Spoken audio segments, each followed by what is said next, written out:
the mini Battered Mothers Custody Conference. Mo Hanna and Lily Miller are taking the year off.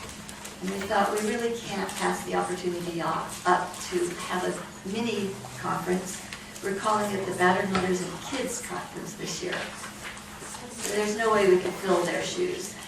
This is just this is a nice way to gather for our march on Sunday. So I'd like to introduce to you the person who will lead off, who's Pastor Beverly Schneider from Emmanuel Church in Silver Spring, Maryland.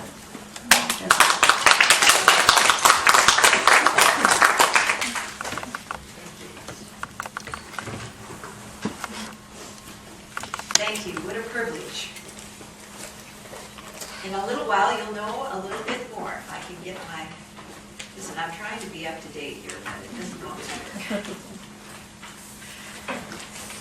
As she said, my name is Beverly Schneider, and I am on the pastoral staff of Emmanuel Church in Silver Spring, Maryland. I'm one of the pastors that oversees our inner healing and counseling division. And I am a board-certified pastoral counselor and life coach. But more so, I'm someone who has walked this path and have walked it with many women. And so I count it an honor to open you up in prayer today. Mighty God, we come to you today asking you for your blessings and wisdom and understanding and awareness to come to our government and nation. This situation that these mothers and children find themselves in is almost more than we can comprehend. We ask God, how can this be happening in this day and age in the United States of America? Lord, we learn in recovery programs that we need to come out of denial and realize our life is unmanageable, and then realize that we need a higher power outside of ourselves for divine intervention. And so today, we open this conference day. We cry out to you on behalf of the children and mothers, Lord, we need divine intervention. We cannot do this on our own. Our lives in this area are unmanageable, and we turn to you to open the eyes of our government and court systems for justice. Rescue our children. We read in the Word of God that you are an ever-present help in the time of trouble. Ever-present God, we need you and acknowledge you. Your Word also tells us to lean not on our own understanding, but in all our ways to acknowledge you, and you would direct our path. So God Almighty, we ask you to direct our path. Give wisdom to all those here that have ability to make a difference. In your precious name, Jesus, I pray. Amen. Amen. You know, it's so hard for me to believe that here and now, in this day and age, in the United States of America, that this type of injustice is still going on. You know, I say, how can this be? But in the last few years, in our church alone, I have come to know 5 cases. And that's how I came to know precious Eileen, who I did see walking in here. And is Dr. Joy here? Not yet. I haven't met her in person yet, so I wasn't sure if I could recognize her. But the help that they have given, Paul Travis, the help that he has given, I have felt very, my hands tied, because I can give the spiritual and I can give the emotional support, and definitely I can empathize. And later I'll tell you why. But I didn't know what to do beyond there until I came across Eileen and Paul and Dr. Joy, and the work I've watched them do has been amazing. I've had mothers who know that I'm coming down here today to say, please give them a hug. Please tell them they saved our lives. And so I do thank you.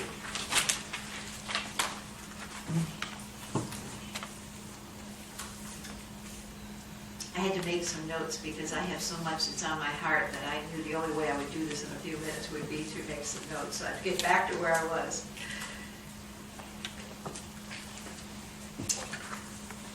a long time ago, when I was 20 years old, and I'm now 70, that there was a time when I hated God. Absolutely hated God. Because I didn't see his help for me in any way. And somehow I was raised to believe that love and justice and right should all win out, right? I don't know, but I believed it. And I thought someone who lied and was an alcoholic and was abusive, no way, it can't work. But that's not what happened. Because of corrupt lawyers, lack of funds, and a threat to bribe buddies with just a case of beer to testify against me and to say that I'm the one that was mentally ill, not his addictions and abuse. I lost my children. I couldn't believe it. And I thought that, I was the mother. I'm the innocent one. My children are the innocent ones. And of course, I was naive. You can remember back in my day, we didn't know a whole lot. We didn't have internet, and we didn't know a whole lot, right? And I just kept thinking, well, of course they're going to know the truth. And, we didn't even know in my circles people that were divorced. I remember in my neighborhood, there was one person up the street that was divorcee, And as we say now, I are one, And what did I know? I was a young girl, 20 years old, I didn't know anything. And so between corrupt lawyers and, I won't even go into the stories, you've all been there. I found out that when I went to the friend of the court, found out that I had actually signed my children away. And I didn't even know that's what happened.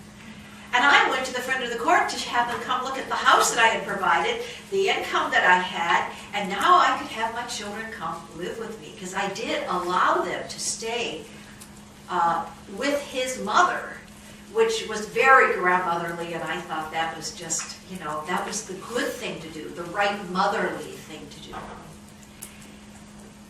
And at one point, the friend of the court says, well, he looked out at this courthouse and he says, you know what?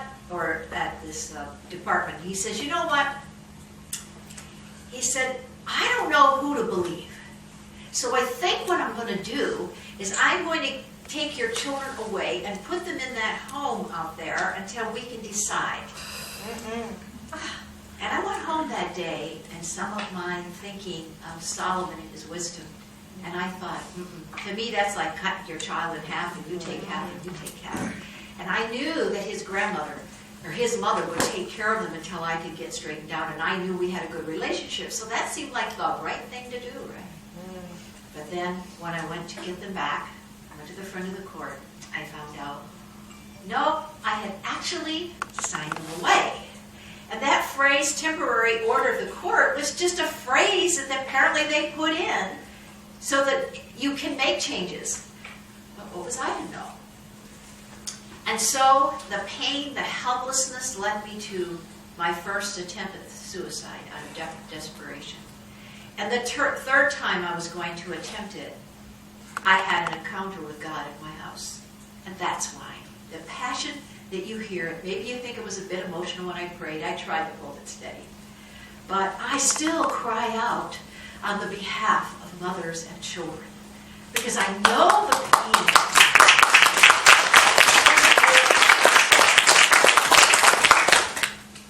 And I never thought that someday I would be standing here. Having come out and been made whole, still watching my children become whole, because they don't realize the effect that it has, the helplessness that they feel. But now I have the opportunity to give back by helping other mothers and other children. And so that's where I took my studies, was in counseling. First because I wanted to be whole myself, and then I wanted to help my children. And it was very interesting because I've been there, and I've been with I got another lawyer that I met in a club one night, and he happened to be on the board of the custody board, a law board for the state of Michigan. And he was going to help me. And he got in the courts and he just said, you know, every time I walk in that court, I can't believe what happens. I just don't understand what happens. And I often wonder, you know, what he's been able to do since then, because it's been a long time since I've lived in Michigan, but I've lived in Indonesia and I've lived in Israel and became a citizen. My husband and I became citizens, so I've seen different cultures, and I still can't believe that here in the United States of America, right here at the Capitol, that we're still going through this. This just amazes me. It just amazes me. So I stand with you as much as I can, and I just say to you, God bless you. Don't give up. Keep up the good work. You are saving lives, and I thank every one of you that are in the counseling field to help bring inner healing, for those that can fight in the courts, for those who march. And I'm here doing my part as much as I know to do, and who knows, from this day on, maybe I'll be doing more. But I just say, God bless you.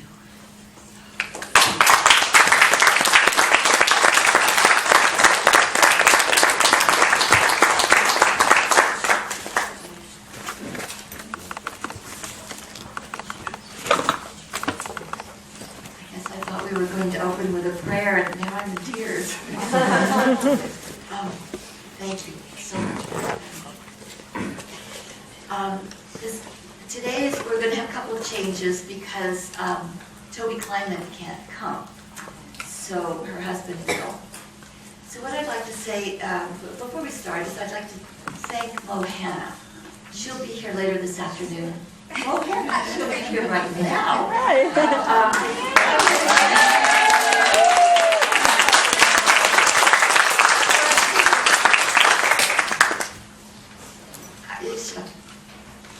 We try to walk in your footsteps, but they're awful big, I have to tell you.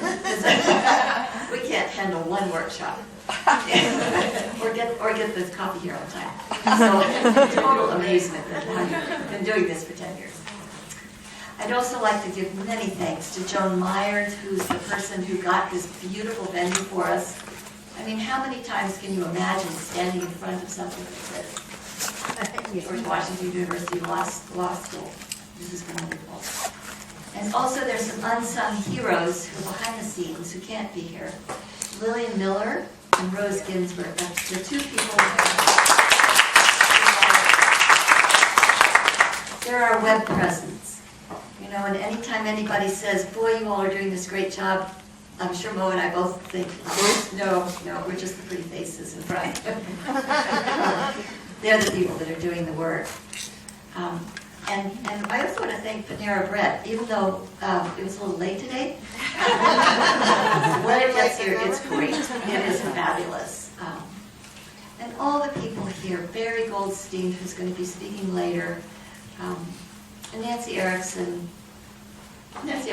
look up and give a little wave. Jennifer Collins, and Eileen King, Mira Fox. I could name every single person in this room, and I'm not going to because that would take too long. But I just want to honor the people, the advocates who don't have children in the court system, who don't have this problem personally, but who see it as probably the most pressing social justice issue that we have. And that's an amazing thing. And mostly I'd like to thank the mothers, the ones who can be here because they don't have their children on Mother's Day. This is, there are pluses and minuses, but it's mostly minus. And then the ones who aren't here because of despair or poverty or imprisonment, like Elsa Newman. And I'd like to read a little thing that Elsa Newman sends from prison, where she is and has been for how long? 12 years? Yeah, 12 plus. 12 and counting. And then those who miraculously can be with their children. Like Melissa Barnett, who at the last minute canceled because she can be with her child. And that's another miracle. I don't know if you know William Wilberforce. I don't know if you've seen the movie Amazing Grace. But William Wilberforce was, in the 1800s, was a member of Parliament. He was a little guy. They always say he was very short. He was like 5'3" or something. But he had this enormous presence.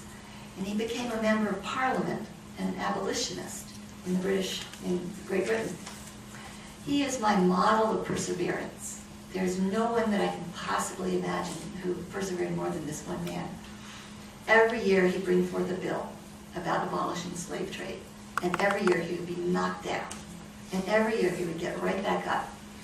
The survivor community, of which I am one, we call those spatula days, when you just have to have a spatula in your hand and scrape yourself up off the floor. So William did that. 20 years later, after he started this little project to end slave trade in Great Britain, it ended. He spent the next 20 years working to end slavery, and this was just the boats. That was the first thing he went for. Ended the slave trade. He spent 20 more years doing the same thing about slave trade in general all throughout the British Isles, all throughout the whole empire. 3 days before he died, that happened. So I think that this was accomplished against even greater odds maybe than we have.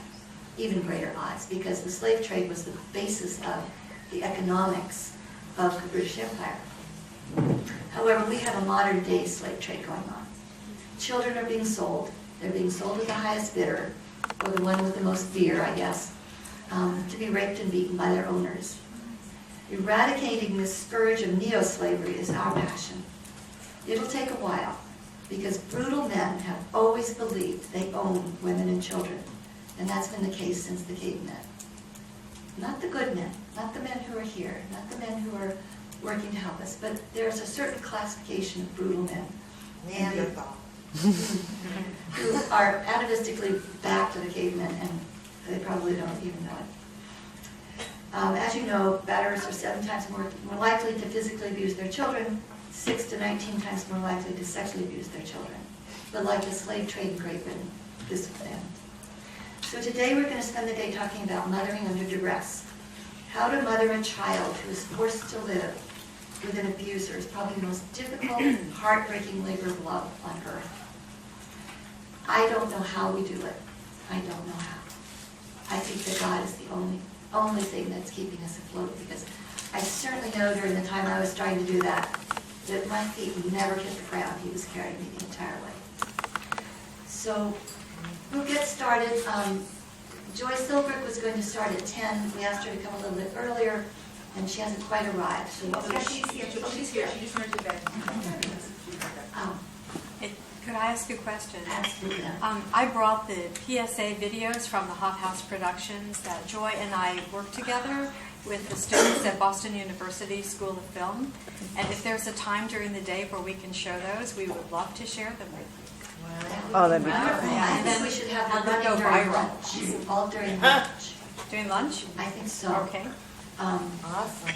Yes. So, Anne Grant. Anne, how long will your party? This is 10 minutes, so 15. 15 minutes. Okay, good. Good. So why don't, as we're waiting for Joy to get ready to set up, why don't you come and do your part? We've had to do a little moving around here. Anne Grant, well, she'll describe herself. She's absolutely. I want to switch lenses, but I don't want to miss anything. So I'll just do it on the video. You'll wonder what this Sorry, I'm in your view. nice gentleman here on the screen is all about, and we were just trying to get it set up and keep it set up until we show it to you. But I spent as a minister in various churches, and one of the things I learned there was how extensive domestic violence was, but also child sexual abuse in homes where you would never expect it to be happening. And then I went on to become director of a shelter, the Women's Center of Rhode Island. And there I discovered what was happening to really good moms in family courts who were losing their children. And it was amazing to me, because we would try to help these moms to get out of their homes and safely at a safe time, and get them safe, and then the shelter itself was used as the place to attack them and their children. And time again, we saw moms come back to the shelter, pack their bags, and say, I've got to go back to him, or else I'm going to lose the kids. And so what you're doing here is very, very important. And one of the things that I've discovered as moms went to court and we formed these support groups, we call them Mothers on Trial support groups, thank you Phyllis Chesler, and they would get all fired up, we're going to fight this, we're going to win. And they were lost. They lost their rights again and again, and things only got worse when they went to family court. And so one of the things I've been doing since then, one of the best things that happened was one of the husbands succeeded in getting me fired from the Women's Center, and that was great because then I could speak out much more freely against the judges, and then begin to realize we need to find other forms of therapy that are working with children and with moms and so forth. And I've been particularly enjoying this one called tapping. And this particular teacher who does it who has this great video on YouTube. And I'd like to see how many of you do have contact with your children who have been through the court system. Wonderful. If any of you are able to try this with them, it works on adults too. It's for us as well as for them. If you're able to try it with them, I would love to hear about your experiences, what you're doing, what you're accomplishing, what are emerging. And I can share a little bit more at lunchtime about how this is done in terms of the procedure you're using. But since we have this set up, and I suspect Joy is going to be eager to get access to this screen, this is a little 10-minute video. And what I'm going to do is read to you the English because it's in Spanish. So I'll read the English as we go along. And you can just watch the video and see what's happening here. Bueno, yo he sido de los profesores que mientras no lo Let me veas, tell no lo you, sientas, no lo I have been one of those teachers. Cuando empecé con la técnica, empecé un Wait a poco minute. desconfiado. Is this working? Can you Yes, hear the English? You can see the subtitles. We want you to see it. I'm wondering if I need to. How many of you are listening in Spanish? Okay. I'm going to just soften him a little bit so you can hear the English too. And can you just explain for a minute how it works? Yes. Okay, so the meridian points, and the great thing about this, the people who introduced me to this, again, online, there's a lot of stuff, good and bad. I like the Ortner's stuff, and in a minute I'll think about the title. But if you Google tapping and Ortner, Nick Ortner, Jessica Ortner has a good... and essentially, let's do it together, those of you who are willing to. You start on the karate chop, and as you heard, even though I am really stressed, before you do that, if you identify a problem, so you have intention, he was talking about, even though I crumpled up this, even though I couldn't get these answers right, so you're identifying a problem, even though I'm really stressed and I don't know how I'm going to get through the rest of the day.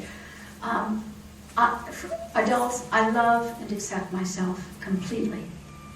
I love and accept myself completely. So for kids, he's using, I'm a really good kid. So it's words of affirmation. And sometimes it's hard. We pile blame on ourselves. And we're hearing those critical voices from our past just convicting us and condemning us over and over again. So this does the opposite. Even though I really made a serious mistake with my best friend, and even though she may never talk to me again, I love and accept myself. 3 times on the karate chop. Even though I am so ashamed that I did that to my friend, I love and accept myself. Even though I don't know how I'm going to see her again, I love and accept myself. One of the things that may help is to begin by identifying from 0 to 10 how much that bothers you. It really is obsessing me right now. So I'm way up there, 9 or 10 at the beginning. And then after you do it for a little while, you'll come back and say, okay, how much is it preoccupying me? And you may come down to a 7 or a 5, and you gradually bring yourself down. With a kid, you can start out, how much is this problem bothering you now? Is it this much, or is it this much? And the kids say, it's just, I can't get it out of my head. I can't get his voice out of my head. It's a big problem for a lot of kids. And, it's this much. And then as you tap, you ask them later, okay, how much is it now? And see if you get those hands a little closer. So you start then, after you've done the karate chop 3 times and you've established, I love and accept myself completely. And then you start on the karate points. Now, the first one, very often, people do different ones. Some start on the top of the head. I start between the eyebrows. And it's truth-telling. So this is the exercise in truth-telling. I am feeling so stressed by this. Side of the eyes, and you can do it with me. The important thing is when you do this in a group, you do it with each other. So even if you don't necessarily relate to it, it helps the person who's doing it. If everybody in the group is doing it, there's the empathy that's engaged in that. Even though I really hurt her feelings, I don't know why I did that to her. I can't, under the eyes I'm doing now, sorry. Under the eyes, under the nose. I'm having a hard time forgiving myself. Under the mouth, I wish I had never done it. Collarbone, right here. Collarbone between clavicle, I don't know what they're called, you know, those little lumps there. And then under the arm. Sometimes with kids, they'll actually have kids do their chest this way.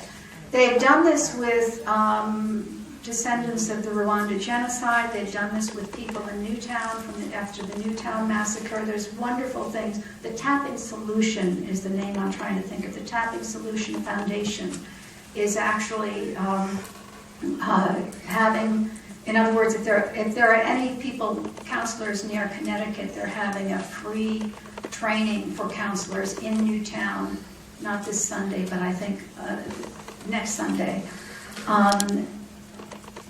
So sometimes they'll have kids do their chest like this, but essentially a meridian point is right under the arm there. And then you go back and you start doing between the eyebrows, side of the eyes, under the nose, under the mouth, at the chest, under the arm. And just keep doing that. So it's truth-telling. I'm feeling so rotten. And sometimes you can do the top of the head too. And as you do that process of tapping, we don't know what it is. It could be placebo effect. It could be connecting, getting the corpus callosum, getting across. I don't know. Maybe Joy will explain it to us. She probably has something else to explain. But it works. You can access this. Go to Tapping Solution. This particular, if you do tapping and EFT with kids, you'll get to his wonderful YouTube. And I would love to hear from you. I'm going to go for a training later with them, I think, and try to see if we can develop this for people who are going through the family court area crisis. It is amazing because people of all faiths or people of no faith, it's a unifier.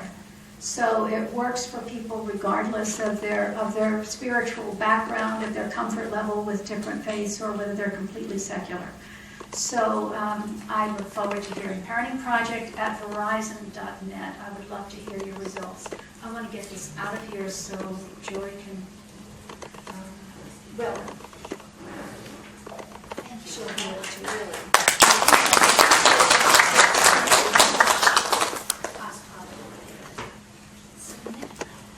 Next, we're going to have Joy Silberg, and we're probably going to have a little bit of setup. What do you have to do, Joy? Well, if there's a computer there, I could put my flash drive in it. That's If not I a can set computer. up. We got a flash drive thing. We can try that. Because that's just a YouTube here. And fortunately, we have someone who's a technical person who can help us get through these. That was fascinating. One of the things I did while we're looking around and setting up, Joy, just we'll go on as soon as you're ready. When my children were young and going through to hell and back, one of the things I did was I would make them say before they went to bed every single night, and I am totally not on top of their mother at all, but I really got into a schedule on this one, and I would have them say each of them separately, and I wouldn't let them go to sleep until they did. I'm a strong, smart, handsome, courageous boy. or I'm a strong, smart, beautiful, courageous girl, depending on which child I was talking to. And it went on for about a year. Like at first, it was just about impossible for them to say because their self-esteem was so low. And they grew up to be exactly that. So it works.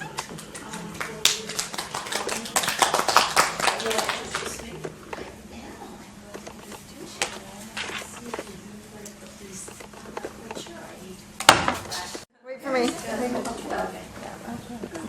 Okay. Okay, go. All right. I'd like to introduce Dr. Joyce Silberg, who is one of our heroes in this movement. She's the coordinator of trauma disorder services for children at Shepherd Pratt Hospital in Baltimore, Maryland. She's also the past president of the International Society for the Study of Dissociation. In addition to her role as clinician, she's the associate editor for the Journal of Trauma and Dissociation and sits on the editorial board of the Journal of Trauma Practice. All these things, when I was going through traumatic memories, I referred to 20 years ago. So Dr. Joy is one of my heroes, personal heroes. Bravo.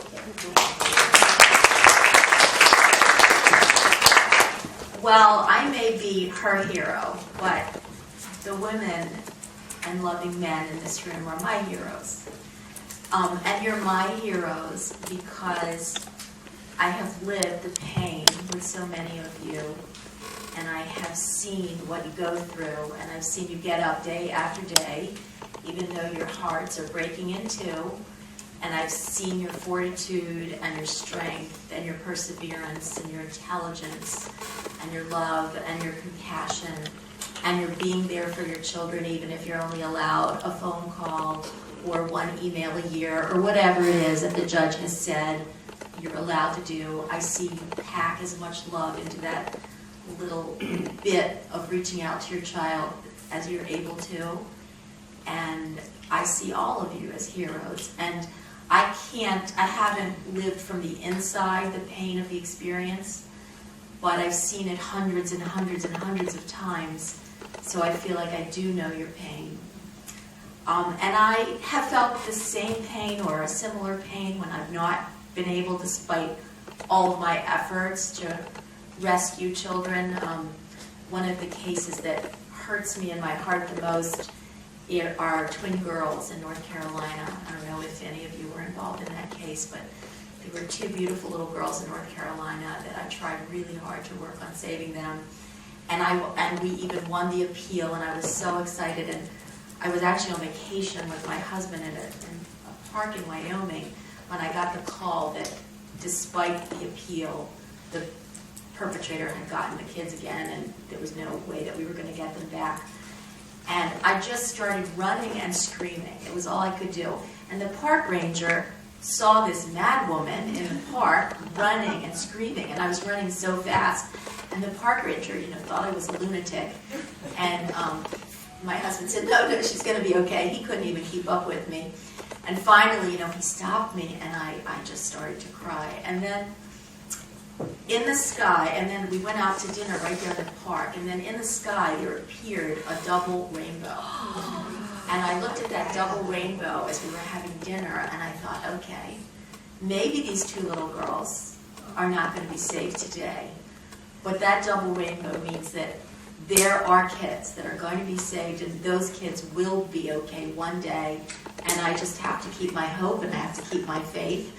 And I can't run around screaming like a lunatic. I have to take all of that energy, and I have to use it to make the world a better place and to save as many kids as can be saved. So that double rainbow stays in my mind, and the beauty of the park in Wyoming, and the park ranger that understood that I wasn't really a lunatic. So I think I told this dream last year. This is my favorite thing to start with, is to talk about this dream, because it's so vivid. So I'm going to tell you about this dream. Maybe you've heard me say it before, but I really did have this dream. And the dream was that I was at a party, and it was a beautiful cocktail reception in a big, beautiful modern room with giant glass walls everywhere. And we were drinking our champagne, and there was it was a lovely party. But I noticed there was a strange architectural feature of the room. And the strange architectural feature of this beautiful elegant room was that there was a space between the floor and the wall. And the space was about this big. And adults wouldn't fall through it, but children would fall through it. And as I realized that, I got very upset, and I thought, well, maybe there's a child here. We better watch out. And right then, I saw a beautiful little girl. It looked like she was about 8 years old. She had pigtails and little Mary Jane shoes, and she was dressed in a really pretty little dress. And she walked off the edge, just as I thought that thought in my dream. And I ran as fast as I could, and I leaned over the crack, and I got her hand, and I pulled her up, and I saved her in my dream. And then I woke up with a start. I was like, oh my God, you know, what just happened? And I called my friend Stephanie Dallum, who is my dream interpreter and my guide for things like that. And so the first thing she said was, well, I think you obviously know what that dream means. Children falling through the cracks. Isn't that what you do? She said, but don't forget that that little 8-year-old girl is you too, she said. You've got to remember that also, that something about doing this is saving yourself as well. So I filed that dream away. It was just one of those really, intense moments where you have a dream that you realize like maybe there's a mission that is deeply important that your subconscious mind understands. And I was on a trip to Israel, and I wanted to see the Supreme Court building. And I was on the guided tour of the Supreme Court building, and there was this room, and it had beautiful giant marble floors and beautiful glass windows all the way up, and it looked like my dream room. And there was a gap. There was a gap between the floor and the wall, and it was about like this. But it was made of mirrored glass, so you couldn't actually fall through. But it had the illusion that you couldn't, that the floor could not hit the wall.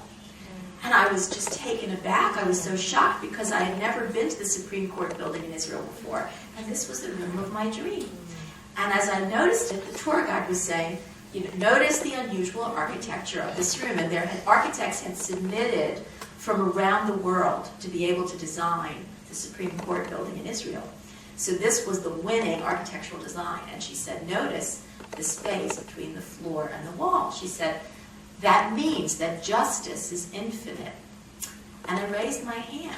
And I said, I don't think that's what it means at all. I said, I think what the architect is telling us is that justice is imperfect, that we can keep trying to aspire to justice. We can keep trying to reach it. That's why we have levels of appeal. We have the first level of appeal, and the second level of appeal, and then the Supreme Court.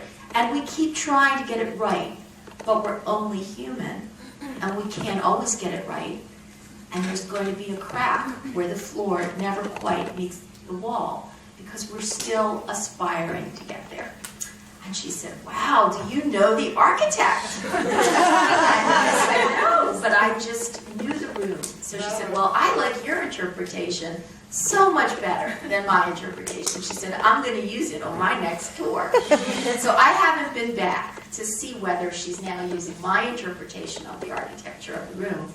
But I was sure I was right, because justice is infinite. What the heck? Divine justice is infinite, maybe, but wow, I mean, nobody here is going to tell you that they think that that gap represents perfection. We all know that that gap represents imperfection pretty clearly. So we're going to talk today about some of the imperfections in the system. And I'm going to share with you some of the research that me and my colleagues have done about cases that are turned around. And I'm going to share with you some amazing quotes from, I hope you don't mind me calling them turned around moms and turned around kids. I mean, they were never really turned around. They always knew what direction they were going in, but the courts allowed them to be reunified. And I'm going to share some of their thoughts and ideas.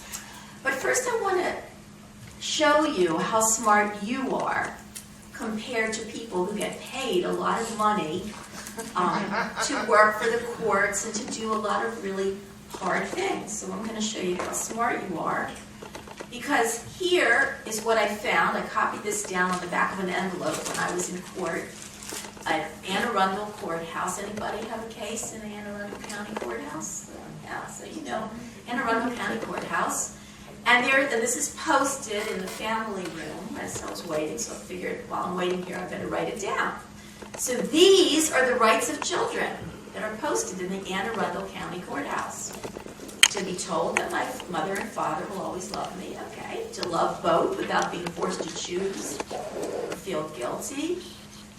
Well, okay.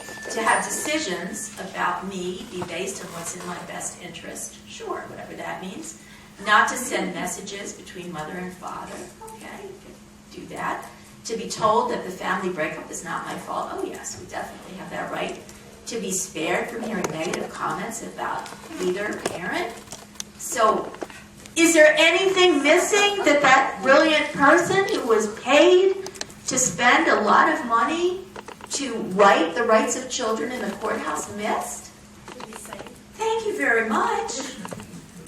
To live in a home free of physical, sexual, or emotional violence and not be forced to love, forgive, or minimize abuser behavior, even if perpetrated by a parent. When will the courthouse say that too? Is that controversial? I mean, it doesn't seem like it ought to be that controversial, but it doesn't get thought of. It does not get thought of. We think of it, we know it, but for whatever reason, whoever was told to write the rights of children couldn't think of that one. And that one is so fundamental. And it precedes all of the others. Joy, I got that in my case, when I was, divorcing an abuser. I really think it is it is both the way that we make abuse, we are blind to abuse. The courts are blind to abuse. So by giving this piece of paper with these rules, they're pretending that abuse isn't going on. That's why this type of statement is much more appropriate. Because when you hand that list of rules, what children need to live by, that doesn't apply when abuse is going on. Exactly. So how could we do a campaign to get this added to all of those? I was wondering about that because why not? Why not have this added? And then you're right. You're suggesting, Mo, that it isn't just that they're dumb. It's that there's some sort of a conspiratorial silence about it. Yes. Well, I've had a lot of practice and training and education in love and forgiveness. And I've had a lot of experience in putting that into play and into practice, including abusive mother and down the line, abusive ex-husband. It's very important to love. No matter what that person's faults are, it's very important to love because the greatest gift that we have been given is love. And forgiveness is what releases our attachment to that abuse. Hold that thought because we're going to talk some more about advice that people have for each other. And we're going to get exactly to things like that. And I actually have a slide about finding a spiritual community and things like that. So I'm glad that you brought that up. So I asked people what helped them in my sample of cases where kids got reunited with their protective parent. And a few people independently said Gandhi. They said quotes from Gandhi were the best. And here was one that was helpful. First they ignore you, then they ridicule you, then they fight you, and then you win. Now, how long does the win take? I don't know. But Gandhi certainly had the patience to wait quite a long time.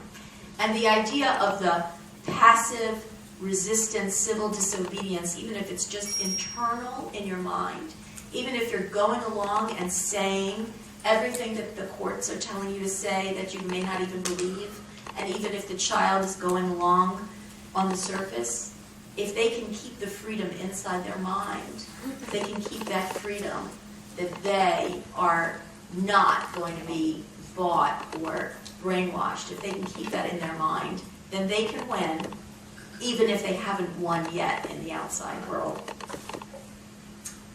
And what did this kid tell me? That the biggest thing to remember is that it will get better, and sometimes that means it's going to get worse first. This little girl had a huge amount of things to say to me. She kept sending me emails when I wrote that I was just looking for some advice for moms, and she just couldn't stop sending me more and more advice. So we got a lot of her advice here. And what she was She was 5 when she was sent to live with her abuser after she disclosed sexual abuse. And she wasn't allowed to even see her mom for 3 years. There wasn't even supervised visits. There was a 10-minute phone call once a week that she was allowed to have. And I used to call that mommy the voice mommy, because I was able to listen to some of those calls, and I knew that that little girl was holding on to the voice mommy as her attachment object during those very brief times. Then she was allowed to see her mom with supervised visits. Then she was allowed weekend visits as time went on. And finally, the mother was allowed to get a new therapist for the child when she was around 12. And at the age of 12, she disclosed everything to the new therapist. Now, she tried to tell therapists beforehand, but those therapists were all controlled by the perpetrator. But at 12, she was allowed to see a new therapist, and she was put back with her mom, and her dad terminated all rights. He actually wrote a letter to the court terminating all rights, and they had a grand jury, but they decided not to indict him, even though she was very upset. She wanted to be a witness. She couldn't. So basically, she never saw Dad again, but she sent me a lot of advice. But before we get to the advice from her and from some of these other kids, I want to tell you about my research, which is about cases we call turned around cases. Now, some of you probably have volunteered to be part of this study. I have now collected 57 cases from across the United States. Now, 57 cases. That means that at some point, a judge ordered the child into some kind of unsupervised contact with an abuser, the parent, custodian, and sometime later, before the child is 18, the child is saved from further contact with that abuser. Sometimes they never see the dad again, like the case I just told you. Sometimes they have visits that are supervised. Sometimes they have visits, but they're old enough to decide how much to stay, and they do them in public places, or they leave right away. But all of these cases involve, before the child is 18, a second judicial decision. Now, in the second judicial decision, they don't necessarily say, we're saving this child because the child was abused. In the second judicial decision, sometimes it's just been impossible to enforce the order. The child has disintegrated psychologically or physically, or there's new evidence of abuse. But you'll see what the cases look like as I present the data. Now, I presented some of it last year. It was very preliminary. It's still preliminary, but it's much more complete than it used to be. So, of the 55 cases, my colleagues and I, which is Stephanie Dallum and Betsy Sampson, have gone through 27. Now, when I say gone through, we have a very complicated coding sheet where we read judicial documents, we read decisions, we read court orders, we read evaluations, and we code them for the presence or absence of various things. Evidence of abuse, the perpetrator behavior, the symptoms of the child, aspects of the courtroom. So it's a very comprehensive process. We code over 100 variables in every single case, reading them. So this is a time-intensive effort, and we've done this now with 27 cases.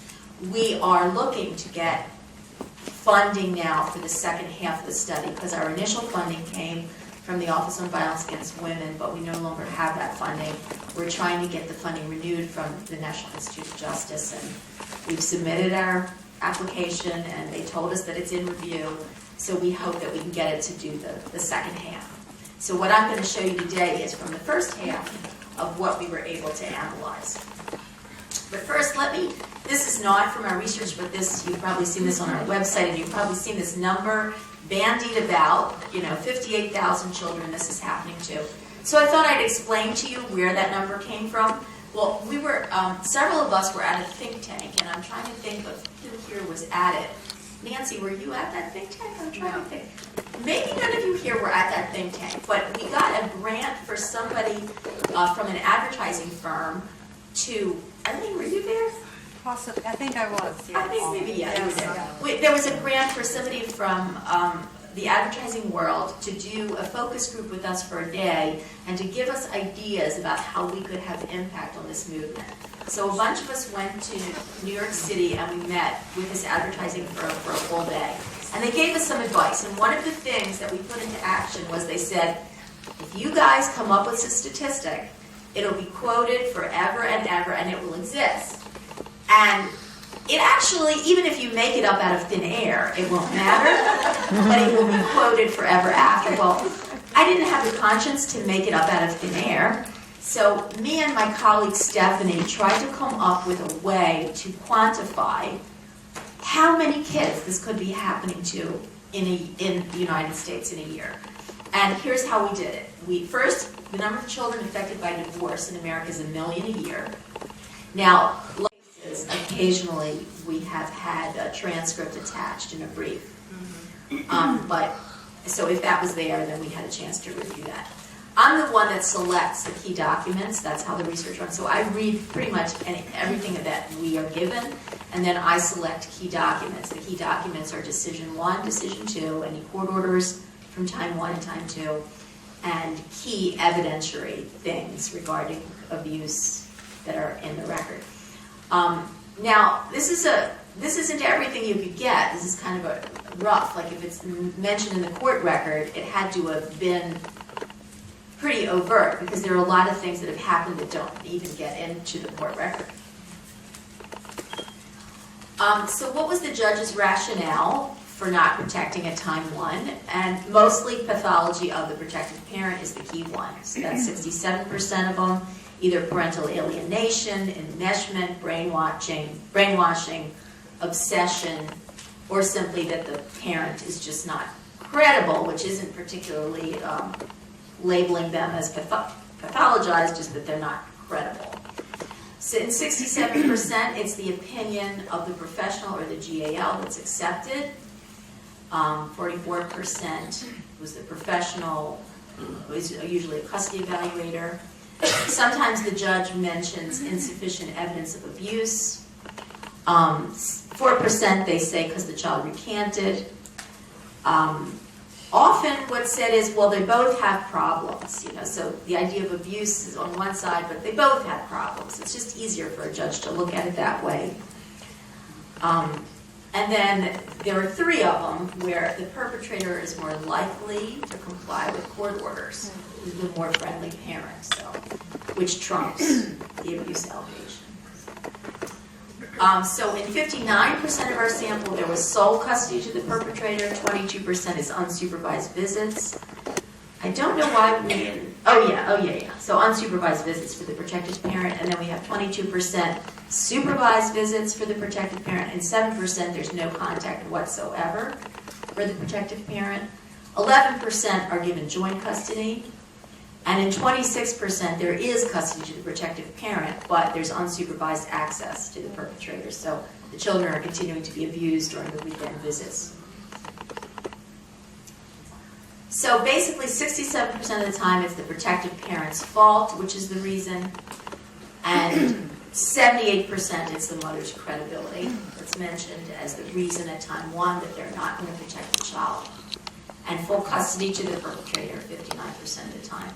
Now, in the mental health professionals, 85% of the mental health professionals advising the judge either fail to believe the child at Time 1 and the protective parent, or they believe them, but they still recommended that the child be forced into custody or unsupervised visitation with the perpetrator, with the idea that it's better for the child to have the father, even if he's an abuser, than it is to not have him at all. By the way, we have one in our sample. This one has not yet been analyzed. That's a father protective parent where the mother is the abuser. And all the same things were happening, parental alienation alleged, but we've only found one of those so far. That's a turned around where the father is the protective parent. Did you by any chance look with the 85% of mental health professionals who recommended the unsupervised conduct with the abuser, did you look into, because there are custody evaluators, GALs, etc., but is there any research done on whether those professionals were hired by one person, like that as a abuser, or were they really independent and like their own? Well, they were pseudo-independent. They were primarily court evaluators. They were appointed by the court. But that doesn't mean they're really neutral, but that's what they were primarily. They were free, or they were basically the parties, the two parties in litigation, they don't pay them. Sometimes they pay them, sometimes they don't pay them, but they're court appointed. These were not advocacy people. They were, they ended up becoming advocacy people, but they are supposed to be neutral. Mental health professionals from time one are neutral. Even though it's clear that they're not neutral. Some of them are the worst in the field with horrible reputations. But the court, let's say, perceived them as if they were neutral. Joy, and you've said in the past that then if somebody is finding abuse, the court thinks that they're not neutral. Yes, that's true. A person is perceived as neutral if they're wishy-washy. So if you're wishy-washy, you're probably neutral because, well, he's a little bit right and she's a little bit right. But that's... Can I just ask, in the United States, are these employees of the courts? In some of the cases, they are employees of the court. In some of the cases, they're private people that the court has selected that the families are required to pay for jointly. Both kinds exist in this data. It's county dependent and state by state dependent. When judges receive reports from professionals who differed on their view of the credibility of the child's allegations, the judges tended to accept the recommendation of a professional who did not believe the child. So if they were given two, it was easier to go with the one who didn't believe the child. Even if there was more expertise in abuse, they would still go with the one at time one who didn't believe the child. In these cases, 73% of the time, the GALs sided with the perpetrators at time one. At time one, 93% of suspected abuse was reported to Child Protective Services, and the abuse was judged unfounded or was ruled out by Child Protective Services in 63% of the cases. It was founded in 22% of the cases, but even in the cases in which it was founded, custody was lost or there was unsupervised access. So the fact that abuse was founded did not really particularly help in those situations, even when Child Protective Services had founded the abuse. Show that one right now. So how much time did the kids live in the abusive home? From 4 months to 9 years, with an average of 3.2 years.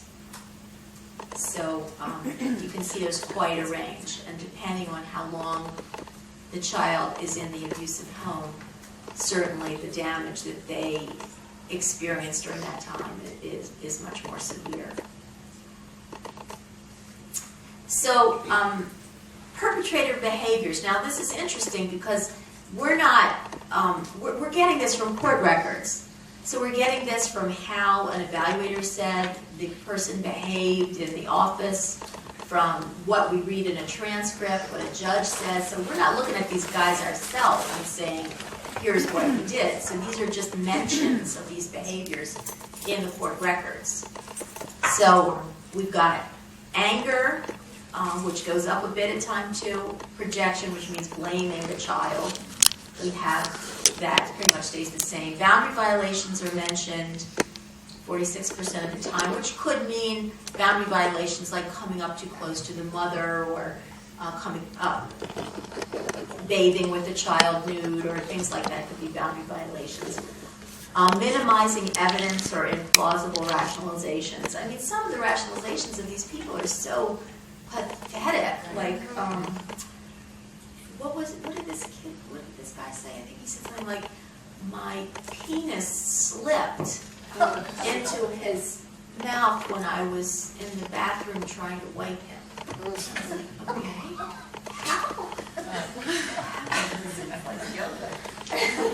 Oops. Isolating the child and problems in daily functioning, which the judges really don't like that. The judges don't like it if a perpetrator starts to actually have problems looking like they're functioning. Then they look a little bit too much like the protective mom. So, threats, there's a lot of other behaviors too. So during these years, the children are continuing to be abused. The abuse became increasingly severe. Their physical and mental health deteriorated. 1/3 of the kids had suicidal ideation. during the course of being with the abusers. Medical neglect became a prominent type of abuse reported at time 2, and this often took the form of the perpetrator failing to seek medical attention after having harmed a child or denying the child therapy if they're suicidal or not being willing to take them for mental health care. So at time 2, we see medical neglect goes up. That's what we're seeing at time 2 more than time 1. And so it's less the child sexual abuse. So even if it started as being the child sexual abuse, there's other kinds of abuse that end up getting it often turned around rather than as sexual abuse. In one of our cases, the child that was specifically turned around because of physical abuse, put 100% of time with the perpetrator, and then the child reported the physical abuse to a friend in school. The friend in school reported it to her mother. Her mother reported it to the grandmother. So the grandmother of the child's school friend called Child Protective Services. The mother was at this point having only supervised visits, and custody got reversed after that. So that was really, really roundabout. But the child sexual abuse didn't work the first time. How about the child's symptoms? Sexual behaviors mentioned, depression, very common, and that one goes up. Anxiety goes up by time 2. Self-harm goes up. Suicidal ideation goes up. School problems goes up. Anger. We see anger going down. Maybe that's because just an accommodation, something is not mentioned as much. Regressive behavior is about the same. Reluctance to visit perpetrator goes up a bit. And then there's various other kinds of behaviors that are observed. So at time 2, 81% of the children are not required to have any contact with their alleged perpetrators. So there's a pretty big reversal at time 2. So 81% is sole custody of the protective parent. 4% had unsupervised to the perpetrator. 19% supervised. 33% no contact at all. 15% leave it up to the child. 11% have joint custody, but the older child can choose whether to go or not. We have 1 where the minor is emancipated, and 1 where it's custody to a safe family member. And why did it turn around at time 2?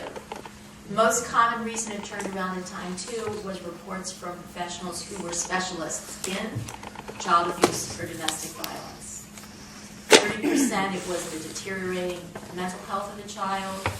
22% there's a new disclosure that's much more persuasive. Refusal to visit, 22%, 19% of them are reversed on appeal, but we don't count the appeal as successful unless it actually results in the child being safe, because sometimes the appeals don't really change the status of the child's living arrangement. Then 15% the perpetrator is about to be arrested or is arrested, but like I said, we only know of 1 that's actually serving time. We had some where there's an actual rejection of parental alienation syndrome, 11% based on a GAL recommendation, 7% based on testimony of neutral witnesses. Bad behavior in court. Sometimes when these guys start to lose, they kind of fall apart in the courtroom and other places, because when they no longer have control, their personality gets more obvious, and so sometimes that's been noted in some cases by the judges. So presenting evidence of abuse and backing it up by specialists is the thing that's the most effective. Professionals who can dispel the misinformation that often has been promoted by the custody evaluators. No custody evaluations were done at time 2. So custody evaluation was never the reason for the reversal at time 2, but it was almost primarily the reason for putting them in the wrong place at time 1. Joy, can I ask a quick question? Sure. Have you been able to check whether in the turned around cases that there was a negative, or the custody evaluator had recommended custody to the offending parent? Yes. That was across the board? 85%. 85% of the time. So how is the perpetrator's true nature revealed over time? We have one father who gets convicted of molesting a different child, a friend of the child that he had custody of. That's the one that goes to jail. In one, we have child pornography found in the father's possession. However, that doesn't really work to help very often because we have the cases where the judge said, well, so what if there were only 2 or 3 pictures. We had that in one case.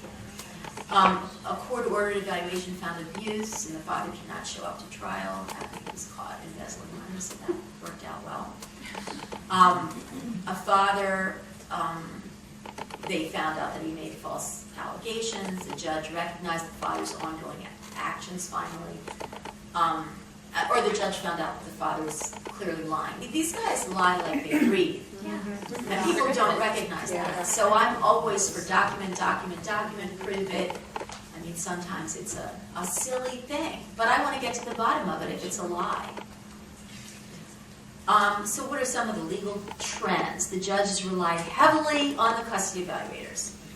And the later judges mentioned the reports. One of my favorite rulings, this one was in Maryland, the judge said, the information about what was wrong with that father was in the custody evaluation from the earlier decision, but the custody evaluator ignored his own findings. So that was really good. The judge was able to read the report and find what the custody evaluator didn't conclude from his own report. So that's a judge I like. That judge stated clearly on the record that exposure to domestic violence is child abuse. So that's really good. That I don't know what judge that is, but I know you want to know because that judge is in Maryland. Protective parents lost custody in ex parte hearings. How many of you did that happen to? That's a common procedure. Court-ordered restrictions in reporting abuse. How many of you did that happen to? Where you're told that if you report abuse, you'll either go to prison or you're not allowed to, or you lose custody.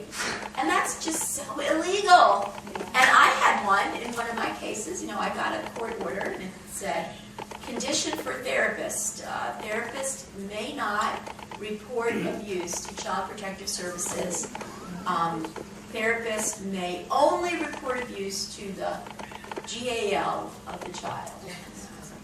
First of all, when I got that case, it was a court order from Florida.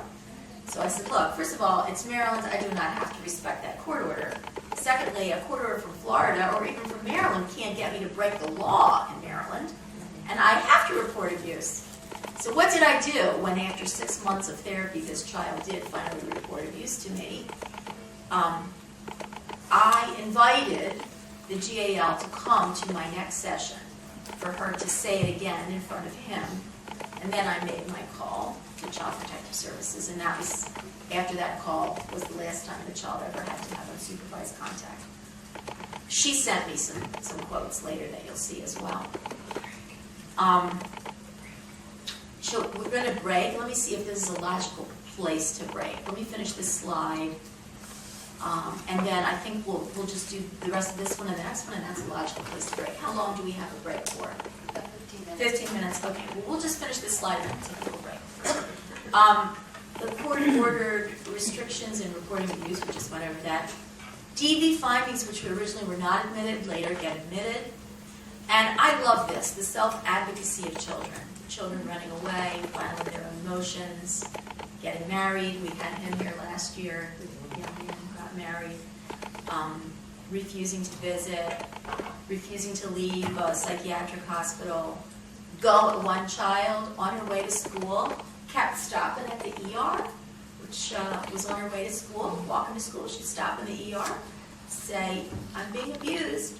And they just write it down, and I think it took like 3 or 4 times of stopping at the emergency room that they finally listened to her. So, very wonderfully creative kids. One of the kids you will hear about later, she had a choice to go back to her regular high school where she was an honor student, live with her father, or go to a group home and go to a rather poor high school that was in the neighborhood of the group home, and not have any access to her mother either way, and she chose the group home, and she stayed with that until finally, she was stronger than they were, and they finally let her live with her mother because it just they couldn't keep, the social workers were saying, you know, all these other kids are drug abusers and have all these psychiatric issues. She has no psychiatric issues. She's at the top of her class at this school. We don't see why she leaves this group. And finally, they just couldn't fight it anymore, and they let her go back to her mother. But her younger siblings didn't get so lucky. Joy, can I ask a Yes. question? Did you measure the women or the protective mothers that got gag orders on their cases at time one? I don't think we have that as a variable. I don't think we have that But as that's a to try to variable. We might have, discourage- if we did, if we saw that, we could have noted it in the margin. And right now, from memory, I know of one, I know of two. Probably it's there, we didn't think to code that, but we can add it. We can go back and look at that, that's an Yeah, I interesting. wonder how many moms here had gag orders. Anybody grab gag orders? Because I did. Yeah, so that's interesting. So what we know is that these judges and also the evaluators accepted the abuser's word at face value, did not fact check, and the residential custody for abuser is picked because of stability, wealth, likability, the structure of his household, but not the child's psychological needs. They evaluators ignored their own findings, and they ignored red flags. So we're gonna move through a little break and then move on. Did you track how much each family spent on litigation overall? I can't remember if we did, but I don't have any data on it right now. I know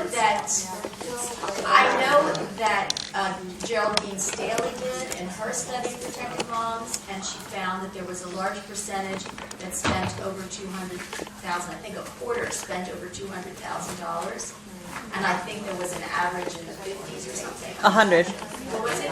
An average of $100,000. 100, okay. But I don't think that we coded it, and the reason we didn't code it is we are relying on court documents, and it would be extremely rare for a court document to state that kind of information. Well, they usually have, I mean, I yet to meet a mother who wasn't in order to pay ridiculous fees against court law. But even so, you wouldn't know how much they were. In And addition, that- had yeah, but it's been like a really important figure for people to have because they use it, and when you go to a legislator or you go to a leader, you can just say, look, I had $1 million in income and I can't find, can you explain to me a legitimate reason why anybody should have to pay $1 million to get divorced even if they're like an axe murderer? I mean, how much investigation do we need? And how many, if there's 30 people on the case, is that judge competent to decide the case if they need 30 experts? I mean, that's, you know. I have an answer. However much money you have is what they will get. Amen. Yeah. Another factor in that though, in my or this is ignorance, because I think they have it backwards. We will be sending out the YouTube links. And if you Okay. can like Ignorance Is This on Facebook, that makes it all so much easier. Yes, if you like Ignorance Is This on Facebook, you will be able to get the YouTube videos. I think they're going to be sent today or tomorrow. We want this to go viral. We want as many people as possible to watch these. So, you'll see them today, and I'd like to see what you think about them.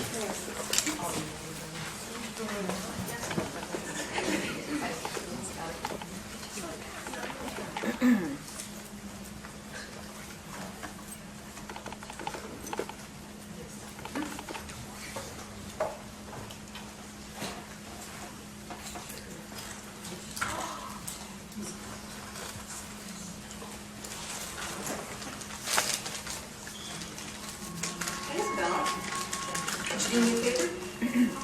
Could you draw a picture of your family at home? We'll be back and get to see your work. Turn it up a little, please. Yeah. Can we turn lights down at all? Let's get the lights, the overhead lights now.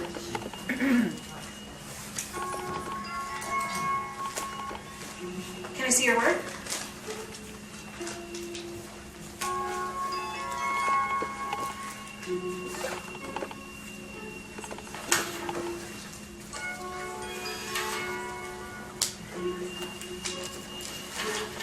Did your mother tell you to draw these and show me?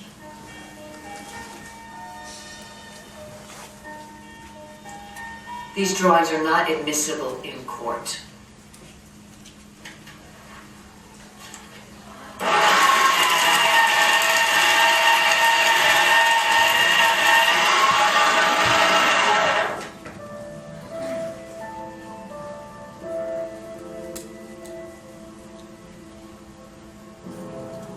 What's the point?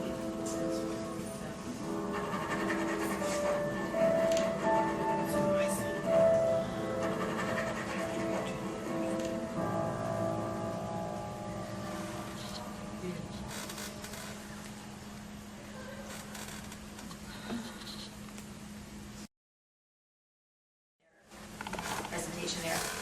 So here's a custody evaluator. Several factors raise concern about his ability to regulate his affect and effectively control his behaviors.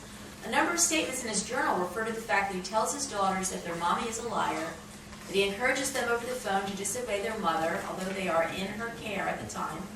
He also described in his journal and during his parent interview that there were a number of times he lost his temper in front of the girls and verbally or physically assaulted their mother. Nonetheless, the children's description of his violence lacks credibility. Wow. Here's another one. This is probably could be taken probably from the reports that were written about many of you. She appears to lack insight into the strong feelings and motivations that are driving her behavior and casting doubt as a child abuser and unfit parent.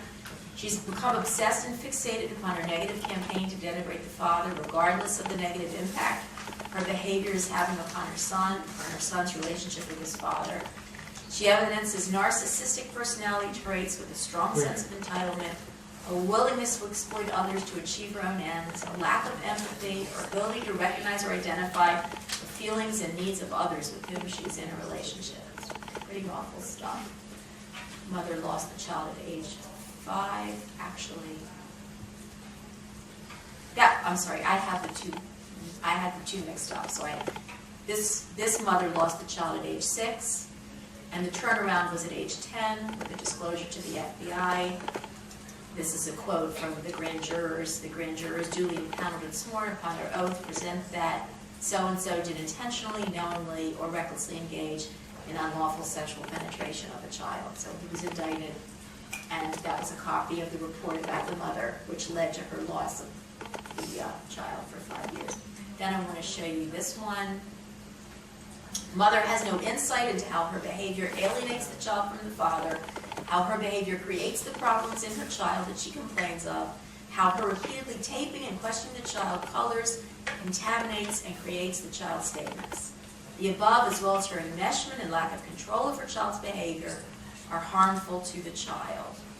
And in this one, the mother loses access at 5, and this is 12. This is a therapist report.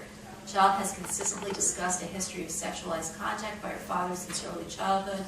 The information has never wavered. These include being forced to sleep with her father for several years without having her own bed, having to bathe with him, having contact with his penis with a washcloth, remembering having her limbs tied while undressed and her father kissing her bottom, and remembering her father touching her genital area. So this is where the father asks to terminate rights, 12. So father has since been indicted. They dropped the charges on this one. So those are just some examples. And I want to move on to what some of these turned around kids and turned around parents have said to me. This one is my favorite, and I want you to really dwell on this for a minute. Once I started seeing my mom again, I felt a type of safety and love I had forgotten existed. And I began to realize, some on my own and some because of my mom, I had done nothing. I did not deserve a single thing that happened to me, besides the normal bad kid punishments which I occasionally received. She didn't even know what safety and love was until she began to have those first visits which were supervised. And eventually she got weekends, and then this is the one who eventually got turned around at 12. None of this was my fault. I just wanted to go home and be with my mom. I was a victim of an abuser who isolated me in a court system that failed me and my mom. My mom gave me the strength, courage, and love to stand up and end it.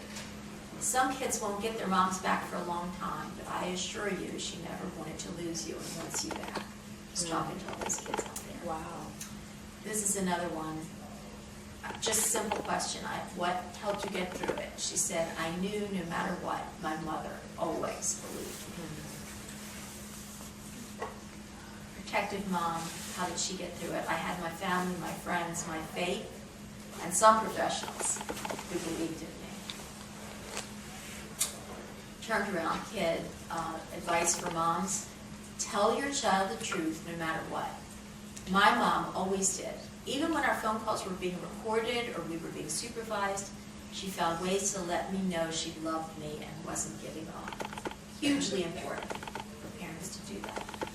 It wasn't like she was obvious, because I know now that would have gotten her in trouble. And I can't remember what things she said, I just know she did. Once we were not being supervised, she kept me in the loop because she always said it was my life and I had a right to know. It helped me so much and made a trustful environment with my mother, especially when I saw her for the first time after 3 years. The evil people hurting me and my mom didn't take away her ability to use the mail. My mom mailed me stuff almost every day. I don't know why my abusive father gave me most of it, though it always went missing within a few hours or a day. It let me know my mom didn't desert me. Sometimes I was sad to get stuff, sometimes it felt good. You must always remember that good always prevails. And if you can't get your child back, they'll be 18 one day and they'll be able to choose for themselves. Keep detailed notes and any proof you have so you can show your child one day. I'm 14-year-old. 17-year-old honorary student sent to a group home. Most people would have given up in my position. Everyone around me kept saying, it was okay for me to give up. Not a single person who knows my whole story hasn't said, oh my God, how did you manage? But she didn't give up, and she outlasted the system. She wrote to me that this song got her through. I don't know the song. Maybe some of you do know it. I thought I'd find it on YouTube and play it, but I'm just going to read you the words for now. This is my temporary home. It's not where I belong. Windows and rooms, and I'm passing through. This was just a stop on the way to where I'm going. I'm not afraid because I know. This was my temporary home. This is our temporary home. It's a song by Carrie Underwood. It's really beautiful words, and she said this helped her. So what do I want to tell you about how to survive court-ordered abuse? It's certainly not something that I can tell you I can ease your pain, because it's too painful and overwhelming. But finding a community, which is what you've done here, all of you that are here, and maybe you have a community back wherever you live, is hugely important. Find a cause, and maybe this is your cause, but maybe something else is your cause. But if you can put your passion and energy towards making a difference in some way, it can help you feel better. You need to find faith, and I don't know how to find faith in a world as crazy as this, but what I always say is, God gave me a really weird pair of glasses. That's what I say. Because I know that when I put them on, I see things other people don't see. And if God gave me these glasses, it would be very irresponsible of me not to actually note what I see with my special pair of glasses. And all of you have been given your own special pair of glasses. And you wouldn't have been given those glasses if there wasn't something you're supposed to do with what you see that other people can't see. And it's frustrating that other people can't see it, because you see it right through your glasses that's there. That's your responsibility.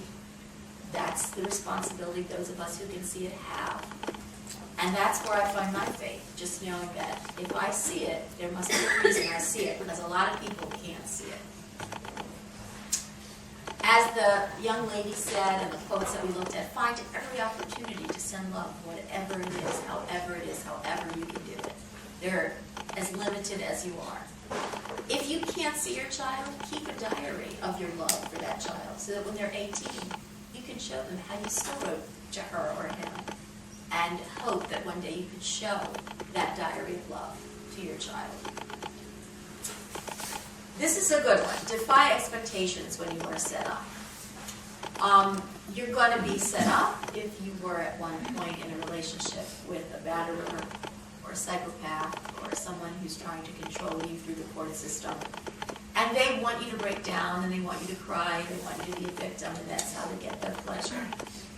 If you can rise above it and be different, you're going to really scare them, because that's not what they expect from you. So rather than are you smarter than a fifth grader, let's say are you smarter than a psychopath? You can be. You can actually be smarter than a psychopath. Now, they are very smart. But I want to tell you, you have some things that make you smarter than them. First of all, although they can pretend about emotion, and they've studied how to get emotion in other people, they don't have an inside understanding of emotions. So they might make mistakes when they try to pretend about emotions. And you, because you are smarter with that, are more authentic, you're going to get the emotional tone right about emotion. So that's why you're smarter. You're also smarter because you're right, and what you say is true. And the truth is always more powerful than a lie. Ultimately, maybe not at first, but ultimately, the truth is more powerful than a lie. Toby Kleiman, who I'm sorry you didn't get to hear this morning, she had to stay home to help her husband who isn't feeling well. She said to me, Joy, you know, you are a really good witness, but do you want to know why you're a good witness? I said, why? He said, because you tell the truth. Any time a witness tells the truth, they're going to be better than the one who tells the lie. Well, that isn't always true, but that's how Toby sees it, and there's something fundamentally right about that. The truth doesn't have holes in it. The truth is consistent. The truth is the truth over and over and over again. So that's why you can be smarter than a psychopath. So what else can you do? Like I said, you can contradict their expectations. So when they do something to know that you're going to follow through, like accuse you. So let's go to number 3. So you're accused. You did it again. You're always doing that. You're purposefully putting our child in harm's way by not letting me have my 10, you were late by 10 minutes, you're doing this on purpose to defy the court order, I'm going to bring you in for contempt, okay, all that. Rather than try to say, well, it was only 10 minutes, or my car wasn't working, or I was at the grocery store. Can you rise above it? Can you say, I'm worried about how you're reacting to such a minor thing. You don't seem to be feeling very well, or, you know, is everything okay? You seem, you're really losing it today. Are you all right? Okay, turn it around. Turn it around instead of being the defensive reactor that you've always been to his accuse. And you can do that in every way, because he's going to set you up when you go to the professional. She's going to blame me. She's going to say how, you know, she has all this crazy theory about how I'm an abuser, and she's been trying to convince everybody about her theories. And don't do that when you go to see the professional. Talk about it in terms of, here's, you know, what I know about my child. Talk about your child. Talk about your love for your child. Talk about how much you love your child. Talk about how much you would like them to have a good relationship with a dad that loves them. Don't focus on exactly what he says you're going to focus on. Defy the expectations. Imagine what he thinks you're going to do, what he tells people you're going to do, how he sets you up to do them, and then don't do it. Do something different. A couple of things, Joanne, about truth. Being a trial lawyer, we have a couple of adages. One of them is there is a ring of truth in the courtroom. And the thing about women and your witnesses where it was just me, they tend to believe, well, no one's going to believe me. But there is a ring of truth in what you're saying about being powerful. The truth is so powerful. The second thing is that looking at the judge. Looking at the judge. When that witness is on the stand, in fact, I move to the court, I move around the courtroom so that they, like I am not there. I want my witness, my mother, my whomever, to look the judge in the eye. And often, because these are very, very hard things to talk about, and often when they're on the stand, they're talking to you. And it kind of lets the judge off the hook. Like the judge is a passive observer, not involved, not engaged, and not responsible. But if a mother, you know, and it takes practice, and it's hard to do, but I tell my witnesses, ignore me. I know your story. I have to ask a question. But look, the judge, the custody evaluator, the professor, whoever it is you're talking to, get the lawyer out of the picture and connect with the judge, because then the truth that has that ring, hopefully, will have a better chance of touching that judge. Thank you for that. I think that's really true. And I know that I do that as an expert witness. I look right at the judge. I talk to the judge. I directly give my answers to the judge, and almost inevitably in the courtroom, the judge has questions for me when I'm finished. Yes. They are having a conversation with me when they hear me looking at them and relating to them in that way. So that's some very, very good advice. What did the protective mom say when I asked her how did she survive? She said, I played their game completely. I said everything I knew they wanted me to say. And then she said to me, I don't know if you can actually tell people that. I said, yeah, I can tell people that. With one of the clients that I was working with, I called it our vomit meter. I said, for the next advice I have for you, your vomit meter is going to like really go up off the charts. The vomit meter is when you have to do something that really just, you know, is stupid and wrong, but you might have to play a role in a psychologist's office to say whatever the thing is that they need you to say at that particular moment. Ultimately, that worked for her to be able to get her child back with the saying those things that they wanted you to say, acting as if you're better than they think you can be. Actually, I think that works really well.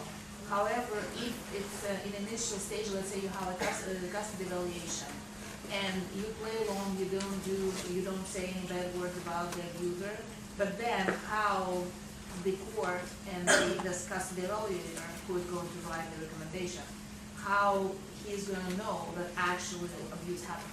Well, I don't think you should not say bad words about the abuser. If you have examples of domestic violence and you have actual documentation, you should bring the documentation. And if you have examples of sexualized behaviors and symptoms of the child, you should focus on what the child shows. But you should not accuse him. You should just talk about, here's what my child does, here's my child's behaviors, here's what I see when she gets back from him. Act like you can't put 1 and 1 together to equal 2. Let the evaluator do that. Talk about the child's symptoms. You're wondering what they mean. You don't know what it could be. And don't say, he did this. Don't act like you got the whole story worked up. In California, the Judicial Council occasionally does studies of its own data for mediators, and they found that mothers who didn't put 2 and 2 together but just put all the evidence out and said, what's your opinion, let the mediator think that they were the one putting it together for the first time, and they got the best outcomes. Cool. Whereas those that came in and said, I need protection, I'm a domestic violence victim, were disbelieved and didn't get protection. It's true. Professionals really need to be the one to put it together. Yeah. No, I just want to underline that because, and I think this is unfortunately human nature, is that in that kind of adversarial arena, that people are wanting to hold back there and not be manipulated. And that if you are forcing and pushing, 2 and 2 is 4, 2 and 2 is 4, they're going to just emotionally react in the opposite way. So that you have to let the energy and the conclusion come from them. You just say 2, and now I have another 2. Okay, that's good. Well, I'm glad that the judicial report found that. Yeah. Joy, the organization I work for gets calls from a lot of moms who are in really difficult situations. And many of them haven't been able to document the abuse, unfortunately. I suspect. Of to themselves, the GB. To themselves and their children. And I'm sure in many cases it's been abuse that's been very cleverly disguised so as to not offer any physical proof. And what happens, of course, is judges, unfortunately, and we're sort of stuck in how we can help them. Joy, can you repeat the question for the video? The question was, there are a lot of women who don't have the ability to document the kind of abuses that they're suffering, and they're losing custody. The question is just so big, and every case is so case specific, that I can't really answer it globally. I mean, we know this is a huge, huge, huge problem. I think that the more specific you can help your clients be in describing an event, and the more they can include the kinds of psychological manipulation that they're going through, like saying, well, you know, I wasn't allowed to have my money that week for food, so, you know, I couldn't buy dinner for the children because I'm only allowed to have this amount. Sometimes they don't sometimes the litigants don't understand how important little details are, so help them be very, very, very specific about words said, about how they're talked to, about the kinds of implicit threats that are used, and don't necessarily emphasize that they've been physically attacked, because there you're going to need the data. But if it's just what was said to them, then maybe people can hold on to that. It's almost like, well, if it's violence, then they need a bruise. But if it's what was said, they can put that together without the evidence. Just have them be very specific. Yeah, I kind of touched on that yesterday, in that domestic violence is a major life stressor, and I think that if the domestic violence centers do more to educate the public altogether about how important it is to get that violence documented, because what it ends up being is, if you don't have a doctor's report of a broken bone or stitches or things like that, then the general idea is that it's not serious. But the other, when you have a cumulative, what I call totality of circumstances, is that you have an invisible disability and a situational disability. And that's where the ABA comes in, where you have a, you know, even if it's a temporary disability, during the situational, you know, during the whole thing. Yes. Could we figure out the time things here? Yes. What are we supposed to do now? We are. Well, that was my last slide. Except I just deleted it just to see how many I had left. Control Z. Fabulous. What I'm thinking is, if people want to continue the conversation as a group versus go and decompress out at lunchtime, Okay. we could, depending on what you thought. Well, I think I'll finish now. That last slide, if you guys happen to read it, was another quote from Gandhi, which was very much relevant. And now I can't remember that. But I can remember it. Throughout time, there have always been tyrants and murderers, and for a time they seem invincible, but they always fail. Think of it always. Thank you. All right. Great. I'm glad you remembered that. It's on my computer monitor. I would never survive. So, when does everybody come back after lunch? Totally up to you. If you'd like to come back, there's lunch out there. There were a couple little announcements that we wanted to make beforehand. Let's get Joy a huge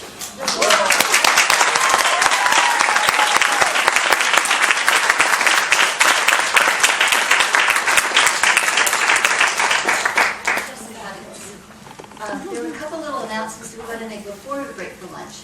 The sandwiches are there. I'm hoping that they're enough. If they're not, see the management. There were too many yesterday, and anyway, it's hard to keep track. but a couple of announcements are that Marjorie wanted to talk about parking. If you want to talk about parking, where are you? The lady out there who's been sort of directing traffic. Will talk to you about parking. That's important. The URL to get onto your computer is written up there. You go to GWLaw_guest, and then S Child Coalition for the ID. And the password is 9YWZT. I thought it was a Z. Absolutely. You can actually write it up. Okay. I think there's a little thing on the desk there. That's so nice. And Laura Pennington wanted to just pop up and say a couple words about a study that she's doing. I'm over here. Oh, there you are. Okay, just pop on this. Okay. Hi, my name is Laura Pennington. Many of you already know me. I am in my final year of Virginia Tech's Public Policy PhD program. My dissertation is about protecting moms and their experience in family court. I have a survey. It's very extensive. Many of you may have already taken it. I have business cards with the web link. I have 35 hard copies if you want to take it, fill it out this weekend and get it back to me, or mail it to me. A lot of the issues that people are asking questions about, cost, interaction with evaluators, how many attorneys you've had, gag orders, it's on there, and there's a lot of opportunity for you to give me as much or as little detail about your case as you want. All your information is confidential, but my dissertation will be free and publicly available through Virginia Tech to anyone, probably next summer. I do have handouts from my first 71 cases, statistics, if you would like to look at them, take them to congressional meetings, whatever. Great. See Laura if you want to participate. Also, is Karen Reagan here? No. Well, she may be here later on this afternoon. She wants to get people together after our event to work on a little flash mob. She's worked up a dance thing. Some of us dance and some of us don't. I'm not going to go. But anyway, I wanted to announce that so you could get mentally prepared for it. Right. Something that you said, Joy, sparked to me that the average mother that calls us, and we've had maybe 5,000 contacts since CPBA started, you're all attractive, intelligent, and assertive. And apparently the courts hate that. But just know that in the world, it's a magnificent thing. And the other thing, before we break, and what I thought is, anybody who wants to come back in, bring your lunch in. We may have to share sandwiches, in which case, please let me know and I'll return half your money. We charge a little bit more than, maybe all the tip, the sandwiches and the tip and the goodies and all that stuff. But it's to provide for the people who couldn't afford it. So that we're being as socialistic as possible about this. And then the final thing is, I just want to say that I learned a phrase that's in Hebrew, I think, and I will mispronounce it. It's called tikkun olam. It's what all Jewish people are supposed to do, which is to make the world a better place. And I think Joy Silver is doing that.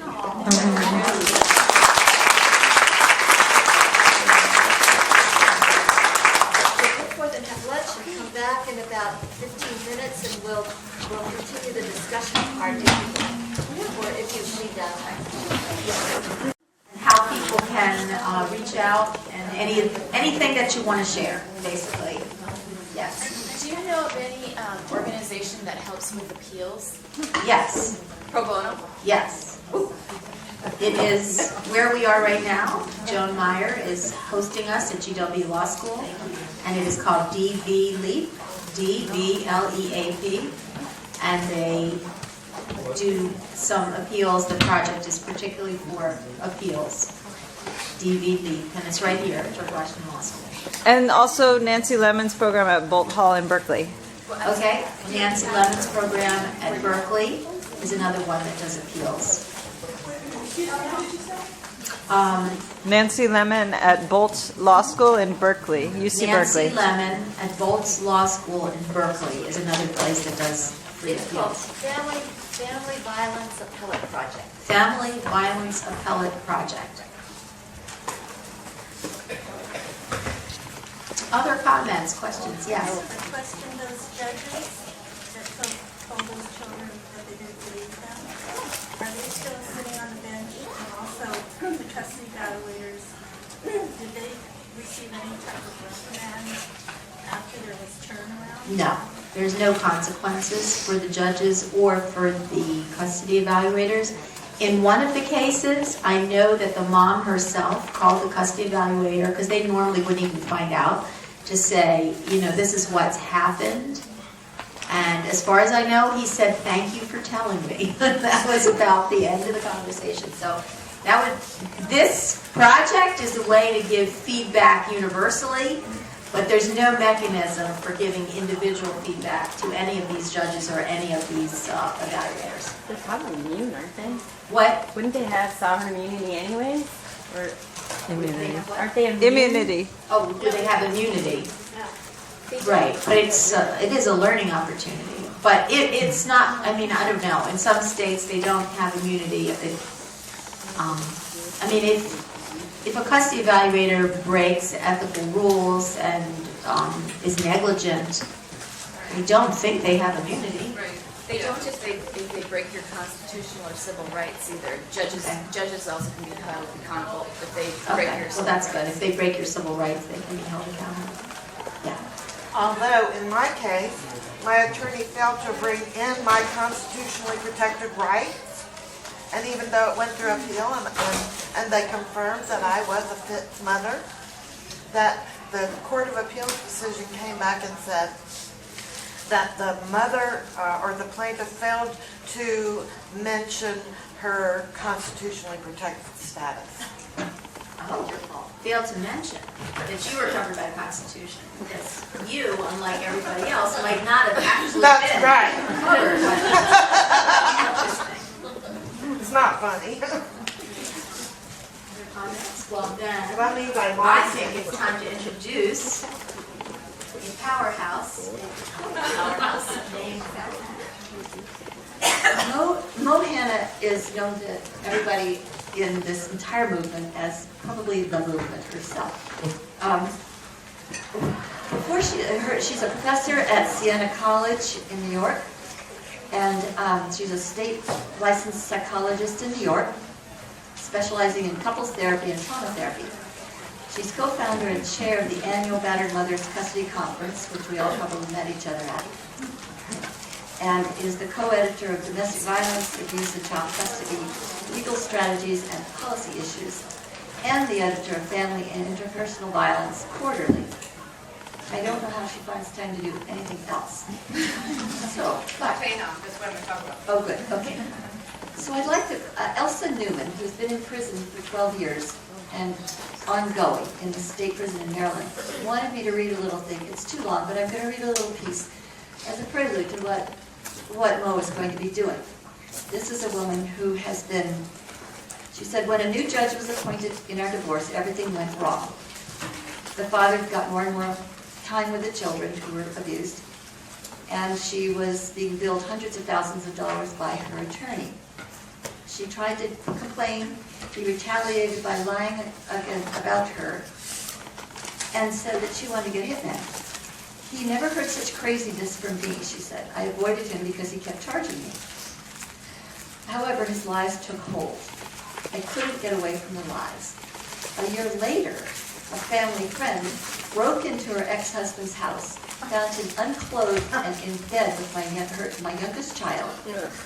She pulled them apart, her gun went off, one went into the wall, and one hit the father in his leg.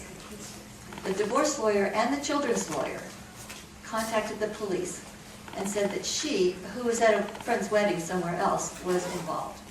She was charged with conspiracy for murder and several other crimes. The case was reversed on appeal. They went back and reconvicted her, and she's now been in prison for 12 years for something that the other woman said she had absolutely nothing to do with. And I can't think of any trauma worse than a mother who's lost her children, knows they're being abused, and then is put in prison, not just 24 hours in jail to cool off. this is a woman with enormous trauma. When she comes out of prison, she's going to need what Mo is going to be teaching us. It's kind of a benchmark. As bad as you think your situation is, somebody else has something that is even worse. Not that yours is not hideous. So I would like us all to kind of keep Elsa Newman in our prayers and our thoughts while we're listening to Mo's presentation.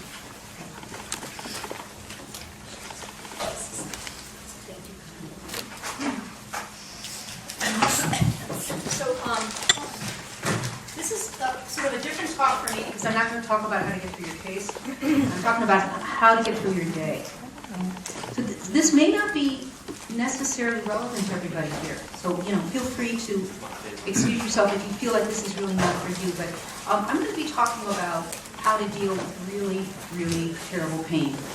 The kind of pain that the protected mothers who have lost custody of their children experience every day, or some of the mothers who have lost children to death because they were killed by their abusers, people who have lost their careers because they did the right thing and stood up for victims.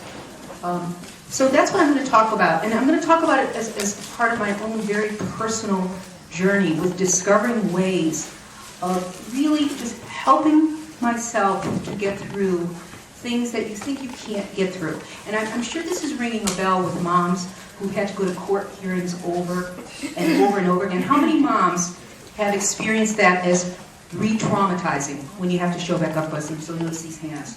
So we probably have a room full of traumatized people here. And I'm sure that some of us are further along on our journey of healing and maybe some of us less so. So I hope that what I'm sharing is, this isn't rocket science. These are things that I've discovered for myself are powerful tools for helping to maintain your true self when everybody around you is telling you lies and telling you things about yourself to make you feel bad.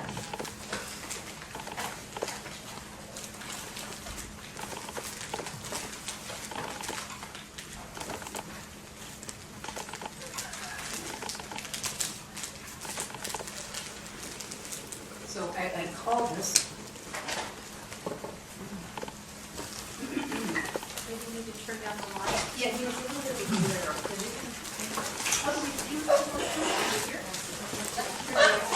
Oh, they're there.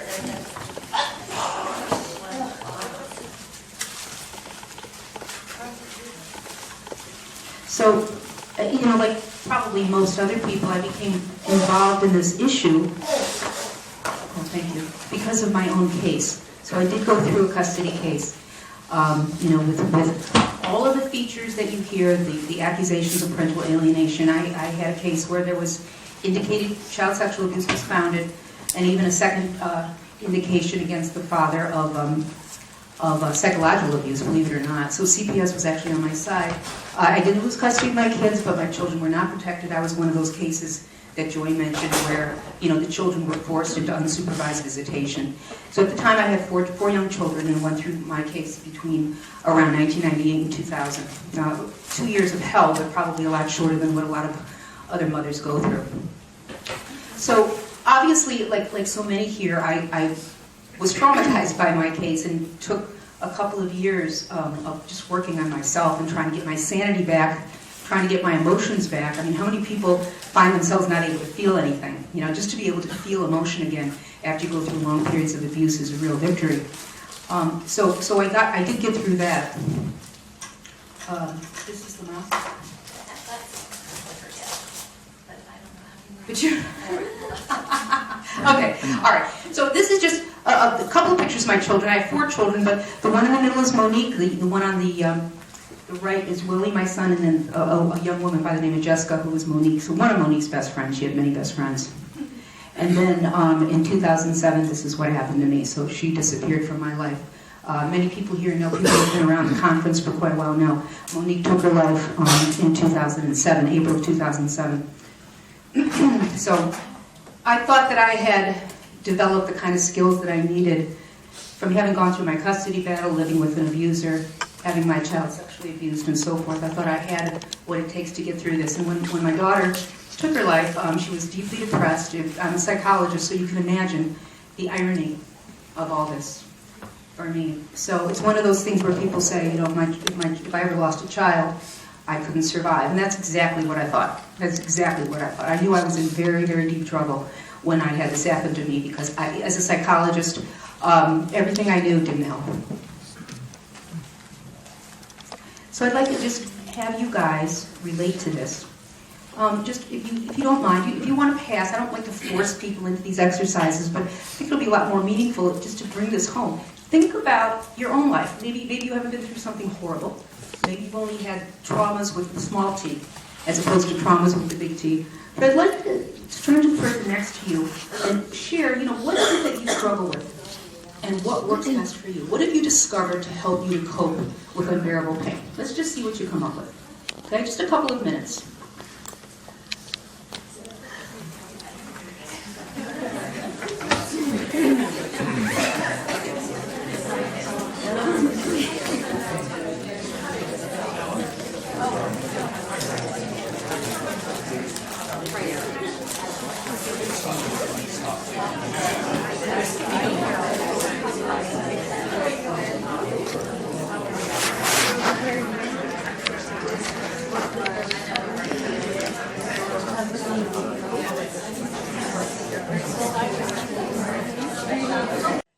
You know, 17 years, I've showed up every place, and I've testified every place I can, and I'm trying to get the word out that the nation's judges are awarding custody to abusive fathers. And I just keep the fight up, and that's how I cope. So you're channeling your anger into action. Yes. That's probably one of the reasons why so many of us are here. We channel our anger into action instead of turning the anger inward, which causes what? Depression. Depression. It's like punishing yourself over and over again. Instead, you turn it outward and you punish them, okay? Good idea. Others? Coping mechanism, what works? Yeah. Well, obviously, coming here and channeling the energy, you know, which you know I've done for many years, but just sharing it. Sometimes it's just a little bit of escapism. When you just feel the tipping point, and you have some memories that trigger you crying, you getting upset. For me, I'm a big movie buff, so I watch movies because it's a way for me not to have to think about my world so much. I can go into something else. It actually ends up being a good brainstorming thing too, because I think of things. But it's at least going into another world a little bit, you know, on a topic that I'm interested in. Yeah. So it's diversion. It's diversion, distraction to something enjoyable and pleasurable. Absolutely, absolutely a good strategy. Because of so much negativity and evil and darkness and so forth, I found that, you know, you wake up in the morning with a really heavy heart, knowing that you have to face another day. And so you just quickly turn it around and you list out every possible thing that you can think of to be thankful for, including breathing or your eyesight or everything that you can think of. The trees, the grass, the air, the flowers, you know. And the more you find to appreciate, the more you're going to get back in return to appreciate. That's right. So it's deliberately inducing a gratitude within you. Another one that I myself discovered. We had a hand here, then over here.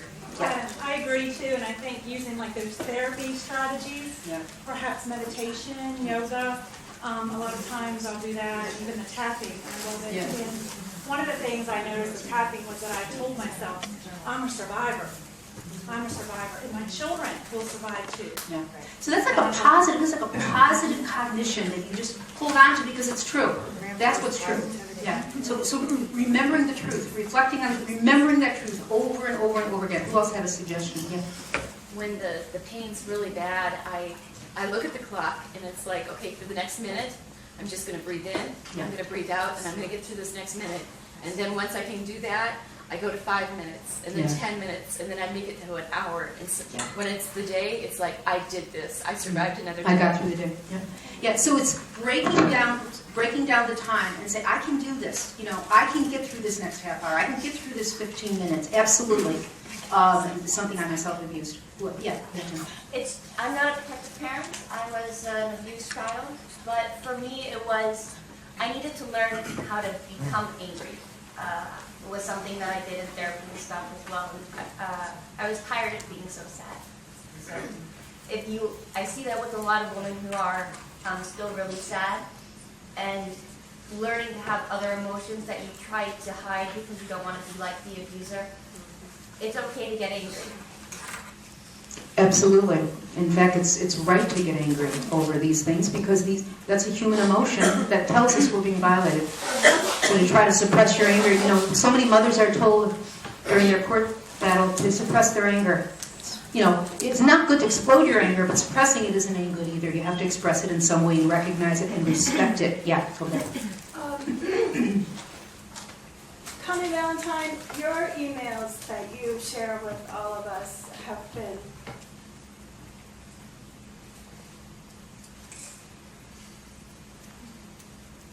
truly a source of strength.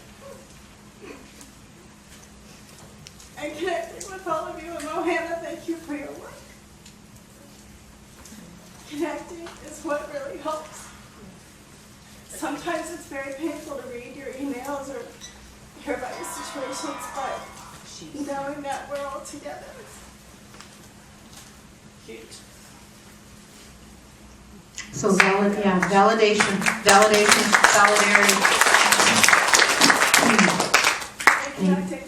and connecting, and knowing that you are not alone. I know for a lot of mothers who were going through this, like in the 90s and earlier, really we didn't have this community. When I was going through my case, we didn't have this community. So at least we do have that, and we do have people saying, this is wrong. This is absolutely wrong, and we're going to do something about it. So that's very empowering. Any other suggestions that people have that have helped them? Yeah.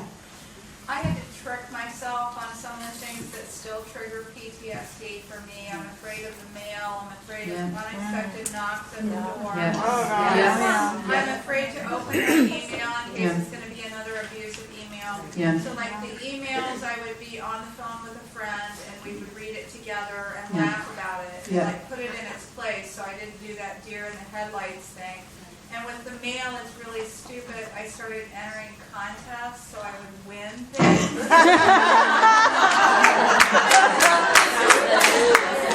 And she wins. So you're trying to associate your mail with something positive and negative. You know what? I still have problems opening my mail. And it's been like 12 years since my battle. I mean, what, 12, 14 years? I still have problems opening my mail. I'll admit it.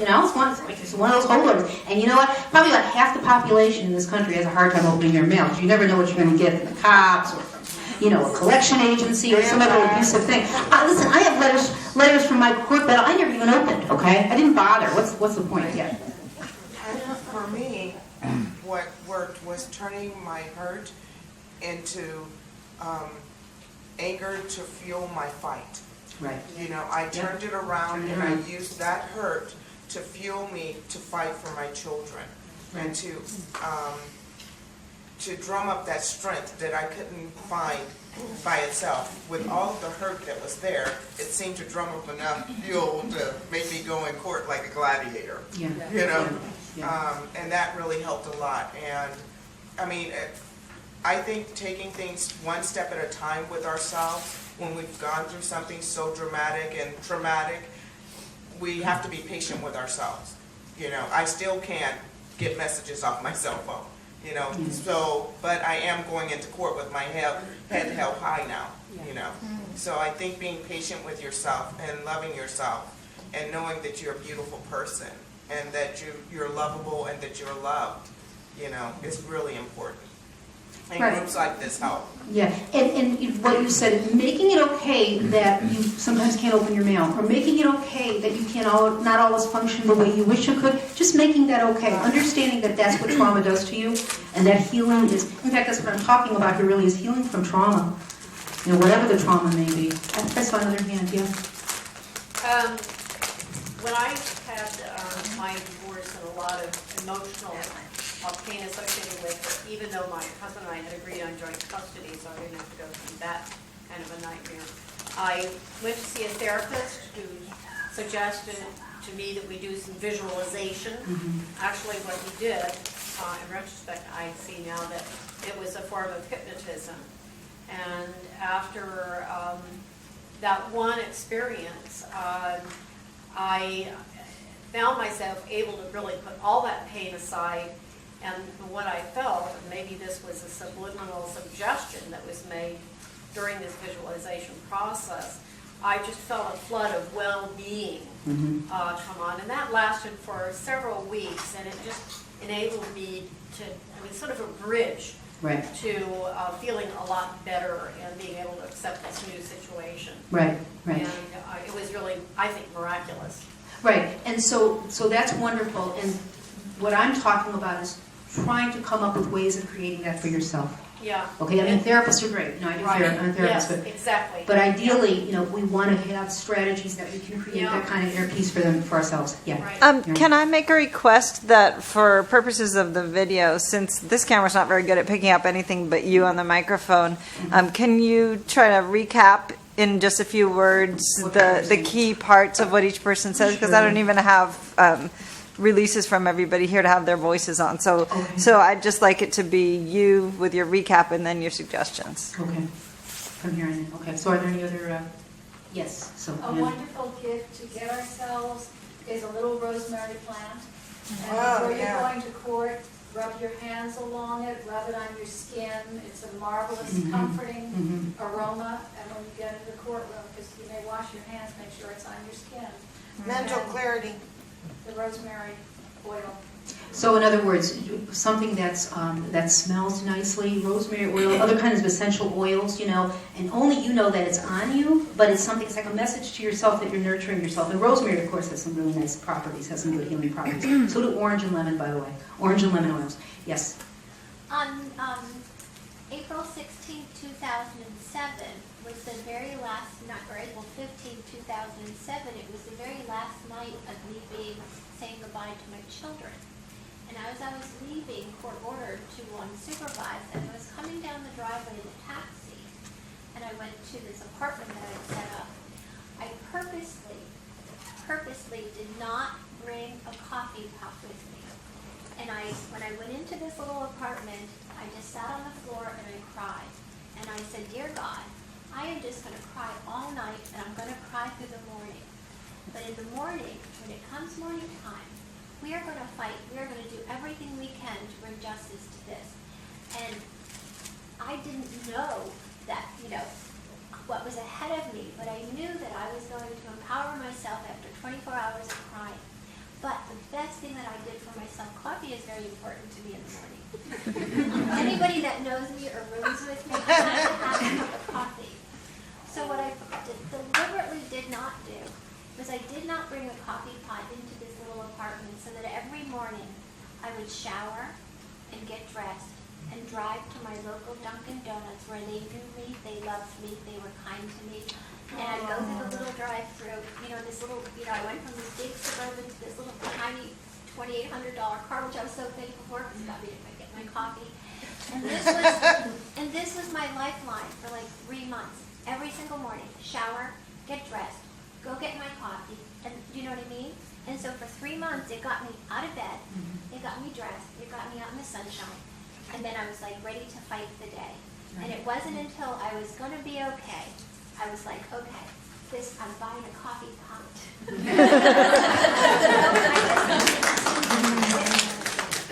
So doing things that are normal, even though your life is completely abnormal in other ways, doing something that's normal and loving yourself that way, getting yourself out of bed, having some meaning, and having meaning and purpose.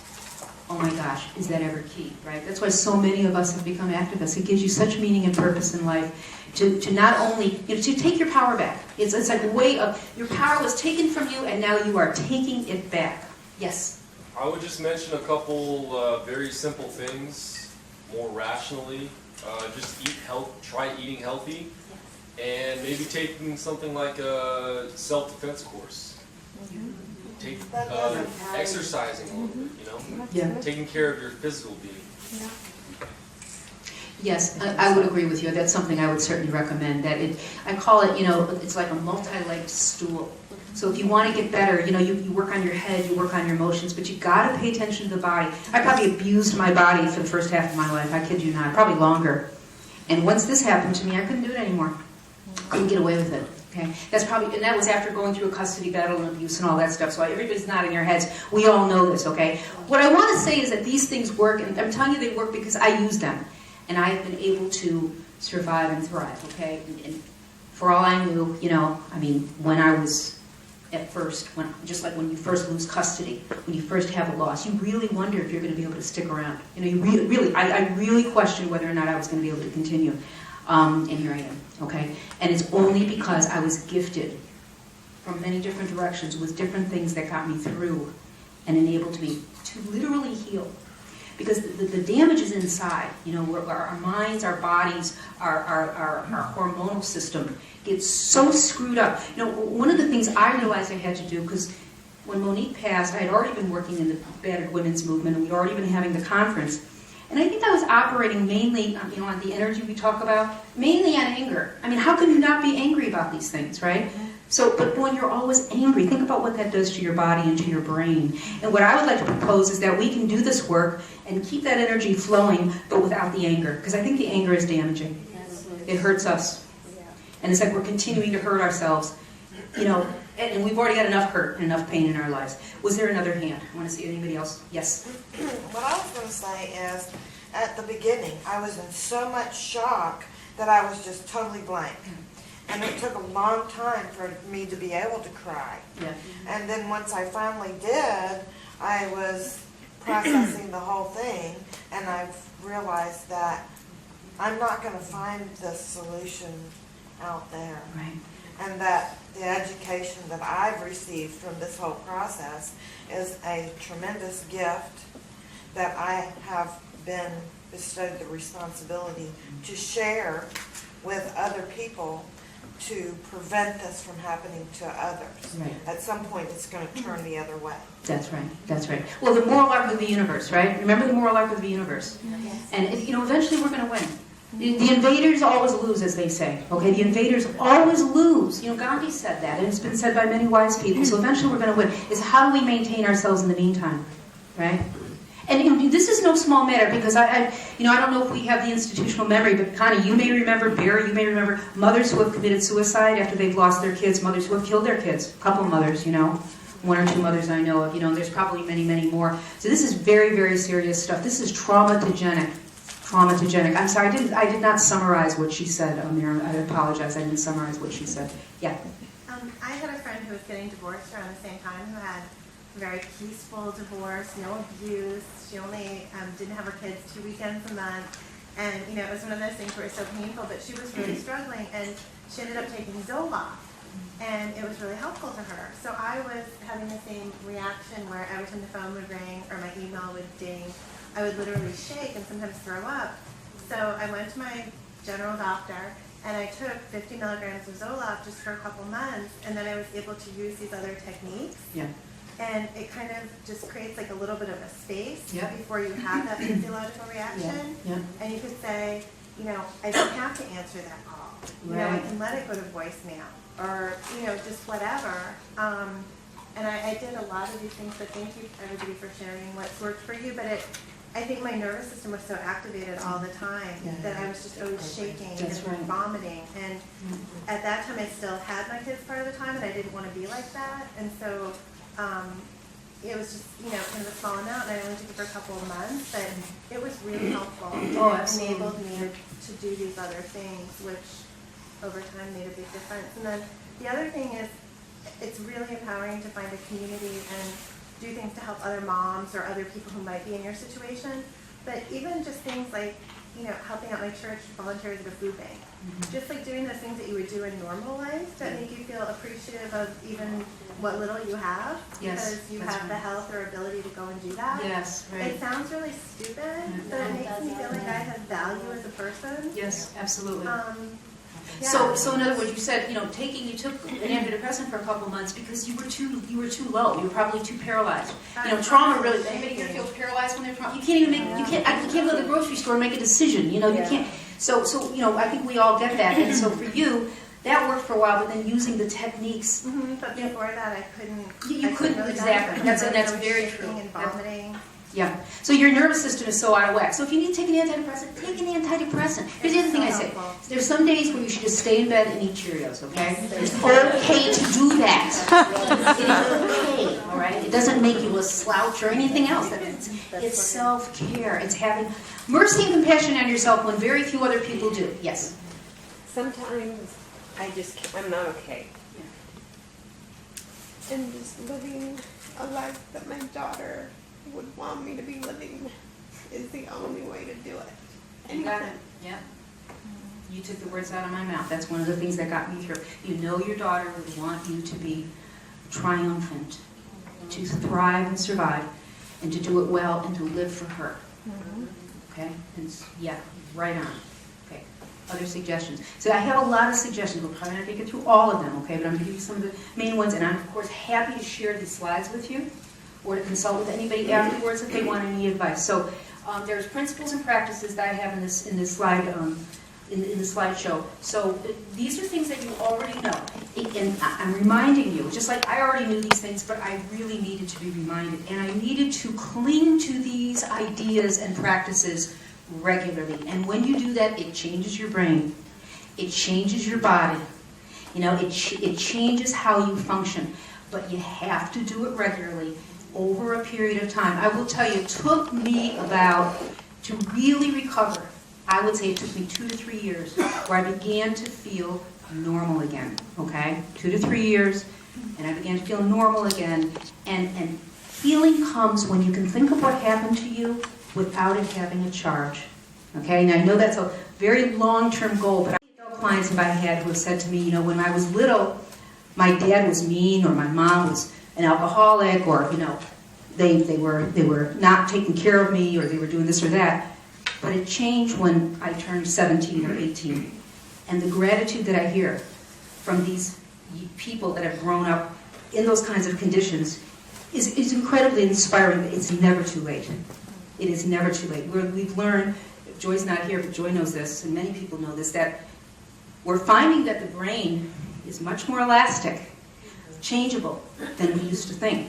When I was in college and learning psychology, you know, the brain is fixed by the age of 5 or 6 or 18 or 21. No, it's not. No, it's not. You know what they're saying about personality disorders these days? DSM-5? Good old DSM-5. You know what DSM-5 did? DSM-5 has given us premenstrual dysphoria disorder. It's finally a disorder. Ladies, we have a disorder all of our own. Guys can't have this one. Right? Aren't we lucky? Anyway. DSM-5, womanhood. So, back to the techniques. Watching our thoughts. And this is watching our thoughts is something that I remember when I was in college in the 70s, it was called lunatic fringe stuff. You know, meditation and visualization. That was not, you know, psychologists laughed at that stuff. Now it's mainstream. Right. Now your family doctor will tell you to do this. So mindfulness, watching your thoughts, all that really means is stepping back and noticing what goes through your mind. It's that simple. It's not easy, but it's simple. Think about the clouds in the sky. You know, when you're a kid, you lay on the ground, you watch the clouds. They come and they go, and they change, right? And they kind of roll through the sky and roll out of your sight. That's what our thoughts are. Probably, I would say, maybe, all right, I'm going to be generous. 85% of our thoughts I call space junk. Space junk. You know what space junk is? The asteroid belt? Or other things float around in space. Most of our thoughts are just space junk. Seriously. And you can't know that unless you're aware of what you're thinking. And it's hard to be, it's like becoming aware of your own back or something. You know, we don't normally look at our back. But here's a visualization that I always use. If you're watching a movie in a movie theater, it's best, or even just watching something like this, like somebody up here. So from where you're sitting, if you're watching a movie, if it's a really scary movie or a real exciting movie, your brain is engaged and your whole body chemistry changes in response to what's going on in the movie. But isn't there a part of your brain that knows it's a movie? That's the same idea, okay? That the thoughts that go through our mind are like a movie. And they're just a little version that we've made up about what life is about. And again, it's not that there's no reality, there is reality. But it's what we tell ourselves about that reality. That's our movie. So if you can know that you're watching your thoughts, that your thoughts don't have ultimate power over you, that your thoughts are just thoughts. And eventually what happens as you watch your thoughts, you begin to stay in the place of watching. And when you stay in the place of watching your thoughts, and you see a thought coming that's going to send you down a bad path, you can say, I divert to another thought, or I shift to another thought, or use some other techniques in order to release those thoughts, okay? Very simple, but not easy. There's a difference between being something simple and something being easy. Are we watching my time? Yeah, we got about 2 more minutes. 2 more minutes, okay. So. Thank you. So we said the brain's more malleable than we previously thought. So there's a number of things. Meditation is probably one of the main things that I've learned to do, and I now teach it to my clients. And I have a meditation group of friends get together, and we meditate together once a month. Everybody that I talk to that begins meditating and sticks with it tells me the same things that I'm telling you. Okay, so it's a very, very powerful technique, and I think it does something to the brain. When they study the brains of people who've been meditating a long time, they find that their brain actually has different kinds of brain activity. If anybody ever wants to learn how to meditate, it's very, very easy. I could probably talk to you on the phone, or you can go. There's any number of places. I'm not a meditation teacher, but it's that easy, so you can learn it from many, many different places. But I consider that as one of the things that has changed my life. EMDR, I became a trained EMDR therapist. How many people have heard of EMDR? Great, okay. I got EMDR for myself. I found it very, very helpful. Some people say that EMDR therapy, which is the eye movement therapy, there's probably a relationship between the tapping that we were talking about this morning. Yeah. EMDR is part of a body of techniques called bilateral stimulation, and it's stimulating the brain on both sides. And so EMDR is basically, you work with somebody and you have them remember very traumatic moments, and then you leave them in moving their eyes back and forth while they're thinking about the traumatic moment. And what it does is it removes the anguish from the moment. It separates the emotion from the moment. So what you ask somebody who has gone through EMDR, you ask them to remember a moment that used to be just like, it would just traumatize them, or it would make them feel horrible, make them feel at a 10. You have them rate it, and they can get it down so that it's there, but it really doesn't have the same effect on you. And so the exciting thing is that we can change how our brains and bodies work. It's just a matter of learning about it and dedicating ourselves to the path. So I'm going to be happy to share these slides with anybody or to have informal discussions with anybody since I'm out of time. Thank you. Makes such a big difference, and I think sometime in each conference someone has to say that, and thank you, Mo. Thank you.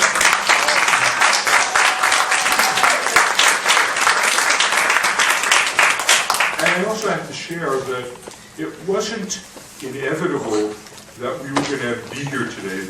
We didn't know if we were going to have a conference this year. And the reason that we're here today, the reason we've had these activities is because of the work of Connie Valentine and Lillian Miller. And again, that needs to be acknowledged. Connie's done so much work.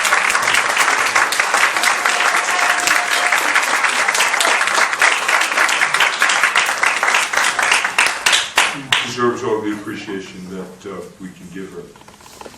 Hey Barry, one more thing you might want to mention is DVAC 2, just so people know that's coming. The second version of DVAC. I'm not here. Second volume of Domestic Violence, Abuse, and Custody is going to be coming out. Okay, yes. We can announce that just in the last week, the second volume of Domestic Violence, Abuse, and Child Custody that Mo and I co-edited has gone to the editor. And hopefully it will be out soon. It's got a lot of actually cutting-edge research that we think may change some things, so we're excited about it. All right. We've got some incredible scholars and writers in this movement that I am so grateful for. Many of them are in this room. You know who you are. That wrote chapters for this book, so we are very, very fortunate for that. And when is the publication? We don't know. We turned it in, okay? So now. I think it'll probably be next year. That's my guess. My guess it'll be next year by the time we have the conference. Yeah. Okay, so now we're going to do a different kind of healing. We're going to change the system that brought all the trauma. Yay! Yay! This fall, the world is going to change. Let me repeat that. this fall, the world is going to change if you're part of it. This isn't, a joke or anything like that. It's realistic, and something is going to happen, and we're going to have a campaign, and we're going to call it the Quincy Solution. That's what I'm here to talk about, because the Quincy Solution changes everything. It will reduce domestic violence crimes by 80%.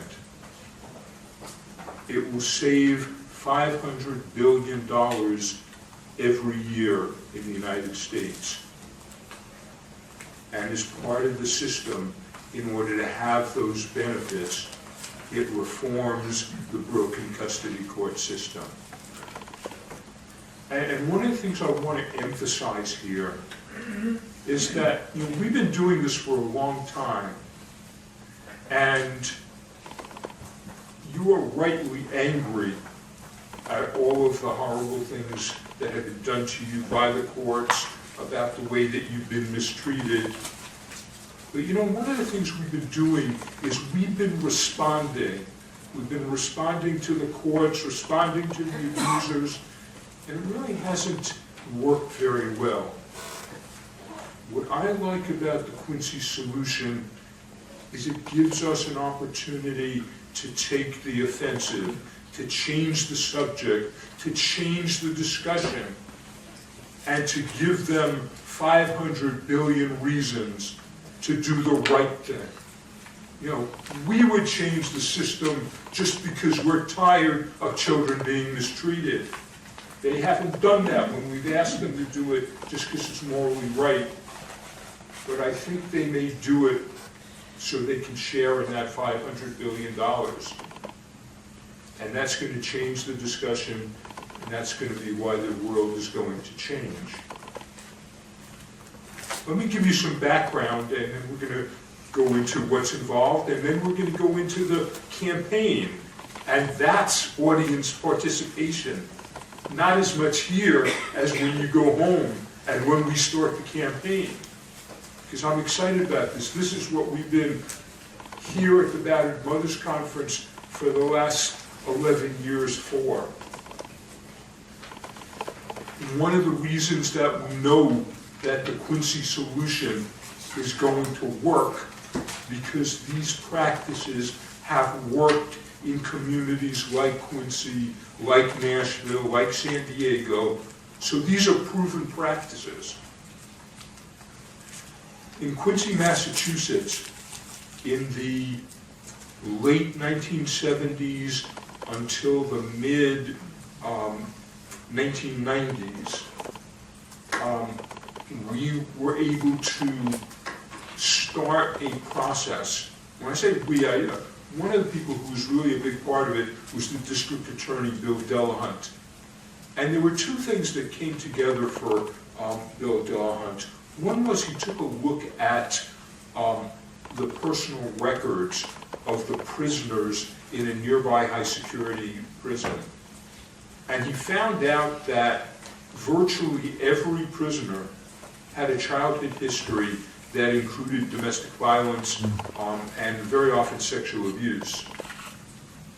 And he figured that if he could prevent domestic violence crime, he would be reducing all crime, which is exactly what happened. At about the same time, the wife of a tugboat captain went to the police one Friday afternoon and asked for help. And the police told her to come back on Monday. And her husband killed her over the weekend.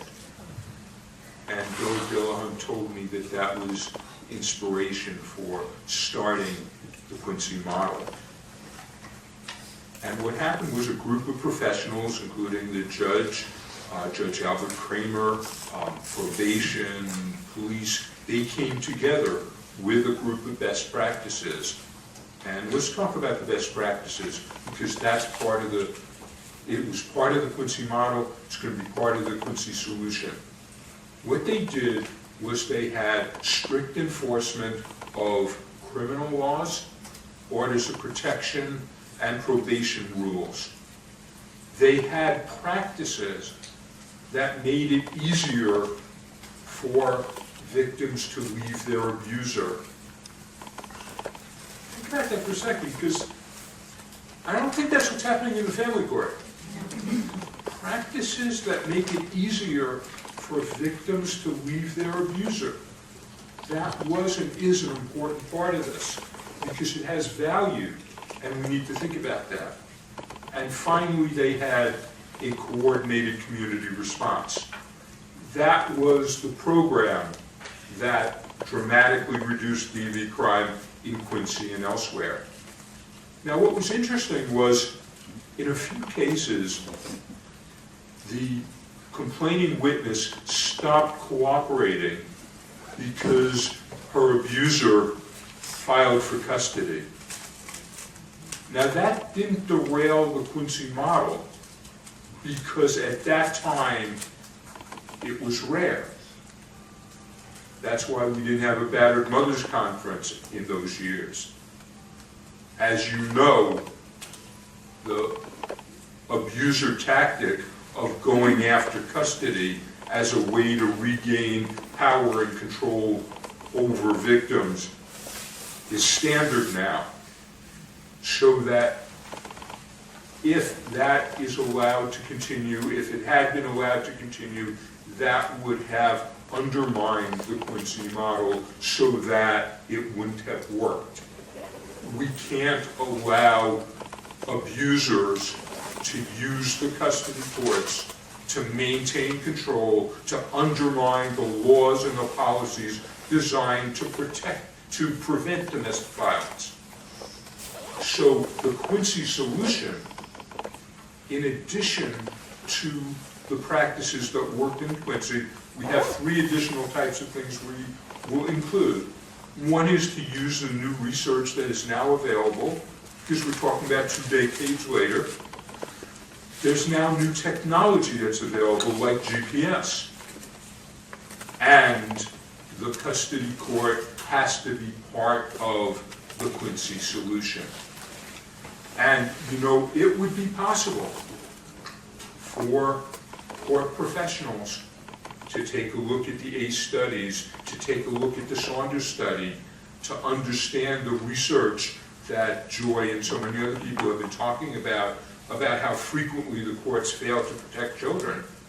Use that information, reform the courts with the present laws, and we could have the courts doing the right thing. I think most of us know that that's unlikely, that the courts are going to do that by themselves. So we have another part to the solution. It's called the Safe Child Act. And it says something very simple and very obvious, but it's going to make a huge difference. What we're saying in the Safe Child Act is, when a court is going to decide custody or visitation, the first priority must be the health and safety of the children. Duh. I mean, how can anyone argue with that? That seems obvious. Many people probably would think that's what we're doing, but the reality is that every state has a series of factors. That may be one of the factors, but they routinely focus on other factors that are far less important and are used by abusers to distract attention. So that's going to stop it. And what the Safe Child Act also does, very specifically, it talks about when we want to provide the health and safety of children. Not only does that mean we have to prevent them from being directly assaulted, but there are circumstances that are known to place children at risk. Exposure to domestic violence is one of those. Separating a child from their primary attachment figure is another.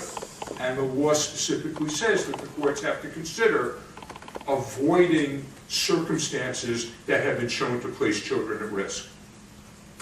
The other thing that the law does that's really critical, as we've talked about throughout, you can't protect the children if you can't recognize abuse and if you can't respond effectively, which means you have to have genuine experts. And so that's part of the law. And I'll tell you that I've been working with an organization called the Stop Abuse Campaign that is going to be part of these campaigns, and they have been lobbying with legislators in New York for a couple of other good laws, and they have started, as they're talking to legislative offices, to mention the Safe Child Act. And what they're telling me is that anything else they talk about, there's skepticism, there's questions and all, but when the Safe Child Act is explained to them, they're enthusiastic about it. You know, how can they argue about making the safety and health of children the first priority? You know, and child custody obviously is a controversial issue and it's difficult, but this formulation is easy to agree to, and we have an assemblywoman who has supported a lot of really good legislation, not supported, has passed a lot of good legislation, and she has asked us to have the proposal put in legislative language because she thinks she wants to sponsor it. So we're excited about that. We think the Safe Child Act can be an important part of the Quincy solution and can get passed and can change the debate, because very frankly, for the past 15 years, we've been losing that debate. So, you know, this is what we are trying to do. Now, a lot of this is based on the ACE research, and that's adverse childhood experiences. And one of the things I really like about what we're dealing with here, the ACE research comes from the Centers for Disease Control. That's a very credible organization. When we talk about the Saunders study, it comes from the U.S. Department of Justice. Again, credible material. Now, our opponents, they sometimes put up research. It comes from a crazy doctor who didn't do any research, but who did it based on his personal beliefs, and many public statements by him that sex between adults and children is acceptable. Now, this isn't a debate I'm happy to have. Our research is so much more credible than with the other side, but we have to frame it this way. When we frame it this way, you know, it would take someone just incredibly biased not to be on our side. Now, the ACE studies do some really important things here. The basic finding of the ACE study is that children who are exposed to domestic violence, child abuse, and other traumas will have more illnesses, more injuries, not only as children, but the rest of their lives, and will have shorter lives. Now, is there anything that goes more to the heart of the best interests of children? It's hard to imagine anything else. That really should speak to what courts have to do. And this is not something that most court professionals are aware of. And if you think about it, one of the things a court should do, and does in just about every other type of case, is they consider, if they make a mistake, if they err on one side or the other, what are the consequences? You know, if they believe an allegation and it turns out that's false, that's not a good thing. We don't want that to happen. But the consequences are very limited. But if they are faced with an allegation that they disbelieve, and it turns out that they were wrong, that can literally destroy the child's life.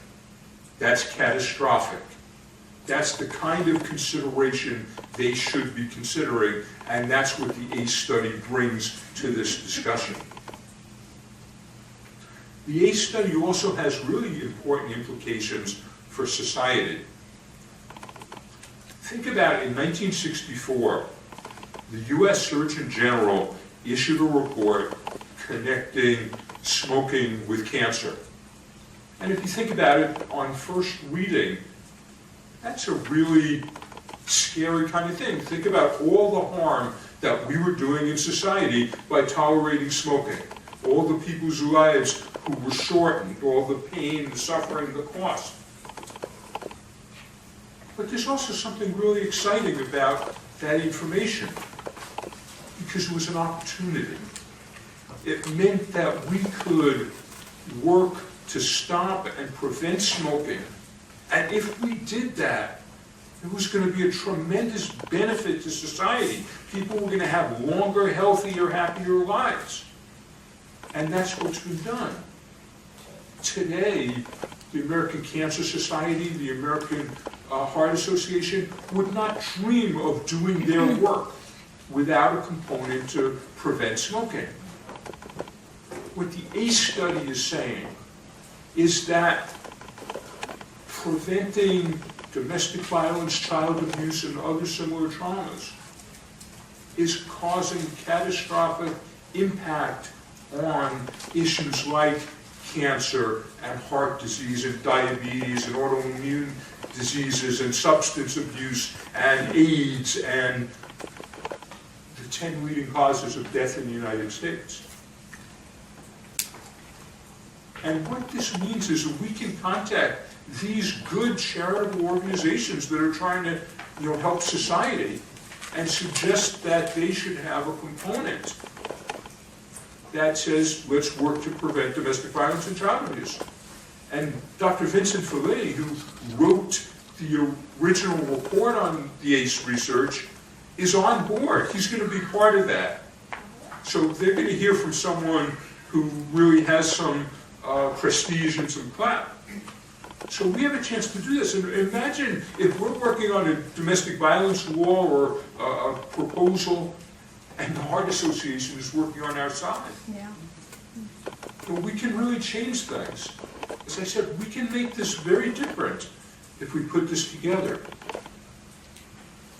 And the ACE research, of course, has implications for custody courts because it demonstrates in health care for domestic violence.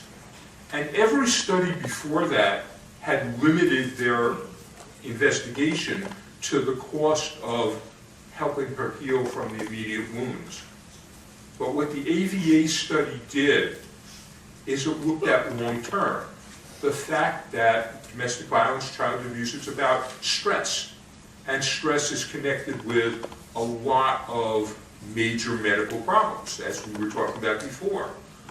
So when they considered that, what the bottom line is, in the United States, we're spending $750 billion a year on healthcare costs for our tolerance of domestic violence.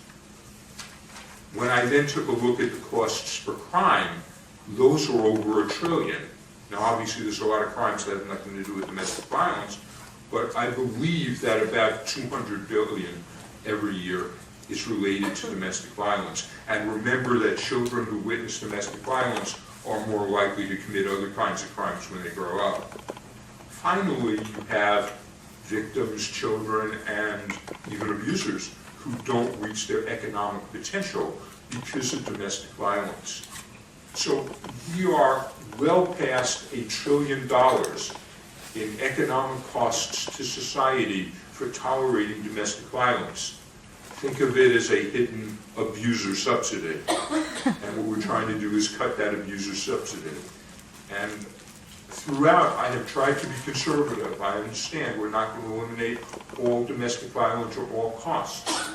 But I'm confident that we can quickly eliminate $500 billion in these costs, which again will change everything.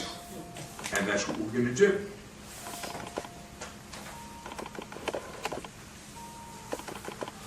Okay, now we get to the audience participation. Not so much for questions now, but for participation later. This fall, my book is coming out. And unlike the books that I have with Mo, this is going to be affordable. So it's written not for a small niche audience, it's written for the general public. And we're going to have a campaign based on it. The NCADV is on board, many other organizations are going to join what we may be calling the Quincy Coalition. And we think that the potential economic benefits can expand our potential allies. Just let me do later, okay? Let me just give a couple of examples. Can everybody turn off their cell phones? Because there's a HARP alarm going. That's the church next door. Oh, okay. There have been a lot of cell phones, so everybody just do it anyway, just so we have less interruptions. Think about teachers' unions. Think about how does this affect teachers? Children who are abused, they come to class and they act out in various ways, which makes teachers' jobs harder. That's just one thing. Teachers have to pay a share of their health care costs. That's coming out of their pockets. They're going to save some of that. The school system has to pay health care costs, which means they can't pay the teachers as much salary as they would otherwise be able to pay. So on all these different levels, aside from any personal involvement, it impacts the teachers. The same thing with police, even more so because one of the most likely causes of police deaths is DV cases. You know, we think about businesses. Businesses in this country spend $79 billion every year, not on healthcare costs, on healthcare costs related to domestic violence. Think how that changes the economy. And we're going to let them know about it. So we're going to have a campaign. We hope that you will participate in the campaign. We're going to work through the Stop Abuse campaign. We're going to have websites. We're going to have social media. As I said, I'm going to be all over the country. You can work in your communities. You can work nationally. And I just want to give a couple of examples. Just in the last day or two, I took out my phone and I looked at some articles. And I found an article yesterday. Several large corporations complained that the Affordable Care Act was costing them some money. Now, I don't really think that's true, but that's not even the point. If that's what they're concerned about, we can save them a whole lot more by ending domestic violence. And we can contact them and say, well, if you're concerned about this, here's how to save your money. And that's something that our supporters are going to need to do. And then today, we had one of the terrible stories that we hear all too often from my home county in New Jersey. It's a story about a situation in Lodi, New Jersey, where two young children, 6 and 7, were kidnapped by their abusive father after he had murdered their mother. And fortunately, the children were recovered safe. This is the kind of thing that could be avoided through the Quincy model. Unfortunately, these kinds of stories are going to be there day after day. And what we're going to need to do is let the reporters, let the media, let the community know there's a solution. These tragedies are not inevitable. We can prevent them. And so we're going to be working together. We're going to have any organizations that want, any individuals want, and we're going to make the world different. Okay.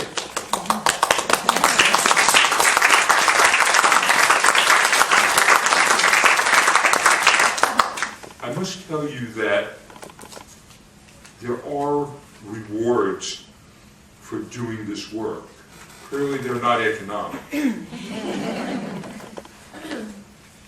And I had one of those experiences. I must tell you that last December, I went on a cruise with my wife, and we stopped in Curaçao, which is the Dutch Antilles, and I met a trainer who was from the Netherlands. And I had the opportunity to tell her the story about how last year at the Battered Mothers Conference we had honored the Netherlands for protecting Holly Collins and her children. And I'm not sure exactly what happened, but she told the story to Kaylee. And I must tell you, Kaylee, she's really pretty, and she was really excited about the story. Kaylee's on the left. So we've had fun, but Kaylee wanted to be part of this presentation. Oh, sweet. And so, on my website we have an article, Why Don't We End Domestic Violence, which tells about the Quincy model. There's an article about the Safe Child Act. There's the Saunders study and a couple of articles about how to use the Saunders study. There's an article about the ACE research, about the health impact of TV on children. You're welcome to look at that at any time. Need to reach me, that's my email address. But we're going to start this campaign. Next year, everything's going to be different because of you. Thank you.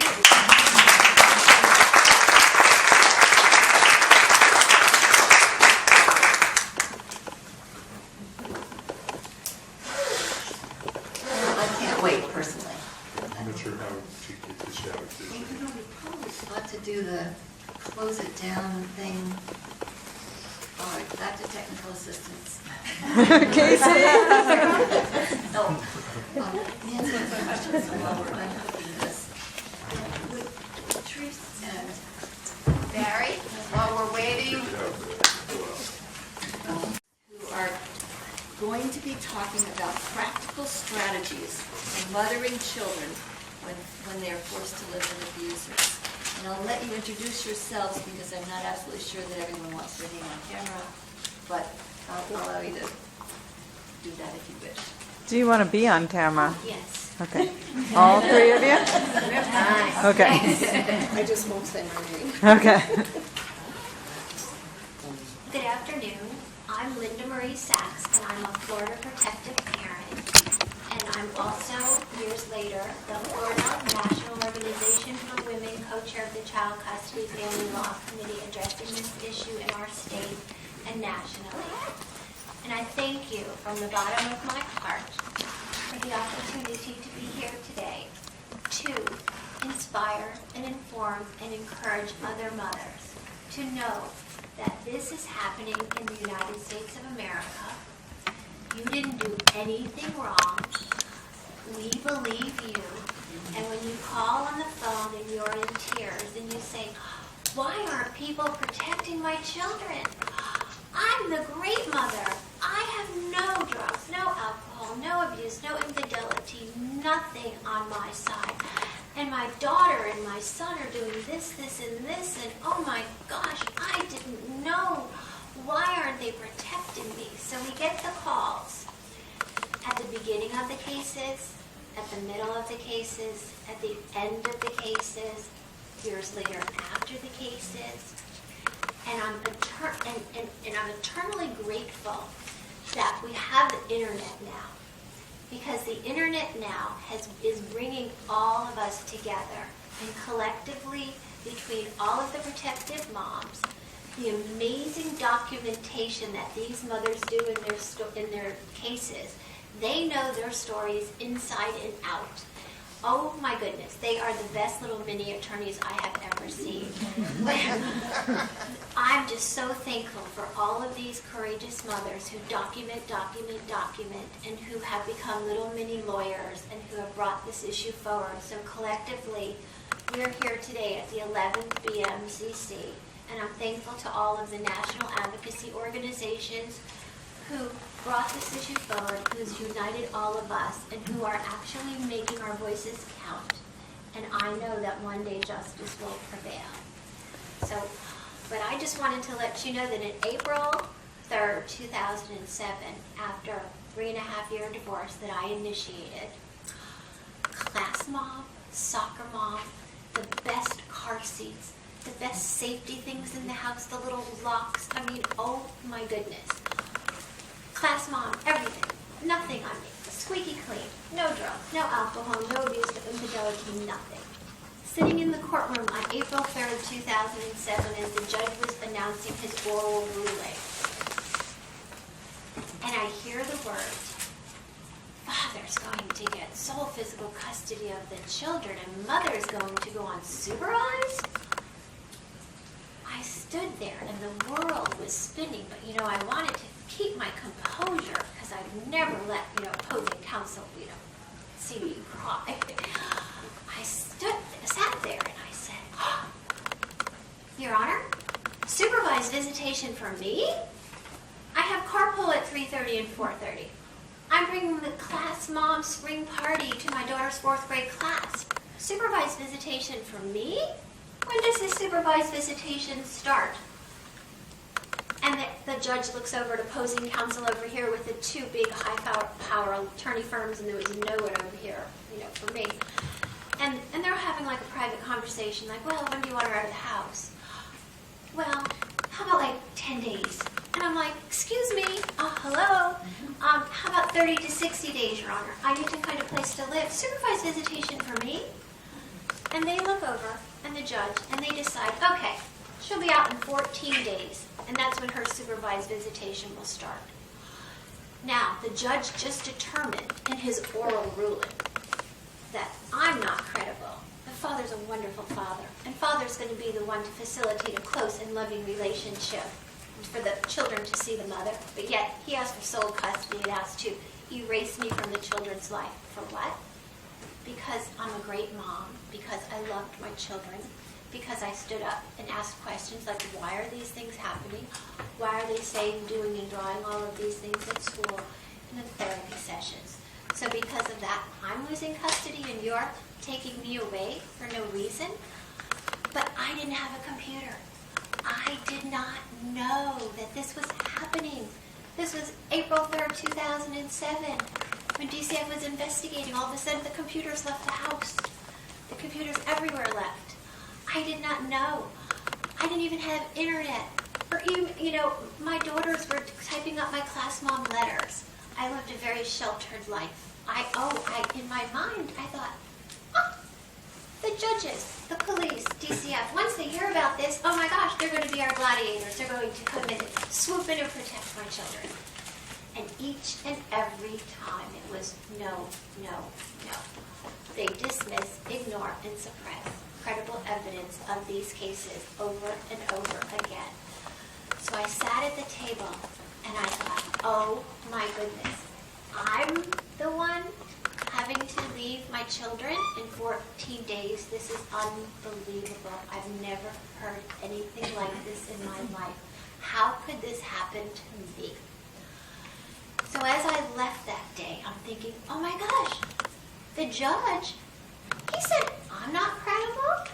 He said that I have to be removed from my children for nothing, but yet he's left me in the house for 14 days with them to continue to be class mom and soccer mom and pick my girls up from school and do the carpool and do the soccer days, help them with their homework and pack their lunch boxes and get ready to then leave them.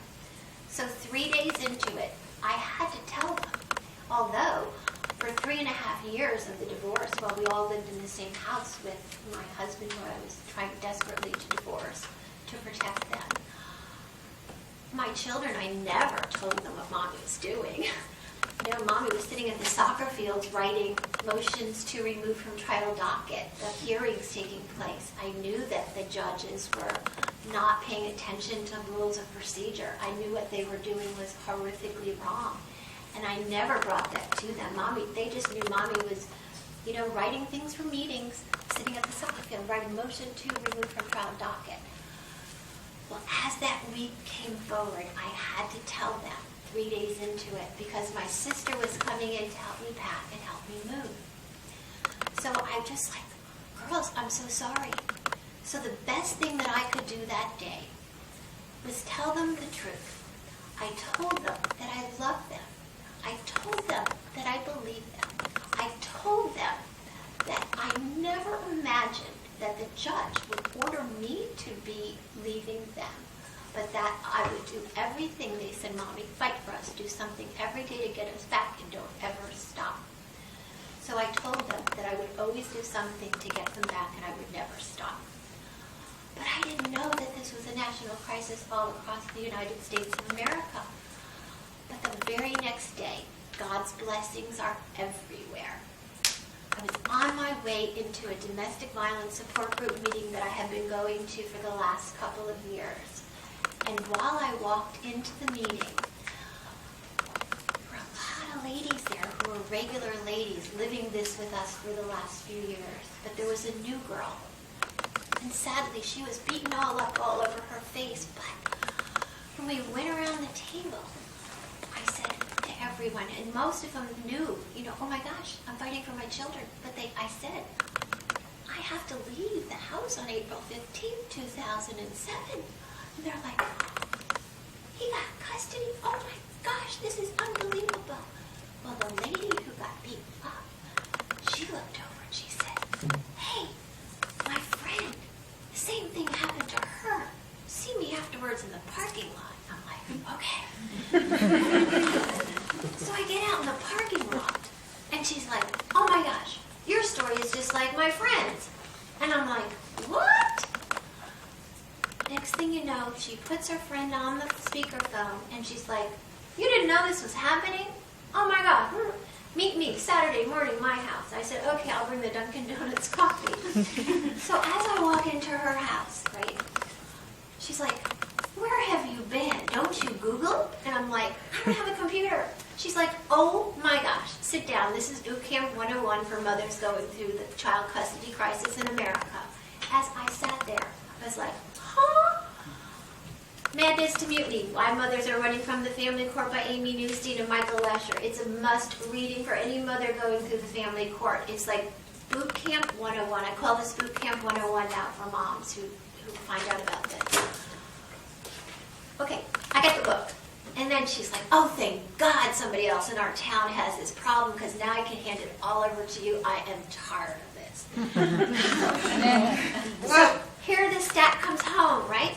And I'm like, oh my gosh. And in the midst of packing up the house, right, and, you know, trying to move and process all this, that night I get in bed, you know, the little blow-up mattress because the bed has already been moved. And I open this book of Madness to Mutiny, Why Mothers Are Running from the Family Court. And that was the eye-opener. That was the lifeline that I needed so desperately. Oh my gosh. And me, I'm this positive thinker anyway. So I had to really focus to say, okay, this is this new journey, God, we're on. I thank you for the blessings of sending me this young lady who just sent me this lifeline, because it would have been horrifically different had I thought that it was just me, with no computer, no internet, thinking, oh, it's just me.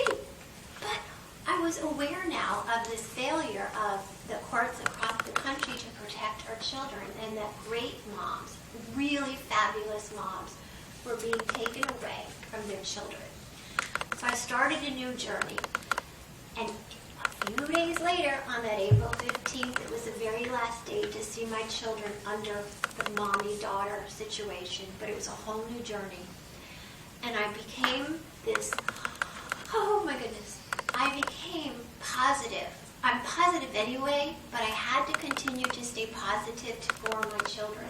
because when I got to see them the 2 hours a month, the second and fourth Saturday of the month for 2 hours, I considered myself one of the luckiest moms in the world. Because I knew Wendy Titleman, a few months later I heard about her case. And I heard that she just lost her children in court hearings and never saw them again. I heard about Shannon, who came to the Battered Mother Custody Conference. And she had a wheelchair and she had a sign. And every day that we marched, she would cross out the number on the sign. And it was 746 days I hadn't seen my child. 747 days, 748 days. So in the scope of this horrific crisis in America, I just could only focus on the positive and only stay like a thoroughbred racehorse goat at the Kentucky Derby.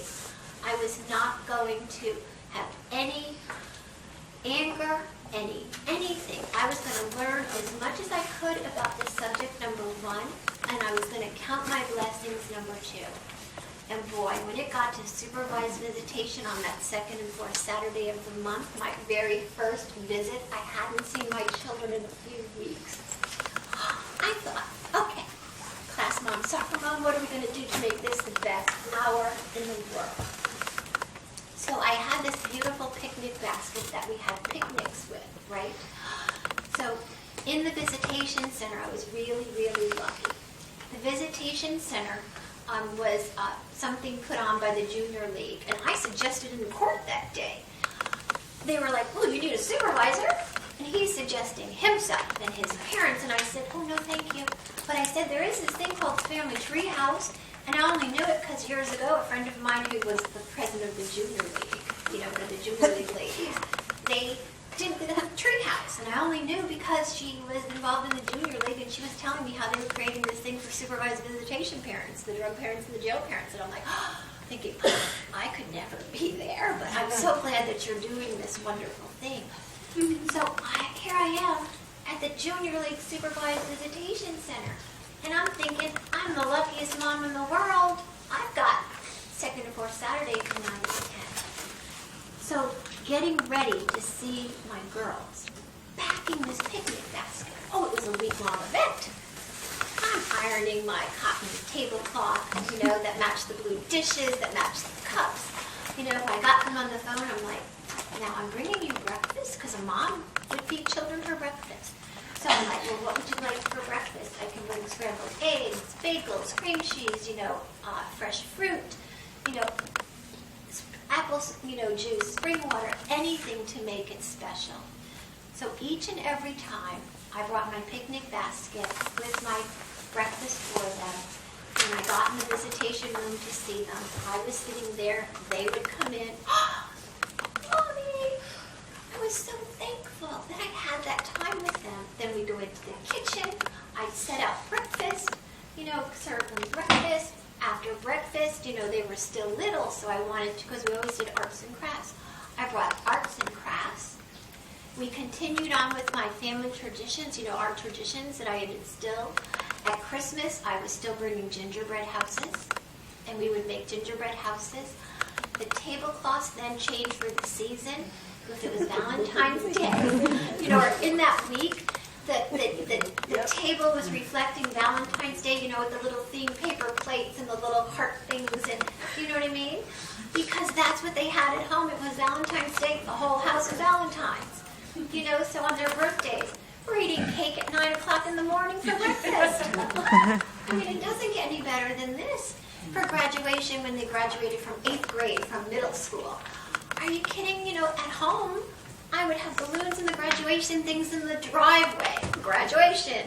So I'd go to Factory Card Outlet and I'd poke one of those right in the back of the visitation center. So as they walked up the little thing, it was like, congratulations, graduation. I made it the most wonderful 2 hours, the second and fourth Saturday of the month. I did. And I didn't, they knew, I would tell them, I am so proud of you every moment, every time I saw them. I am so proud of you. I am the luckiest mom in the world to be your mother. And it took everything not to cry, but art, because they knew that the visitation person was writing everything down as she she sat in the doorway and she wrote everything down. And there were rules and parameters you could not break. You know, so you can't cry. You can't talk about your court case. So you can't cry. So I just, for that moment of time, for those 55 minutes, I stopped the outside world, concentrated for 55 minutes on them, being their mom, like it was before, letting them know that they are the most amazing thing. How's school? What are you doing in this class? How's, this? How's that? It was the most fabulous time ever. And so I counted my blessings every single day. I was very thankful that I had knowledge of this issue. I was thankful that I was walking in faith, for a new journey, that God, I believe in God, and that God needed me somewhere else. I was thankful that I knew that moms like me and you were losing custody and we were all together as a team. I had an attitude of gratitude for even a moment of a phone call. I was so eternally grateful for every moment that I thought, whether it was a text or a voice message. If they threw me something at the visitation center, oh my gosh, it was like the art wall fabulousness in my house. Their pictures were everywhere. I made it just the best for their holidays and their birthdays. And I learned to be very creative to tell them things on the phone. See, I'm like Miss Rules follower, right?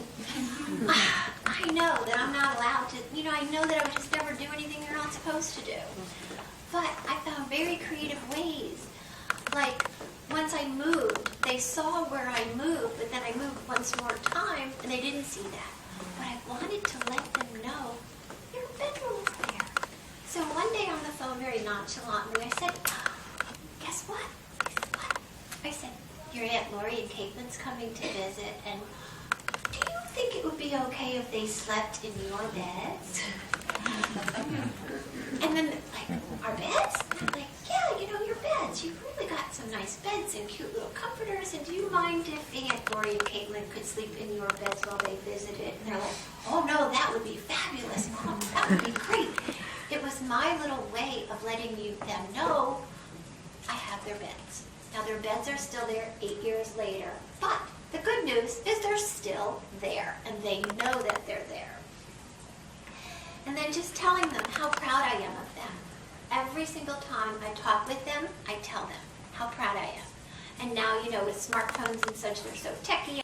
The council table, that they court order to supervise visitation. I am powerful. I am a survivor of this. And I can guarantee you they mess with the wrong mama.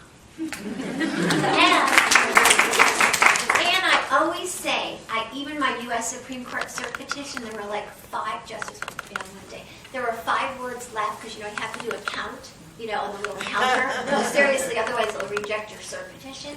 There were 5 words left, and I do everything with this, and it's justice will prevail one day. And I believe that in my heart because of all of the people like you and all of the advocacy groups. And I'm just so glad to be a mom. And I'm so thankful that I love my children and they love me. And I'm thankful to be able to speak out on all of the thousands of mothers who feel judicial retaliation. And I come as one, but I stand here before you as thousands and thousands and thousands of mothers and over the 1 million children. And I thank you for the opportunity to share my little tidbits. And thank you, it's an honor.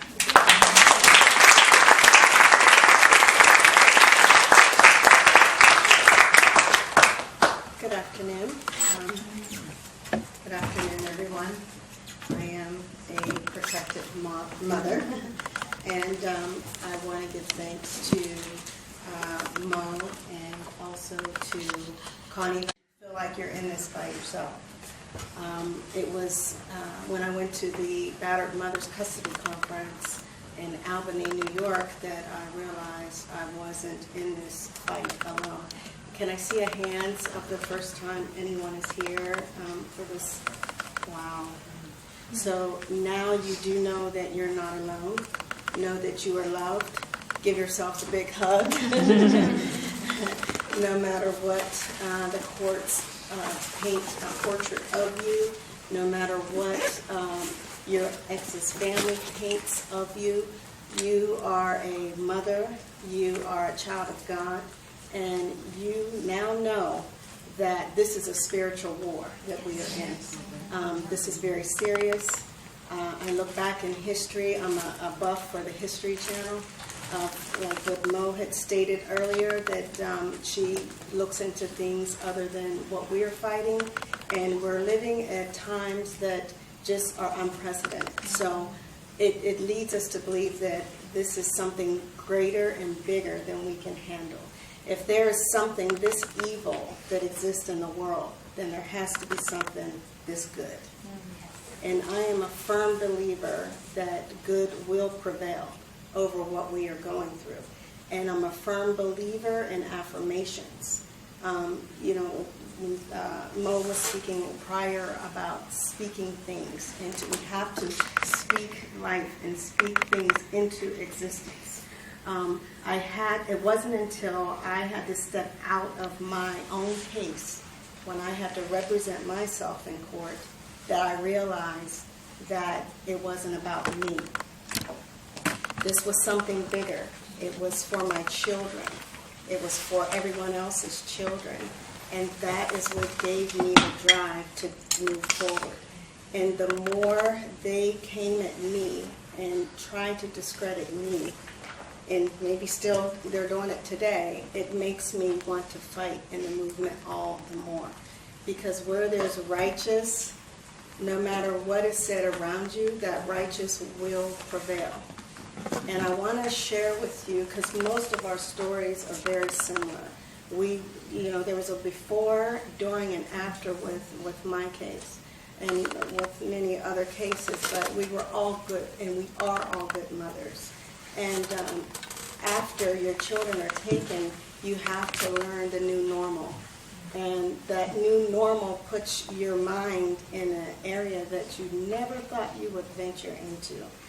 But God will give you the strength to go through that venture, and He will be there with you. He hasn't forgotten us. He hasn't forgotten you. If He can help me, He can help you. Little old me, I'm nobody. I'm a mother and an advocate in the movement. That is it. So if He came for me, He's going to come and vindicate you all's cases. I believe that. And with the movement that we have, I've seen it come a long way. We may not think that, we want immediate answers. We want to come to this event and we want someone to just come in and snatch our kids up because we're right. And one day it's going to happen because He hears the cries. And I want to talk to you this afternoon about life and death after court, after custody court, and literally death after my ex.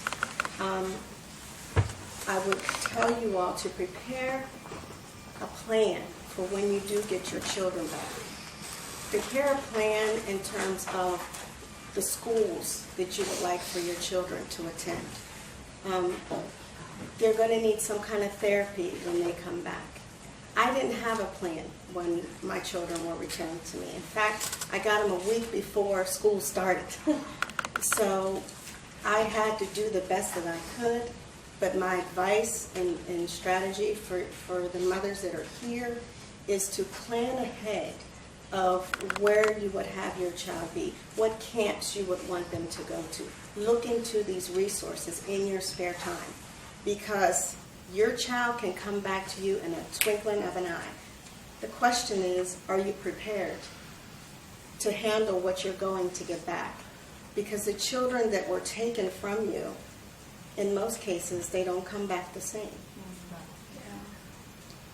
Anytime you have that much trauma and that much damage done to you, it's going to take some time to undo. So we as protective mothers have to put together a plan that's workable to our children and to us and to our lifestyle. What neighborhood the children are going to live in? Are there other children living around? A family-friendly neighborhood. The school, is the school equipped to handle what you are about to get? therapy. Some, like most said, a lot of therapists don't work. I've had my children to different therapists. The ultimate is the strength of the mother, prayers to God, and faith. But in the meantime, just to have an outlet, you may want to align a psychotherapist for your child. It's just, when I got my children back, it was like the best time of my life. But at the same time, it was a struggle for me. So I had to go from a full-time job to a part-time job to accommodate. Are we ready to do that? And, just after work, you got to run this one to therapy, run this one to tutoring. They're behind. These events affects their education. It affects their health. Do you have a pediatrician lined up? I had to take my son to a chiropractor when I got him back. Stomach problems the kids had. No one could figure out what's wrong with them. I knew, but like we heard earlier, don't go in and say, hey, well, this is wrong because, let someone else tell you that. But through perseverance, through the faith of my family, the faith of God, and the love of my children, and the children can see that. Children know when you're not real with them. They know when you're hurting. They know when anything that is happening, they absorb. They're like sponges. So when you show them that you are going to be there for them in the long haul, I kept my children's rooms and items the same that they had it when they were taken. I moved to a couple different cities, but those belongings came with me. Their rooms were set up everywhere I went. I've had people come in, why are you keeping their stuff? I said, why not? Until you are in my situation and in, my shoes, you can say anything. But for me, in my own healing, and in not knowing when I'm going to get my children back, those items stayed right there. When I did get my children back, when they came home, I let them decide what they wanted to keep, what they wanted to throw away. And one thing I remember with my son, who was 16, when he came back to me, is he took all of his trucks and his cars, and he had one last bath. And he said that he was doing it for old time's sake. So that showed me what he missed all those years. So I'm here to tell you all, never give up. Never give up. And I have a report. My son accepted God January 14th of this year.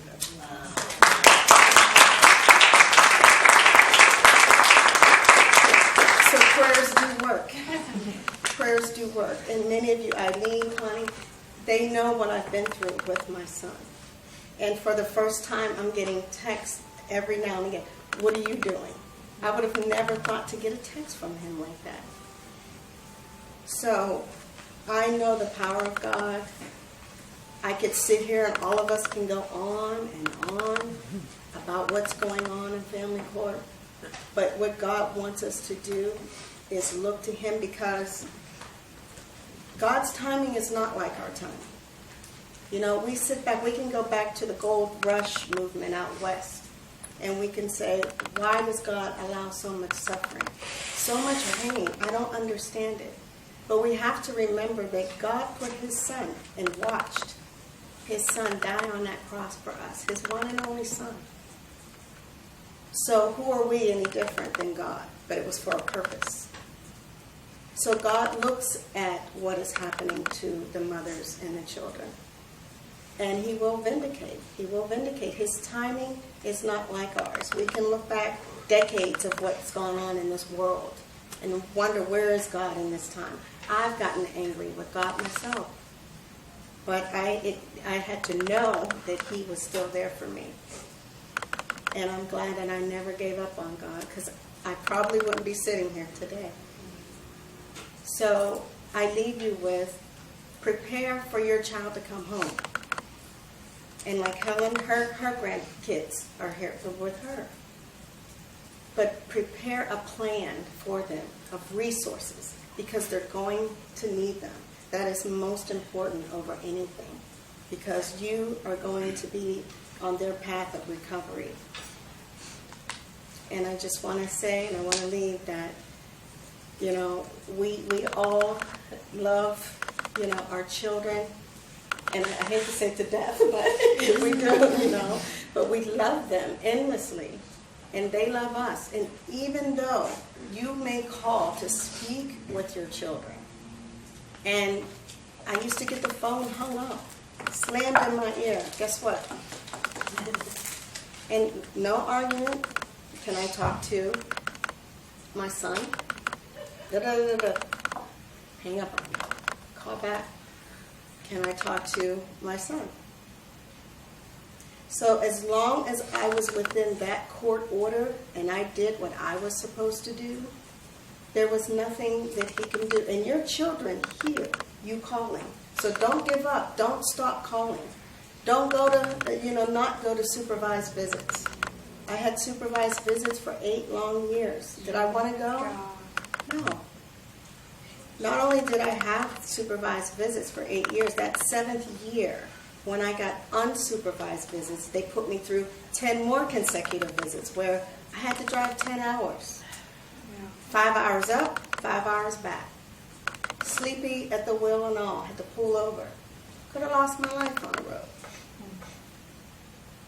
But God has a plan and a purpose for what's going on. And He's using us, little old us. Who are we? So that's why He erected a Mo. He erected Barry, Connie, and Eileen, and all of you. Because He has something greater for us to do. And yes, we will go down in history. And God will be right there with us. So I leave you with that. Always love your children. Have a plan for them coming back home. And just keep saying that every day. My children are coming back. No matter what, they're coming back home. And you pray for your perpetrator.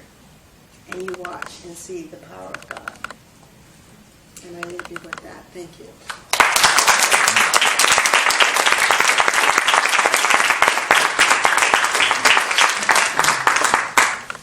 Can I add something? That's very moving. And I just think that tying it together with what we were talking about with Mo this morning is so important, because to take care of your physical body right now might seem like your last priority when you're fighting your battles. But if you don't maintain your health and your emotional strength, then when they do come back, even if it's when they're 18, because they always eventually come back, you will have even more of a problem to deal with all the damage that will have been done. And so you have to be the well of water that's going to be constantly providing. You're the source for their ability to survive after that. And so if you are not nourished yourself, you can't provide that. So if the only thing that you can do for your children is take care of yourself, that's what you have to do. And don't ever think of it as something selfish. It's absolutely essential. You know what? That may be part of the key.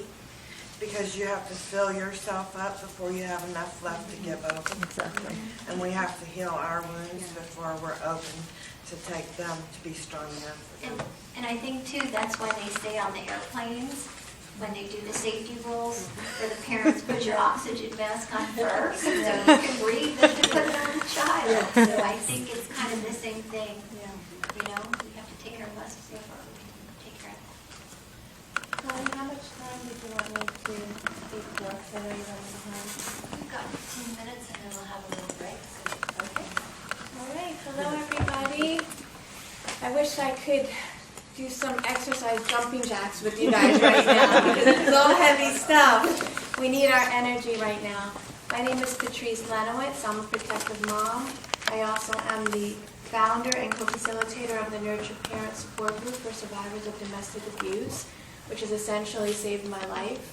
I just want to go to the beginning just a minute, and being in an abusive relationship and what that does to you, and just wanting to die. I just wanted to die because of the abuse and trauma that I suffered every day, and it was really an attack on my soul it was soul siphoning, and that's how I describe it. Being in a relationship where someone that's supposed to love you more than anything in this world, his goal was to hurt me, destroy me, humiliate me, take me down.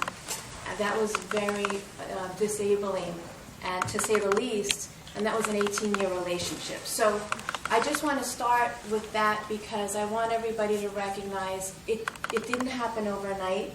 It took time for us to get there, so it's going to take time for us to get out. And when you go through a traumatic experience and then you go into family court and you're re-traumatized, guess what?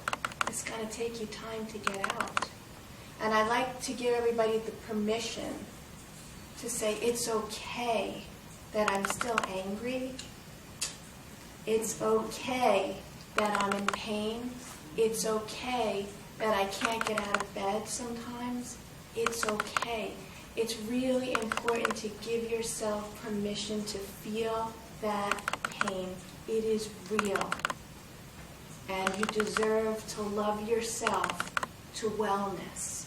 That's really what we all need to do as protective parents, because these lovely women here that are talking about their struggles and surviving without their children, it's unfathomable for a mother to think about her life without her children. It's unfathomable. So now we have to survive and actually pretend that everything's okay. That's like surviving an open heart surgery without your heart. And it's sitting somewhere else, and you have to just go through your day to day.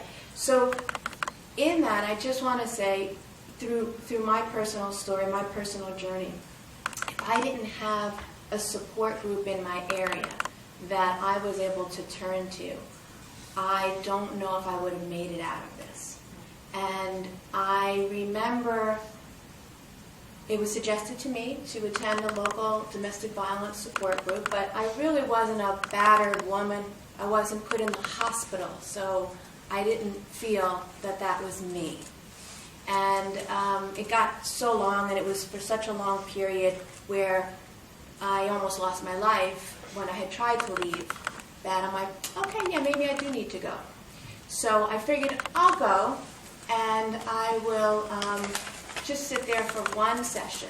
And if these women really have extreme, severe trauma, then this isn't the place for me, because most of it was a covert, verbal, emotional, psychological, financial abuse of me. The physical wasn't as pervasive. And I sat in that room of 12 women, and 10 of those women have the exact same story as me. I had no idea that I was an abused woman, and I sat there, I was like, holy I am. They were right. They were right. And that was my lifeline. My lifeline was discovering that I'm not alone. I'm living this pain, and so is she, and so is she, and so is she. We're in this together. We're mothers, we're life givers. And there are some great protective dads too. I have to throw that in there because I know it's the majority of mothers that our children are being stolen from us, but it happens to some fathers too that are great mothers. They're nurturing, they're loving. So as a parent, any loving, caring, healthy parent, to have this done to you is very traumatic. Being in that support group actually deconstructed the abused woman I had become, whereas his words had power over me. And they took me apart. They literally took me piece by piece. They took me apart. So I was just bare, and I didn't have the ego, as Mel was talking kind of about before with the Eckhart Tolle. When you're thinking about that, all these stories that I was telling myself, they weren't mine. You're not thinking about anything limiting whatsoever. This is a free association project where if you could have anything, be anything, do anything, what would that look like? No limitations. So, well, no, I'll never be a 6-foot tall supermodel, but That's not going to work, but it doesn't matter. You might like fashion, put it on there. You might like travel, put it on there. You might think about having those times with your children, take pictures of families with a picnic or on a beach. Project what you want your life to look like, and eventually it starts to manifest itself in your life. There's power in that. The important thing I want you all to know is I started this just as a protective mom, the nurtured parent, but any of you can do it. And I'm actually hoping that we can do something like the nurtured parent in every county, in every state, because it is so necessary, it is so needed. This is a systemic, endemic problem that we're dealing with. And my phones, I cannot keep up with the emails. I'm sure like many of you can't keep up with the amount of calls, emails, texts from moms in pain. If we can start opening our doors to other mothers, think about the power and the progress of our healing. How much quicker that's going to be. When I validate you and you validate me, and then you say you're down and I'm going to pick you up, and I'm down and you pick me up, and guess what? We're both running. Because we have the power of each other. It's so important. So very similar to like an AA support group. You just need one person to chair it. It's confidential meetings, and you go around the room and you share. The best part about this is that we also not only just support the healing process, but we disseminate information about the court system. My women talk about lawyers. Oh my God. There's one woman in particular that I saw her in court, and I swear to God, I came out of that courtroom and I said, "You've got King Kong balls." I have never seen anything like it. It was the most awesome experience of my life, but time, preparation, she was so prepared for that court, she made them look like the bumbling fools that they are. It was awesome. She still doesn't have her kids, but she's feeling so much better about the powers in her hands now. And you know what? She goes to court for fun now. When they see her coming, let me tell you something, those security guards are called and they're just freaking out because they know if she's giving advice to anyone in the courtroom, it's going to mess up with their day because they're not going to be able to oppress the way they'd like to. And that's the power of together. We need to take care of each other. We can organize our own support groups. You just reach out and say, "Hey ladies, I'd like to organize something. How about we meet at a coffee shop?" In the beginning, I had a little money left, so I used to rent space in a church, and it was great and it was private, but then I had no more money. So, the courts made sure that I had no more money. So now I rent space. I don't rent space. I actually reserve space in a Panera Bread.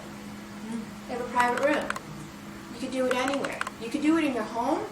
You can do it in a Panera Bread, a local coffee shop that has some privacy, because for confidentiality purposes, I always feel you do need that privacy so there aren't people in there, but it's very easy to do, and you could do it. And, from this whole healing journey for me, and the many times that I just thought I couldn't get through, there was always something for me to get up for.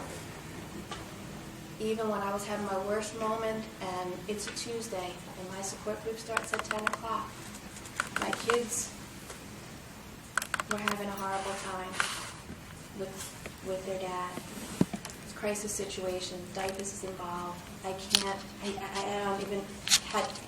gotta get to group. I gotta get to group. And you go to group, and like Mo was saying, I'm in the moment now. Because I can't change what's happening there. It's happening.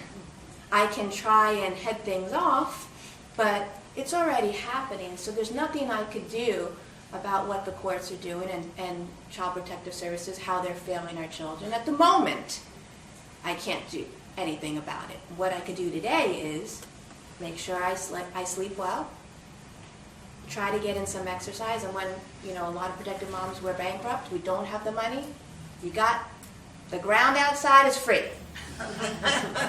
Just put your walking shoes on and go. The endorphins you need to start moving. It's very important to keep moving. Try to eat well to the best of your ability. I know when I was stressed out, I gained 20 pounds I gained 20 pounds in family court.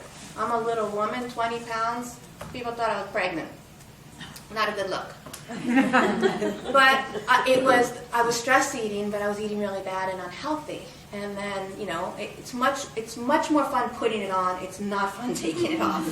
So I suggest eating healthy and finding other like-minded people to share your stories with. And one really, really important thing.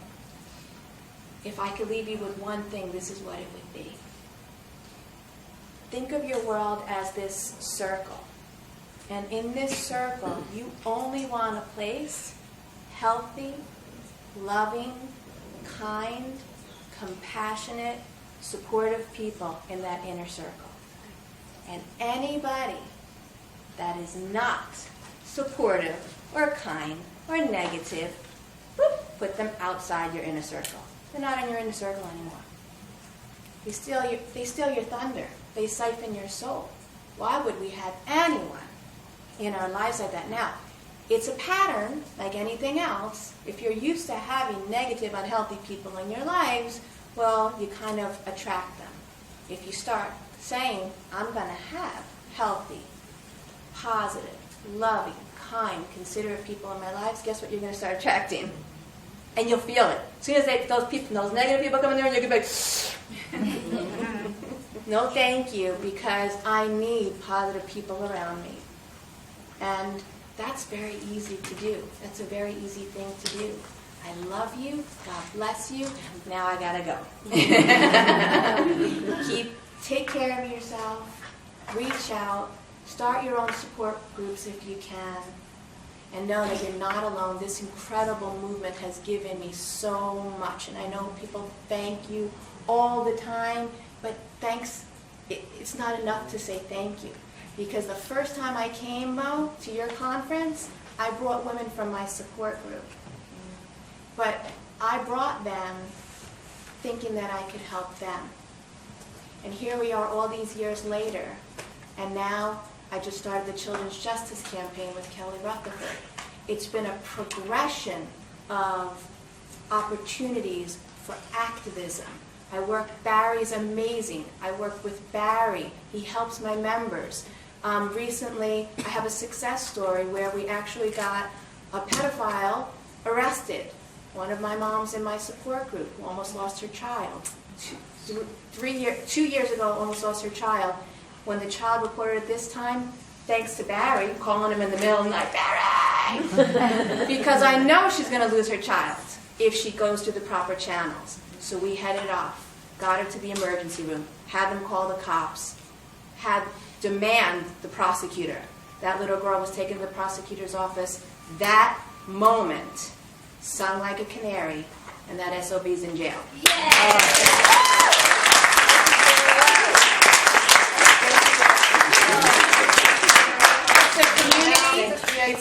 It's a community. I know, Connie, it's a community effort, and just thank you all for being here, and never give up.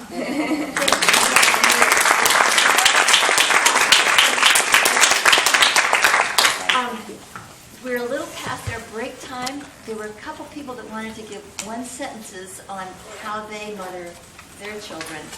So, Kathy, please.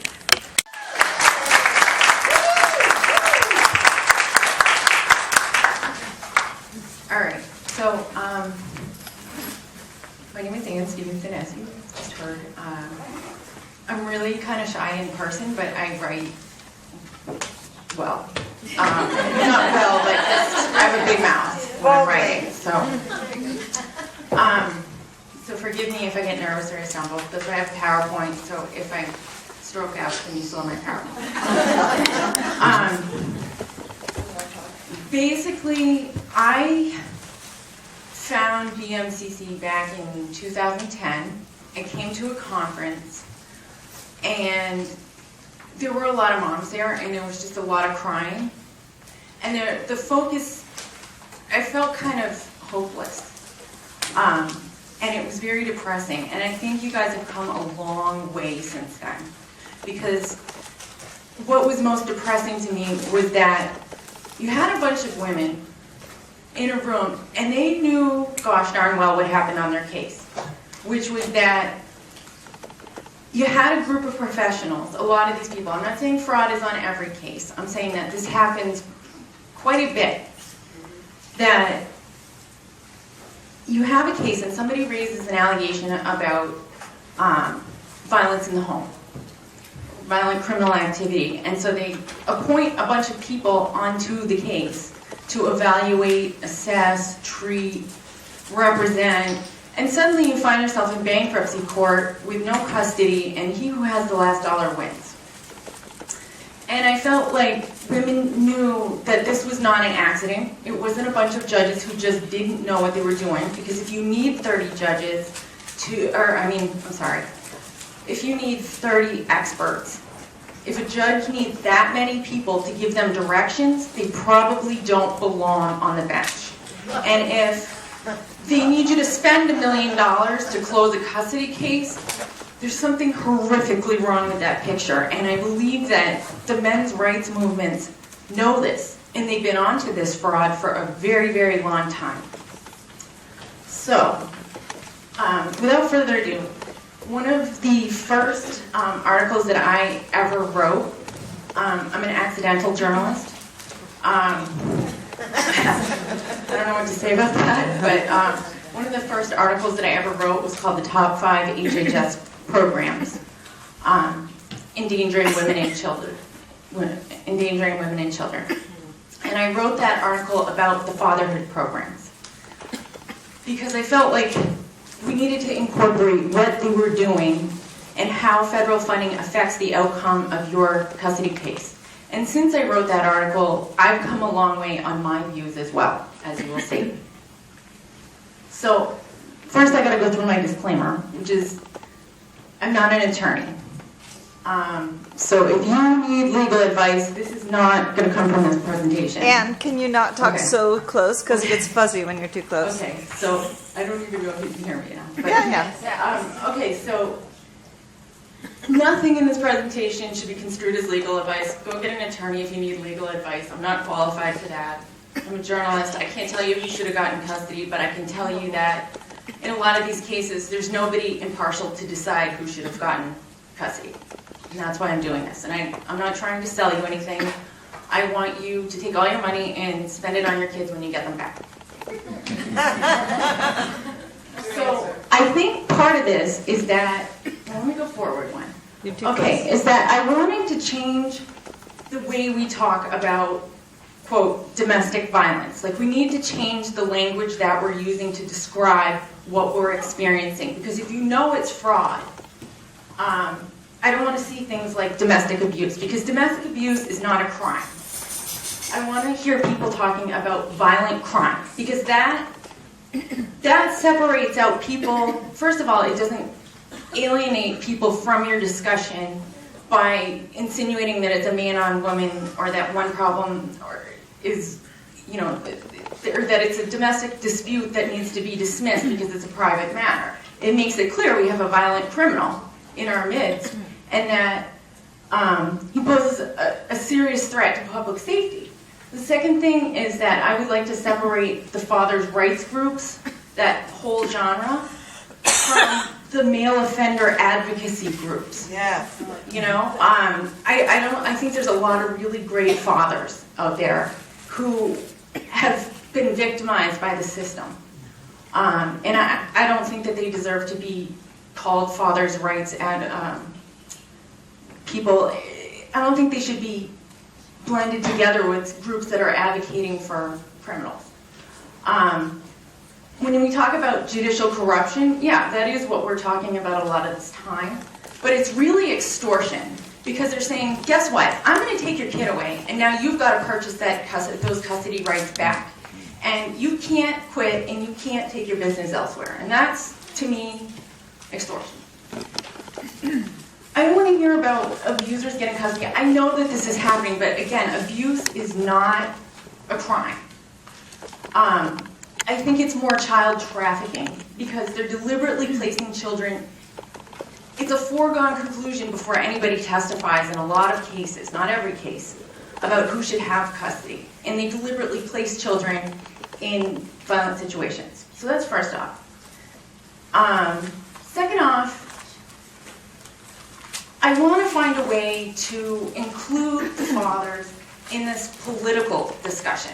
I'm not suggesting anybody go out there and discuss anything beyond the billing aspects and what is a reasonable amount to bill a case. I'm not suggesting that we all support shared parenting. I don't support shared parenting. What I'm saying is that there are a lot of good fathers and we need their support to get where we need to go. So one of the ways that you can do that, because I feel like we struggle, like the domestic violence groups struggle to have this discussion. So one of the ways that you can do that is to explain, if you say the Office of Child Support Enforcement, like I dare you to find any guy who doesn't say it's a racket. You know what I mean? And this fatherhood money comes through the Office of Child Support Enforcement. And so that's really all you have to say about that, is that it actually hurts good fathers because the fatherhood money makes it so that only fathers are paying into the system and they're the only ones collecting from the system. And they provide incentives to go out, arrest, and incarcerate good fathers for non-payment so that they can be rehabilitated. And you gotta understand, these guys can't leave these programs. But oftentimes they fail. And one of the cases that I wrote about was that Josh Komisarjevsky, and he was a co-conspirator who murdered the Pettit family.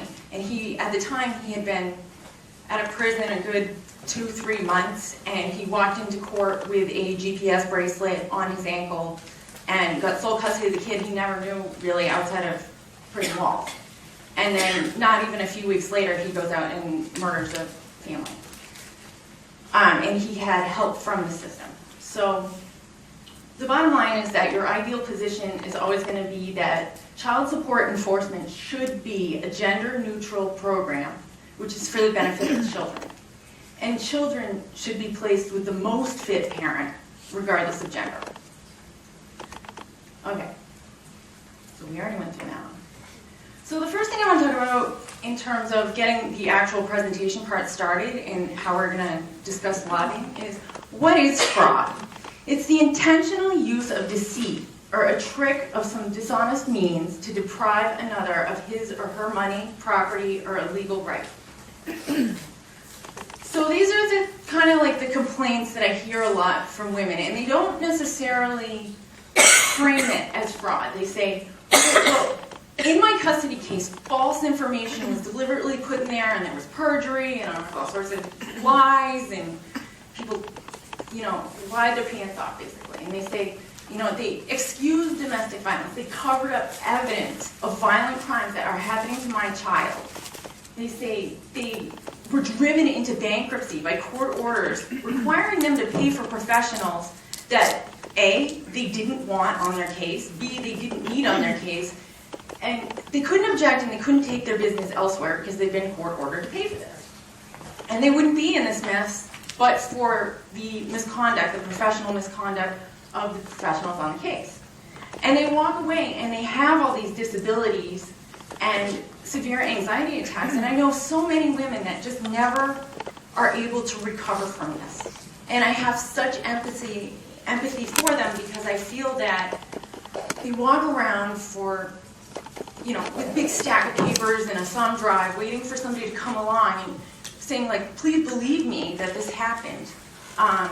Because it really did happen, but everybody's saying, no, it didn't. And I'm here to tell you that it most certainly did. They say that sometimes your judges and your professionals really are in business together. And so what do you do when you get into that situation? You're not alone in this. This happens a lot. But it's just explaining to other people about the fraud and this huge conspiracy. It's like unbelievable. And people look at you and they're like inching towards the door. No, it really happened. You don't know how many times I've heard, oh, I know him. He's a really great lawyer. What a nice judge. He lives up the street. I can't imagine he would ever do that. But it happens. So the article that I passed out in the audience has to do with the Association of Family and Conciliation Courts, which I think everybody needs to know about. It is a trade association that was founded by family court judges, court administrators, and professionals, and the professionals who appear before them. Sometimes they're a court vendor who the court will hire to set up their programs and services, like the mediation program or domestic violence screening program. And a lot of times they're paid with federal funds to do this as contractors. And they conduct studies on your court. So, but the real problem is that when you have a group of professionals, and I want to make this clear that not everybody who's a member of the AFCC is engaged in fraud. I think there are a lot of people who join for networking purposes and have good intentions, who aren't aware of the things that are going on in this world. But they've been the premier promoters of this parental alienation syndrome racket since day one.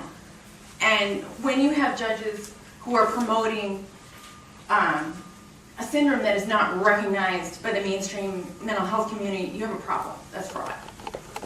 And the other thing is that when you have people who are in business with your judges through these nonprofits that a lot of times are not properly documented, what you get is that you will never see those professionals disciplined, you will see your bills through the roof, and there's no way to hold anybody accountable.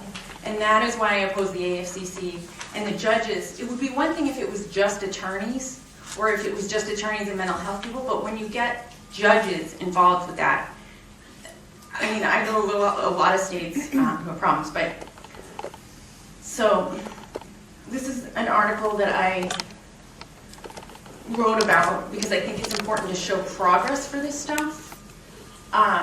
In Connecticut, I first printed that article in the Washington Times about what is the AFCC and what are these judges doing with it.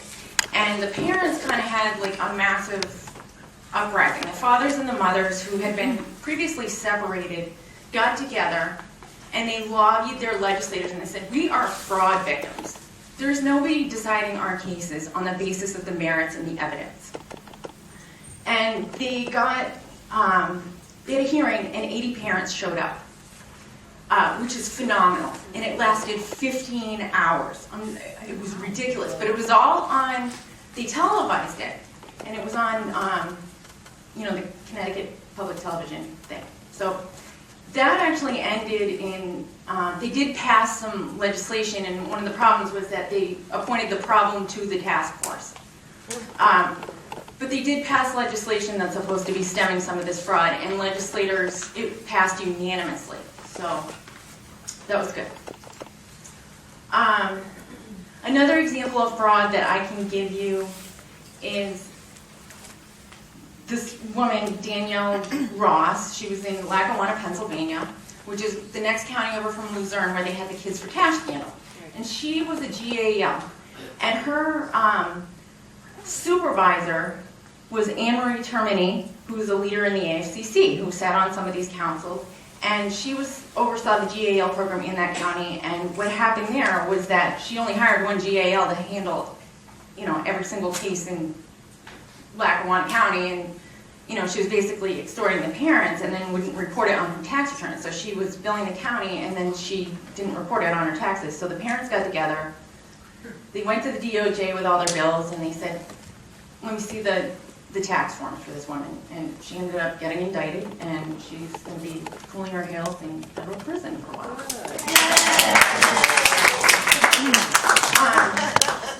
Here's one that I picked out for my buddy Linda Marie Stacks, which has to do with two Broward County Sheriff's people, and they were recently indicted, a couple weeks ago, for conspiracy and fraud.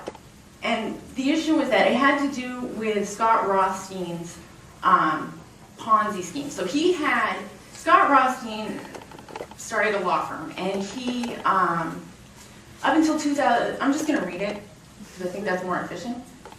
So, up until October 2009, Rothstein was operating a $1.9 billion Ponzi scheme via his law firm. Lieutenant Benjamin set up a front corporation called the DWB Consulting Group for the purpose of accepting $185,000 in bribes from Rothstein in exchange for providing Rothstein and his employees with extraordinary access to the law enforcement and illegal corporate benefits. So you might get health insurance, you might get a discount to the gym if you have a legitimate job. These guys were rigging custody cases. So Attorney A, who was one of Rothstein's employees, informed Rothstein that he had an open custody case and that the ex-wife was an addict who had a prescription for pills. And he asked Rothstein for help resolving his custody case. So Rothstein arranged to have Detective Poole and Lieutenant Benjamin conduct surveillance on Attorney A's ex-wife's home, and then go there and arrest her on June 29th, which is my birthday, so, during a traffic stop. So Attorney A was given a copy of the arrest report after it happened, and then he took that into family court to leverage his custody case. So both Poole and Benjamin were also charged with arranging to use force and threats and threats of force against the boyfriend of an escort who was threatening to expose an illicit relationship which existed between the escort and one of the partners at the law firm, and assisting Rothstein in loading cash and jewelry into a private airplane which was used by Rothstein to flee to Monaco on October 27, 2009, as the Ponzi scheme began being conducted through RA was beginning to unravel. So I want you to, and I think this case was important because I want you to understand that this is a really big deal. It's a huge threat to our economy and our public safety when the DOJ does not get involved. And I'm really grateful that in this case, the DOJ finally did step in.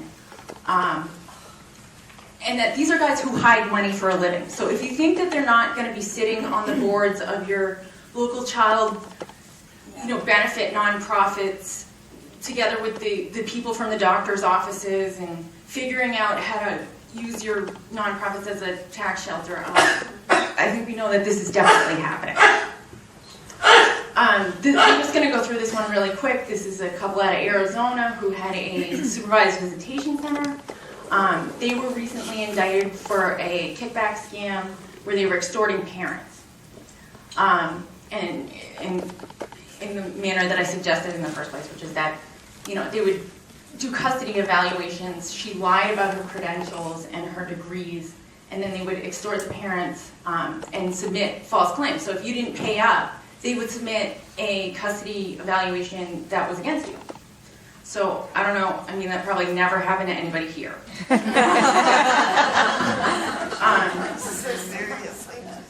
So, healthcare fraud is like a really big issue because, they're submitting claims to the health insurance company for services that you don't need. And you wouldn't be mental, you wouldn't have lost your home. You wouldn't have needed to hire these attorneys and doctors and stuff. And there's $80 billion a year that healthcare fraud costs this country. So there's definitely money in it to be doing this stuff. So you find out and you're like, oh my God, I'm a fraud victim, I have to do something. I'm sure my legislator's going to be completely outraged when they hear all about my story about the horrific injustice that I've suffered. So you go talk to them and you explain the conspiracy and they go, usually they'll blow you off. Or they'll tell you what you want to hear, and they say, wow, that's pretty crazy. And they say, maybe you haven't heard about the separation of powers doctrine. We can't get involved with your court case. This is really complicated. We'll look into it, and then it's just like crickets. Or, worst case scenario, they retaliate. So you're like sitting there and you're like, what went wrong with this picture? You know what I mean? Like, how did it get to this like semicircle house? And you probably went and fell in one of these pitfalls, which is the things that legislators can't, or they're just not going to help you with. So they can't violate the separation of powers doctrine and get involved with your personal case. They won't touch your personal problems. So if you go in there and you need a box of Kleenex to get through your speech, that's probably an indicator that you've gone beyond the legislative mandate. They don't want to get involved with your messy wars. They're not going to like go all gung-ho with the law enforcement, like out publicly anyway. They're not going to speak out on a particular case usually. I mean, it's not like we never see this stuff happening. It's just the likelihood of you being the exception to the rule is like, I mean, you would have better luck getting struck by lightning riding on the back of a shark, okay? So this is why I'm telling you, like, don't waste your time on these things. So they're not going to pass laws telling the justice system to follow their own laws. They're not going to, go taking down a big, bad conspiracy because they're going to lose all their campaign donations and it's going to be a mess and they're putting themselves up there and it's like a high-risk item to talk about fraud publicly, and it's not going to get them reelected.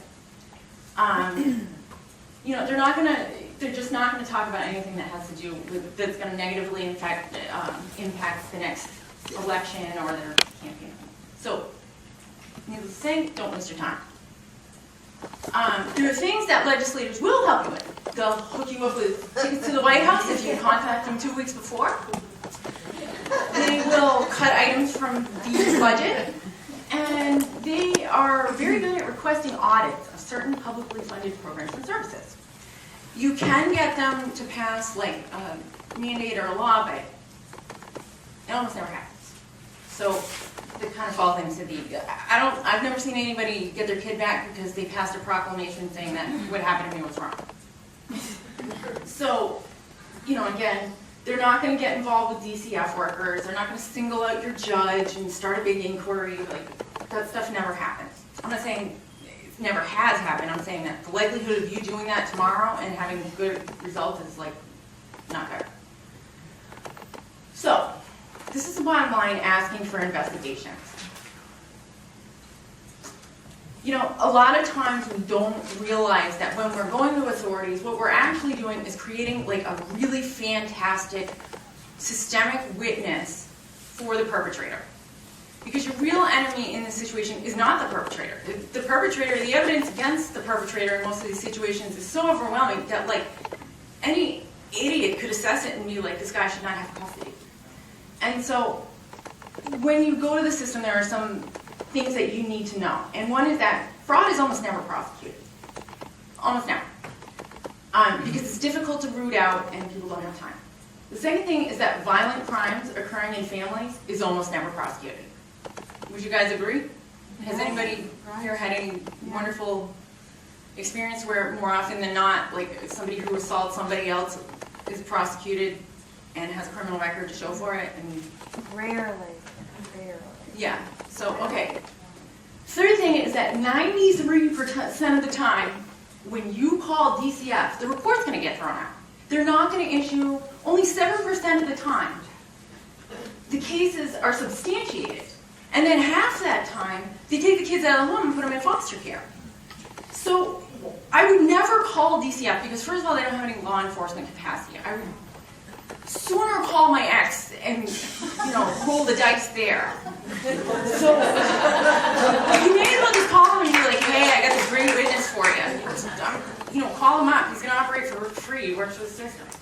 So that's the thing. And the other thing is that it kind of like when you go on these like rampages in the public and stuff, they say you're going to be seen as having ulterior motives. And we've all heard this, where law enforcement basically slams the door in your face and says, you're misusing the law because they perceive that you have sour grapes and that you're misusing law enforcement resources to gain an advantage in your custody case. But we all know that, like, when you have the information that more often than not, like, these victims aren't being addressed appropriately, like, that's you have to come at it a different way. And I feel like right now, the way we've been coming at it by trying to prove the domestic violence and, you know, the whole thing with the injuries, like, I don't ever want people to stop investigating that stuff. That's not what I'm advocating here.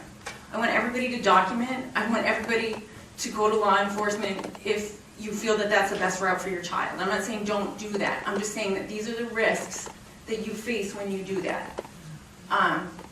You know, because I think we have to go about saving our kids in a different way, because I think we can all agree that it's not working. This current way of, like, just tell the truth and pray to God that somebody will save them.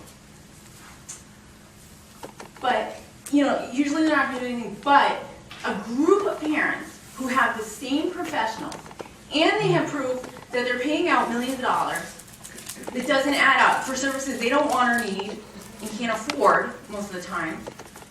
If they get together, you could really cause a ruckus. And you might be able to get an investigation open. And that's what I've seen, but I've only seen it with the numbers, because they won't address just, like, you have to go with your healthcare bills and things like that. I've rarely seen it happen where it's just a bunch of parents who abusers got custody. Because that's not really, again, a crime. In a lot of states, it's not a crime to assault your own child. So, before you begin lobbying, we should get our ducks in a row. So, before we go into any lobbying scenario, we want to create a huge buzz. And the way that you do that is you write op-eds and letters to the editor. There's several ways you can do it. You guys are, I think BMCC in itself is a testament to the fact that you guys know how to do PR. And that you guys are really smart, and you're really great writers, and you have great ideas. And you can get information out there quickly when you want to. So those are the skills you're going to capitalize on, and you're going to you can do things like recirculating older articles about your issue to, you know, raise awareness again on it. You can have a blog. I would always advise anonymously. I would never, ever, ever write about my own case. I would write about other people's cases in your area and substantiate it with documents so that people can see with their own eyes for themselves.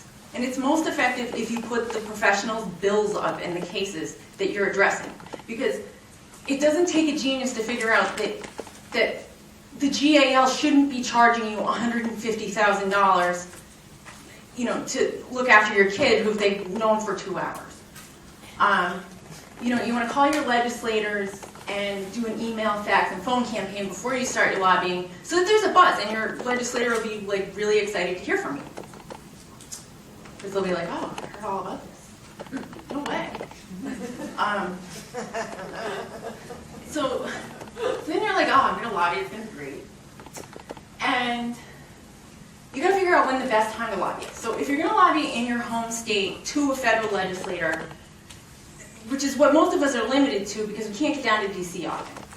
So you have to be aware that the sessions start in early fall and early spring. That's when they start gathering, and that's when legislation gets introduced. So a great time to talk to your legislators, if you're going to talk to them in your home state, is to go during one of these holidays, because they go home for holidays, and they go home for breaks. And they work from that office there, in the local office. If you're going to go to DC, I got to say, I know you guys do this, but I'm a big fan of your protests, okay? Don't get me wrong. But Mother's Day is like, things have gone out to pasture by then. Anybody who loves their mother is already home with their mother, spending time with the mothers in their lives. So they're not going to see what you want, and you want to be really effective. You know, you don't want to go on a holiday because nobody's going to be there. So this is what you do.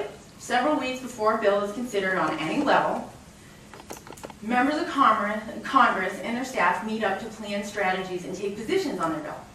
And if your lobbying effort is too late, a decision may have already been made. And if you go too early, the impact of the lobbying effort may have been lost in the intervening time.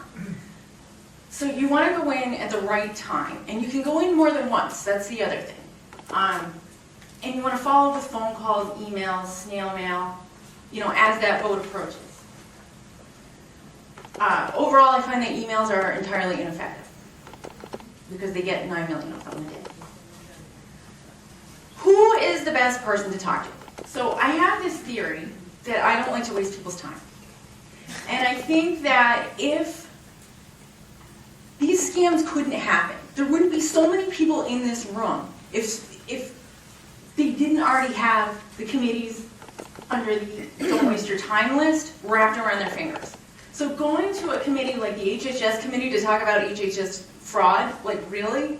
Like, do you think that they just don't know what happens to $500 billion or $1 million? They know. It's their job to know. You're elected to know that. The judiciary committees, if you think the judiciary committee is entirely unaware about fraud in the courts, like, come on. So the committees you want to go to, because the action items that you might want to ask for have to do with the budget. So you want to go to the budget committee. You want to go to the Ways and Means committee. You want to go to the oversight committees, because those are the people who can do what you need them to do. So I have this other rule about when you're going to call up a legislator, there's certain things that you just don't want to do to discredit yourself first. And one of those things is, like, for the love of God, like, please do not talk about your own case. Please. I know this is counterintuitive, but you want to be seen as objective, and you want to be seen as somebody who's professional. And so if you go in there talking about your personal problems, it kind of, like, the legislator is going to ask you, they're going to say, like, oh, did you have a personal experience with this? And you go, yeah. And they're like, oh, okay, well, I know where this is going. You know what I mean? And you don't want to do that. But you can say, you can be honest, and you go in there, and the way you counteract that is that you say, you know, I did have a personal experience, but I'm not here to talk about that.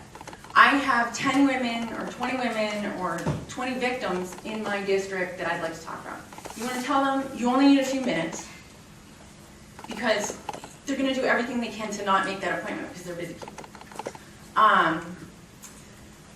Instead of talking about domestic violence, you tell them you want to talk about violent crime rates, because it's what it is, and the rates of prosecution for these crimes that are happening against children. You know, you want to make sure that you include fathers in this discussion by referring to parents instead of just mothers.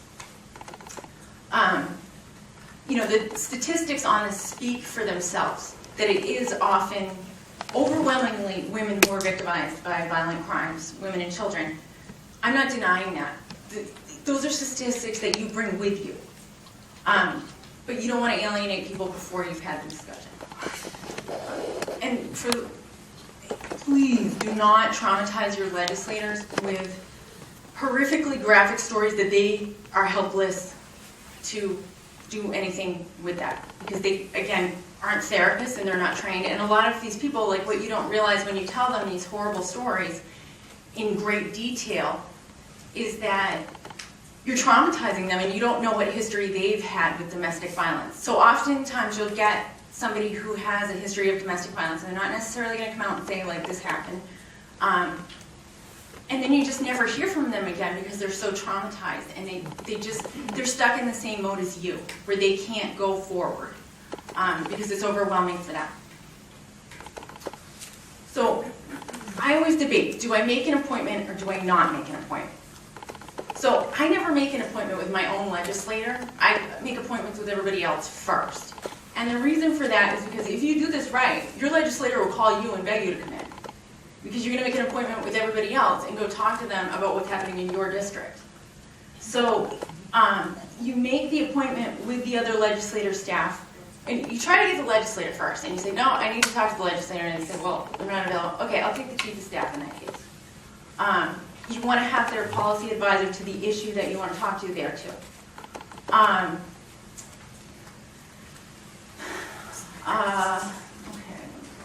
Okay.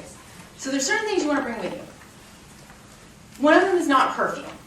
I have, like, a lot of people have horrific allergies to perfume. I am one of them. You got to bring pens. I always forget my pens. I'm the worst offender in that. Bring a piece of paper, you know. You want to bring your cheat sheet, an agenda, and you want to bring invoices and exhibits that will support whatever it is you're trying to sell this legislator. So what is a cheat sheet? It's a list of your top 3 takeaways or goal that if the legislator never votes on anything again, never talks to you again. Like, these are the top 3 things that you want them to take away from this discussion with you. You want to have, it's got to be short. You want to use 1 or 2 line descriptions, use bullet points and numbering, so that they can just look at it and they don't have to do socks. Like, giving them a long, like a running narrative is the worst thing you could possibly do to a legislator, because then they have to pick through for information. So you want it sectioned, you want it bullets, you know, and you want to bring extra copies of that with you. But I have this trick, okay? So when I have my exhibits, if I don't have a lot of them, if I've only got, like, say, 10 pages of exhibits, I will have the legislative staff make the copies, because first of all, like, I pay taxes, so. But the second reason is that it forces the legislative staffer who, you know, made the copies to actually look at your exhibits and take a minute and be like, wow, what the hell is this? Sorry for the French there. So this is an example that I made. And this is the types of things that I might request in my cheat sheet. I would say, you know, I want cuts to the access and visitation budget, or you got to name where it is in the budget so that they don't have to go moving around for it themselves. Or worse yet, they pick the wrong one and it hurts your case. You know, I might ask for a bill requiring all HHS child support enforcement programs become gender neutral. I might say I want to audit the court improvement grants to my particular court or my state for the X amount of time. Those are just examples. I'm sure there's a million other things you can ask. So this is what you should be doing during your meeting. Everybody should be like hanging on the edge of their seat, and I promise you, if you do this right, you will. So rule number 1 is shut your cell phone off. There is like really nothing more irritating than having people be on the phone when you're talking. And the legislator's time is valuable, but so is yours, and you're going to waste a lot of it if you're on the phone all the time, and you're going to offend people. My other rule is dress like Ariana Huffington. Very clean lines, simple, no big jewelry. Keep your hair, you know, clean. You don't want to have big jewelry and bright lipstick. You want your attention to be on your words. You want to look credible. You want to look professional. You want to look like you belong on Forbes magazine. This is like what you don't want to do. Flip-flops and like big flowers everywhere and frillies and looking like you belong in a hip hop. Okay. This is how we get action and interest from leaders. So you want to stay positive. And you want to do your homework ahead of time before you meet with this legislator. Where have they voted on issues in the past? And you pick one issue that you think the legislator did a great job on, and you make sure you compliment the heck out of the legislator for doing that. Whatever it is, even if it's nothing to do with what you're doing. And you want to know what their position is on the issue before you go in. You want to say thank you 1,000 times over for their time and for considering it. You want to talk about cases and scenarios that come from that legislator's own district. You want to bring exhibits and handouts that you can use to illustrate your point. You know, you want to make sure that you emphasize to the legislator that this is not like a big vast conspiracy that's going to... You know, the page that it's on for the HHS fund, and it Yeah. said, you know, page line 666. Yeah. Was it truly Totally. 666, or was it? Do you have a legitimate explanation for what's going on? Yeah, I'll look at the reader's side. Okay, thank you. Few of us caught it and we were like, oh. That explains a lot. I moved in on it at a certain point. One of the things we want to do, and I really want you to be up here with us, because I wish I'd heard this before we planned things. It really good. But in our non-professional way, we have put together an idea for lobbying on Monday. Awesome. And what we want to do is start organizing ourselves tonight before that, and I would love for you to help us. Oh, totally, let's do it. So let's do it now. Okay. Okay.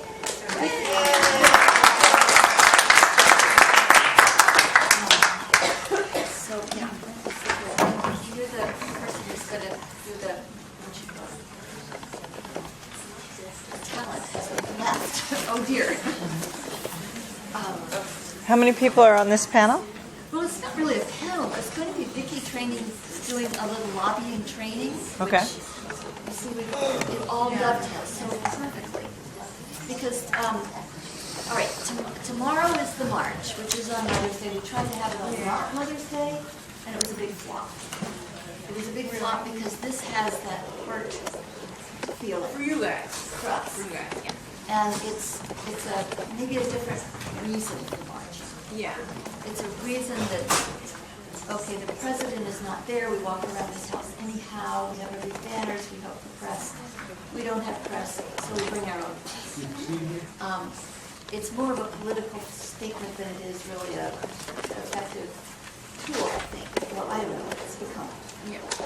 But anyway, and then so now we have a lobbying meeting on Monday. So tomorrow we'll march from 11 to 3 or 4 or 2 or whenever we collapse. So we'll at least make it once around the White House. At least. It's a whole lot of fun. We have a megaphone. As you can tell, my flamboyant outfits and look, and I was a bureaucrat in my other life. And what I know about bureaucracy is that bureaucrats are afraid of activists. They really are. I was a bureaucrat, and people came and in front of our building, they started making noises, like we're making noise tomorrow. We trembled. We didn't want that as an organization, as a state organization. So therefore I know that this is effective in its own sort of way. The second day, on Monday, we have a couple of 6 or 7 appointments for people. They're in, I'm so proud. Oh, I just feel really happy that you had said those things. They're in the oversight and investigations part of all places. We found out there that And they never decide the federal budget. I think we shut the entire government down. It might not be overdue on that one. Exactly, but this is under energy and commerce, which in a million years I would have never guessed that that's where they're hiding the oversight for HHS and all these things. Energy and commerce. Jean Shaheen's on that one. I could be wrong, but I think she's on that one. She's great. Who is Jean Shaheen, Senator Shaheen from New Hampshire? No, I don't think so, but we have a list. We have a list of people we're going to go visit. But the energy, this particular it's a subcommittee of a major committee, Energy and Commerce Committee, has a subcommittee on oversight and investigations. We were told by a staffer that this is the one we should go to. We went to the wrong one last time, which was Ways and Means. Turns out they didn't care what to speak. Or I don't know what was called. But so now we're hopefully focused on the right one. And what we're going to do is we have a couple of meetings. But since the entire subcommittee has 26 people on it, we can't cover all those. We couldn't possibly have appointments with them all. So what we want to do is break people up into little groups of 4 for the rest of them. Well, I think strategically that you should start out that way because it's super overwhelming for a legislator when they have like 20 people in the office and they're just like, and we did that a couple years in a row. That's a lot of estrogen. Yeah, a lot of estrogen and a lot of heart failure, and there were some mighty graphic stories told, and everybody, one of the aides burst into tears, another you don't want to be that group. We weren't as effective. Yeah, but if you split up, you can cover more ground. We'll cover more ground. Yeah. And we go in, but I think that's just so great. We just want 10 minutes of your time. And we'd like to talk to the people who are involved in advising for that policy that you want to have. So who's the advisor? So you want to talk to the person who advises the committee that he's on or for policy, Right. So the first thing we want to do is everybody group together in little groups of 4 who you would like as your fellow travelers. Right now, right in this room. Everybody pull together. Do the 4 of you want to be a group right there? Or are you going to be here? I mean, that's the other thing. It's I Monday. won't be there for that, so. Okay, so the two of you need to go find two other people. Will you be there? Okay. All right, so you will. So who's going to be here on Monday? All right, everybody keep your hands up. Go find a partners of four, a little group of four. Just pick up your stuff and go over and sit together. So you have a place you want me to be? She can't be on 4 places at one time. But you're going to be setting up to videotape the Doesn't that happen first? no. Okay, it happens after? Oh, okay. All right, then don't commit me. I'll be a floater. Yeah, I think you would be better to be placed in Cannon 121. Okay. And then rather having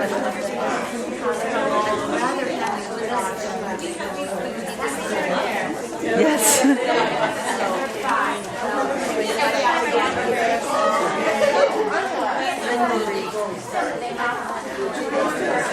Vicki, there you are. They're pretty good about it. And different buildings. There's a couple of groups that might end up just because they might have 2 of Rayburn, I think 2 of another building. You might go in one building and your belt buckle didn't go off, and then you go to the second one and all of a sudden, eek. So be prepared to take your belt off. Go down to the basement and just go to the next building. Okay. Yes. Are you allowed to take your phone in there or not? Yeah. It's okay. Yeah, you can Just take turn it that. off. Yeah, most of these offices and the buildings are pretty good about that, so it's not like you're beeping off. Senate gallery is a totally different thing. So just carry as little as possible. Just take what you really need. Be prepared for the weather, a little bit of water and everything. That's okay. What we're going to do is once we have you in groups, there are some other meetings that are going to be a little bit longer, but the body of you guys are going to be going in, so you're going to have anywhere from 3 to 4 people in your group. And there's a routine that we're going to be following. You're going into these offices without an appointment. That's fine, because we've been doing this the last couple of years. But what you're trying to essentially do, we have some material for you to deliver, but not just drop it off. We want you to get engaged a little bit. Try to see if you can get a legislative assistant or somebody can take a meeting with you. It might be, some of the offices have just little round tables. They might sit you there and chat with you. They might take you into another room and chat with you. And basically there's 4 points. And for those of us who have been doing this for a long time, we had a lobbying workshop a couple of years ago. And it was really, really beneficial. Because when we go in there, and all of us have the best laid plans, we're going to keep it short, and we do need to keep it short. But sometimes people will go on a little bit too much. And you just heard Ann talk about, don't talk about your own stories. That's the quickest way to keep the thing objective. Yeah. But it's also like, if I could just add one quick thing, is that the first thing you guys are going to want to do tonight, do a Google search on whatever legislator you've chosen to go visit tomorrow. And figure out what is one policy that you like what they did, or that they proposed that that you think they did a good job on. Like, learn something quirky about the legislator that you can come in there and be like, I know what I'm talking about, I know who you are, and I know where you stand on this issue. And you don't have to be like a policy with, just please, something you can compliment them on. I agree, because we were doing some meetings the other day, and we were disseminating information, materials, and Jack and I went into a couple of offices. We were in the Senate building, and because I knew about some of the issues, I saw Senator Udall's office and Wyden. I know that both of those senators, Mark Udall, were concerned about NSA, and they were trying to share some of the information. They were on the Intelligence Committee.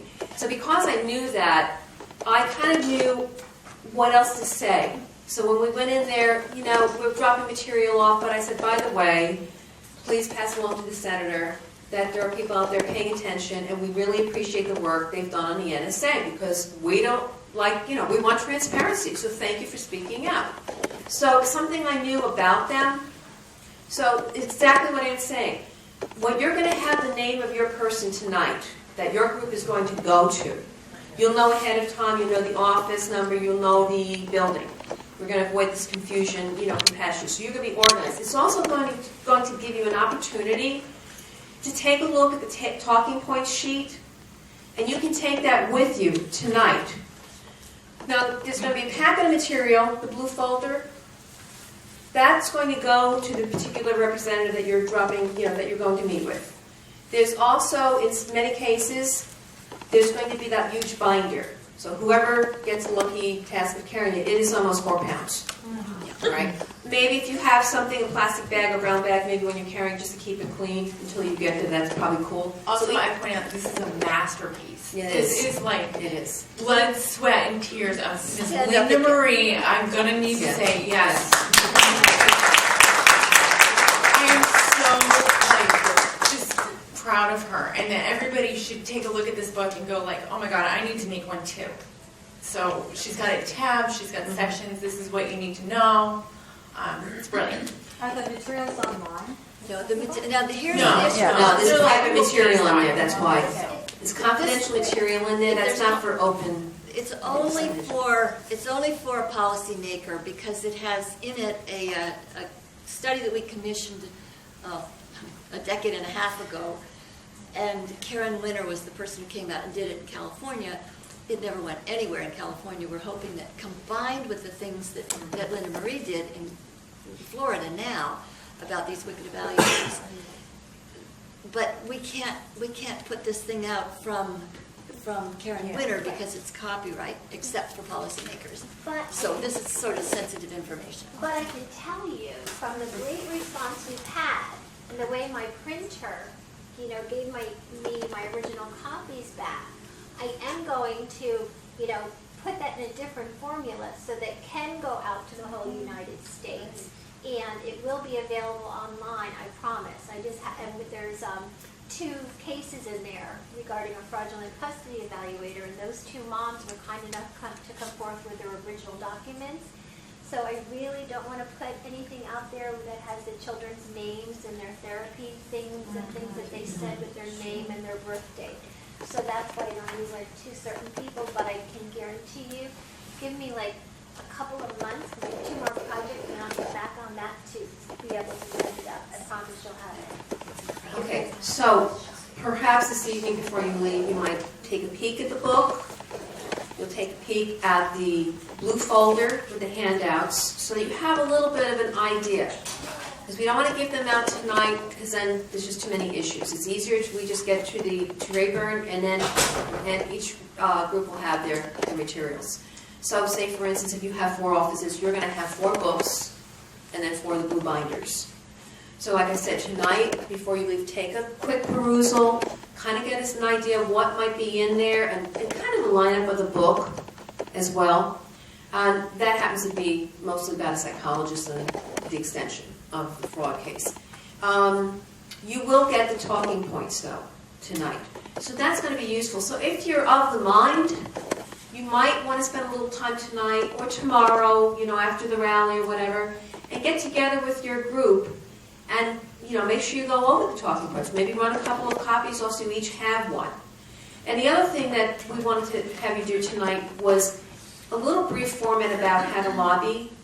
So you shouldn't talk about your case, except that in this scenario, in this little format that we've got, that we've been taught, it seems to work pretty well. There is going to maybe be 2 minutes of a narrative, but that's going to be one person doing that. So basically what we're going to talk about teaching you tonight, or running you through, is an opening, a narrative, the facts, and closing. Now if you have 4 people, you might have the one person designated to do the opening, going into the office, probably as the lead in the office, walking, "Hi, I'm so-and-so. I'm with Safe Child Coalition, Mothers of Lost Children. And we have some information we'd like to share with the, congressman, senator, or understanding that they may not be in the office, a legislative assistant or chief of staff. If you have a few minutes, we won't take much of your time, but if you have a few minutes, they'll rush around. Well, maybe we've got somebody here. Okay, great. So you sit down with them. Again, you give that brief little opening to that person. Then you can have the second person who's going to do a 2-minute, not a lot more, very succinct narrative, either about your case preferably somebody else's case, somebody that you know. So maybe somebody in the group, let somebody If else. I could just, reiterate this, that when you tell your own story, what the legislator is thinking, they're not thinking like, oh, this is horrible, and maybe they are, but a lot of times we're running into some really misogynistic types, and you have to know how to handle them. And so when you're saying this to somebody who's a complete, they're looking at you and you're going, okay, so you came in here to tell me your dirty laundry, your biggest mistake, that you have terrible taste in it, and it's a horrible way to think about this, but this is really think of it as a job interview. You don't want to put your dirty laundry out there, the first time you meet somebody, hi, I was dating a pedophile and I had no idea. And now he's got my kid and I'm homeless, and I barely get here, do you have any food? Talk about the 50 cases in your district where kids were deliberately placed with pedophiles. And maybe you want to hand them the documents for your case and let them figure it out on their own later. But keep it objective. And that's where maybe talking about somebody else's case is easier, because as you can see, I can't talk about, get a little when you emotional. talk about yourself, it's really hard not to go off the rails and start crying. Right. And you want to be professional. You want to be the expert. You don't want to be the victim. Right. So, for instance, Heather could talk about somebody else's case in the group. Heather's the appointed. Heather, raise your hand. Heather, I would be really shocked if you didn't know 10 people in your district with the same problem as you. Correct? Yeah. At least 10. Those are the people you want to talk about. You know what I mean? And she doesn't have to talk about her own case. She's going to talk about their other case, and because of that, she can be more objective, and she comes across knowledgeable, expert, and it's not a personal invested interest necessarily. It's not emotionally invested as much. So she's worked out her little 2-minute spiel. You have his case, this parent, instead of mother maybe, this parent, followed the law, reported something, and this was a horrible outcome. We're just bringing this to your attention. And we have some concerns about da-da-da-da. Person number 3 gives the facts. That's why you're going to be looking at this. You're going to, and that's talking points. You're bringing out statistics that 70% of the batters seem to be getting the children. Now we've got 90% of the child abusers getting the children if going to court. Those are factual. But you have to give them a reason why that's happening, because they're not going to believe, nobody's going to sit there and be like, wow, I can't even believe that. That's a huge conspiracy. You have to be like, no, they're deliberately placing children in profitably dangerous homes to facilitate the scam of appointing people onto the case to drive you to bankruptcy for the we may want to express it, and we know this, but what we know and how we express it, we're concerned that. Okay? And we can talk about the finances. Now, the thing that we've put together this time, because we're going to the Energy and Commerce Oversight and Investigations Subcommittee, is we're going to be talking about fatherhood funding. That's nobody's favorite topic. Absolutely not. It's mine. I want to say the They don't think we know, they think they know. And that also, can kind of put most of them that off. information, they don't have anything to do with it. Exactly. They can only address policy. So if you have a policy that's placing children in a profitably dangerous situation, they can do something with that. But they can't do anything about an individual case. So it almost Right. There is a policy that's put in place. We know, but that's not the purpose of this visit. That's what you have to keep clear. Well, actually, it is partly. But it is partly. Because what we, okay, so let's go through the talking points. Okay, go. Because what you've described is how you present yourself. Now, if in your group you'd rather have one person do all of those jobs and the rest of you be there as support, that's fine too. If you each want to take a component, that's fine too. If you each want to take one of these talking points, that's great too. But leave it up to the group so that you function as best you can. So the 3 talking points is, one is that the temporary aid for needy families was a switch in 1996 and 97 in order to bring fathers who had been shoved out of children's welfare cases out of their lives, because if they were in the house, the mother couldn't get welfare. Yeah. It used to be that way. So they switched and flipped it around so that now they've got a component under the temporary for needy families. They kept it short. You can only get it for 5 years now, so there are no more welfare queens. But they have a little component in there that says healthy marriage promotion and responsible fatherhood. They want to bring fathers in, make them, it's all very And these are not well-intentioned. like needs-based programs. These are programs that you could be a billionaire and you walk in and you get these benefits. And that's one of your biggest arguments from a policy perspective is that, like, why is it that we're cutting food stamps for needy children? Why are we cutting education? And then on the other hand, you have millionaires getting help with their custody cases. And they're not just any millionaires. They're the violent and destructive ones. Because those are the only people enrolled in the fatherhood program. It's the offender advocacy program is what it is. It is. That's true. Absolutely. So what we're focusing on is this particular piece of the law. There's $75 million per year going into healthy marriage promotion.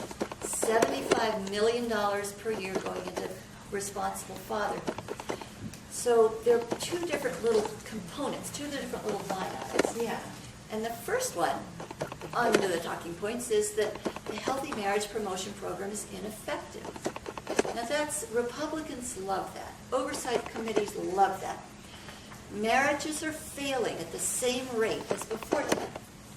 There's no change in it. I would put it like this. They're going into prison and they're recruiting these guys. Well, this is I don't know what separate. Two different things. Yeah, they're ineffective. They're ineffective. This healthy marriage promotion is ineffective. Marriages are failing at the same rate. Divorces are just as bad. This has accomplished government Basically, right, accountability office can't find the money. They can't find the money. Yeah. So this is an ineffective program. We suggest that you exit. Save the money. And you can reference the 2000, it was released in 2010, I want to say. It was a report done in 2008. She has a chart there. What we're saying that money, that program initially was started saying, we're gonna help people get married and stay married. Therefore, we won't have broken families and kids will be better off. Because the divorce rate was going up, marriage rates were dropping. But after, as Connie's got a chart there, they put the money into the program. If it was really an effective program, you would have those desired results. You don't. You have that trend continue. So that money that was thrown at it did nothing. Why would you keep putting money in an ineffective program? That's what we're pointing out today. Yeah, and the Government Accountability Office already did an audit on this program. Yes. And they found like $1 bazillion missing. And so you can reference the Government 70% Accountability of Office TANF report on funding the is fatherhood unaccounted program. for. That's a very key aspect. Say that again. 70% of the TANF budget, this is temporary assistance to needy families. This was on, and if you need this is what is in C-SPAN. It was a hearing on June 6th in 2012. So they can go back and find it because we did this in an office. Well, it's in the letter. It's okay. So you don't worry about all this stuff. Okay. This is TMI. You want to say that they already did an audit on this program and found widespread fraud. What are you going to say? So we're saying we're here to help. We think we can save a lot of money, $75 million per year, by getting rid of a useless program, a program that's wasting our money, our taxpayer money. The second part of those line items, the thing that's clumped into that title, is the responsible fatherhood. Well, the responsible fatherhood program responsible offender program has decided in all of its wisdom that they're going to focus on fathers, especially ex-prisoners, to go into the prisons, as Ann was saying, go into the prisons, recruit fathers in the prisons. Now, a third of African American males have been in jail and in prison, so it's really focused, I think, on, in the good intention part, on those fathers. And what they found in some research was that if a father comes back and is from prison and is embraced by his family, he's not as likely to go back to prison. Well, that's because they silenced the witness. We don't even need to go. That's what they're saying. That's what they're saying. So what we're saying, we can't really say anything to that because the witness is now zip-lipped. But what we can say is that those ex-prisoners are leading to felons, drug abusers, batterers, and molesters getting custody. Because they come out of prison, they can't get jobs, they hear about this wonderful fatherhood. Yeah, actually, in the Commissar Jesse case, they gave him early release, and like every single meeting, I got his parole records, and at every single meeting he had, you can use this case. He killed 3 people after like these weeks are not after. normal people. And so Beltway Sniper also was a recipient of the that's fatherhood another initiative money. So really, it's a public safety issue, and so you're just saying, this is not safe. This is a dangerous thing that's happening. Children are getting injured and killed, and this is the program that's supposed to be helping children. It's really not up to children to rehabilitate felons, in my personal opinion. So what we're asking with those 2 programs, and that's subheading number 1, is to eliminate the healthy marriage money and to convert the fatherhood funding. I love this. This is a brainiac of mine. I'm so proud of this one. Convert it to positive, nonviolent parenting programs.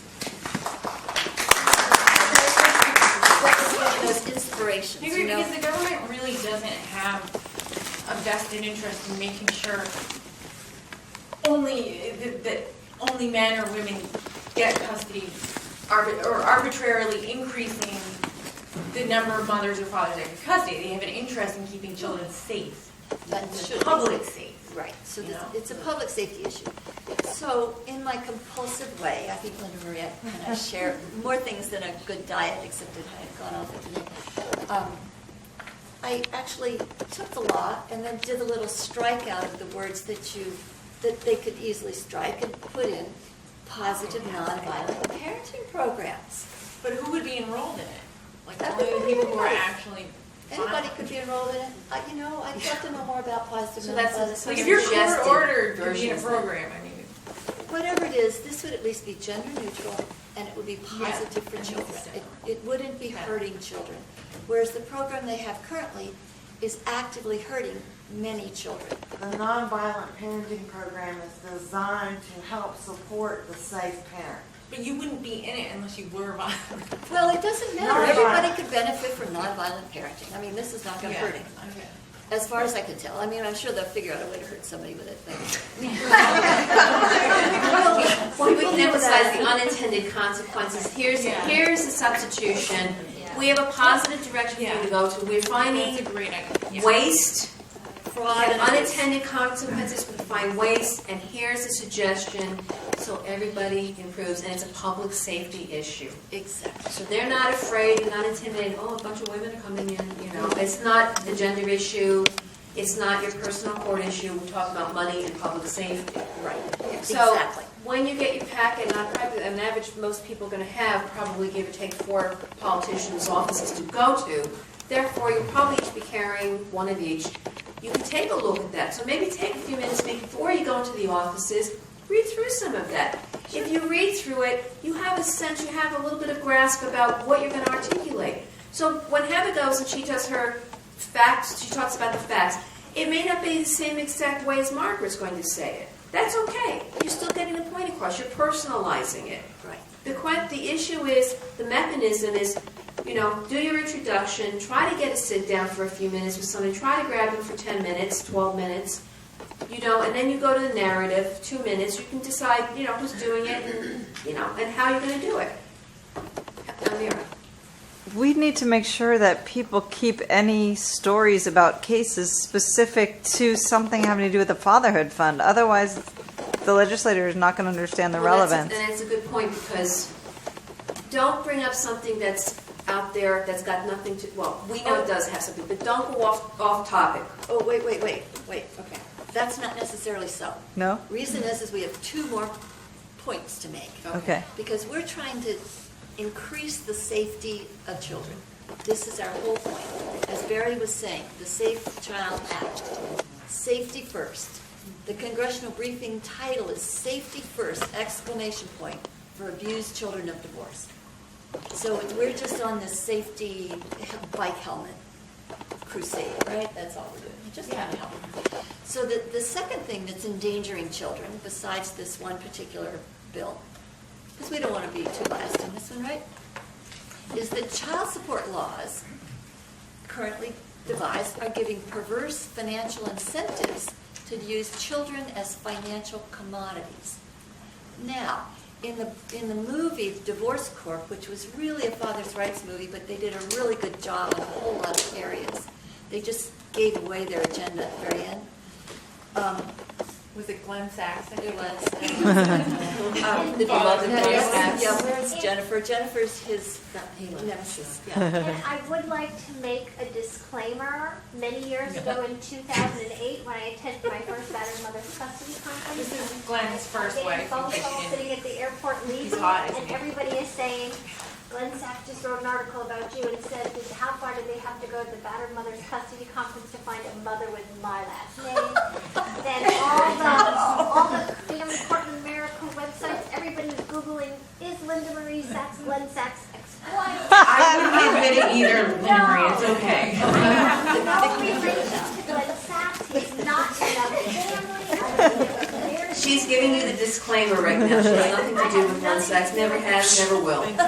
All right, good. Moving on. Moving on. Alrighty, so now, in the Divorce Court movie, one of the things that one of the men said on it was that attorneys call children little bags of money. They're like walking slush funds. Little bags of money. That's what our precious children are called by attorneys. So, if you want to use that phrase, just quote Divorce Court and say an attorney said that. Little bags of money. They're just walking slush funds. Little That's it. walking slush. That's it. Little bags of money. So, we have a solution for that. And on the back of this little one, I've actually done a little lining out and adding in case they want to follow that, which is to create a requirement, a federal requirement for states to disconnect child support from parenting time. So therefore, there'd be no financial incentive of getting custody of the child. Wouldn't have to be cut in two. Only the parent who wanted to perhaps even bear a financial burden would end up with a child. It would be tricky and difficult for states to do that, but it would be the right thing to do. It would stop them from being little bags of money. So that's number 2. Number 3 is where Linda Marie comes in. Glenn Sachs. Linda Marie comes in. A cottage, this is number 3 issue here. A cottage industry of court appointees exploit divorcing parents. Use junk science. Not necessarily. Well, all these programs that they're going through are federally funded. Yeah, and they're in court, so they are exploiting taxpayers. Yeah. Well, no, that's true. I mean, these I'm a cases drag taxpayer. out years. Right. Would anybody argue that any of their cases have been Taxpayers. efficient for the taxpayers? All right. But so they're that's wasting true. taxpayer money. All right, so start them with the wasting. That's I'm going it. to put that in They don't here. get kids, so be careful with that. I like the wasting Money's a good taxpayer thing. money. So we start with that. That's what we're saying. The whole thing is a waste of taxpayer money. So this cottage industry of court appointees exploit divorcing parents and taxpayers, use junk science and outdated myths, and make recommendations that place children of divorce at risk. So now we're coming down to the heart of the matter, is children at risk. So that's when you would say, and luckily for you, we have documented a number of these cases so that you, Mr. whoever it is, could more easily conduct an investigation into this.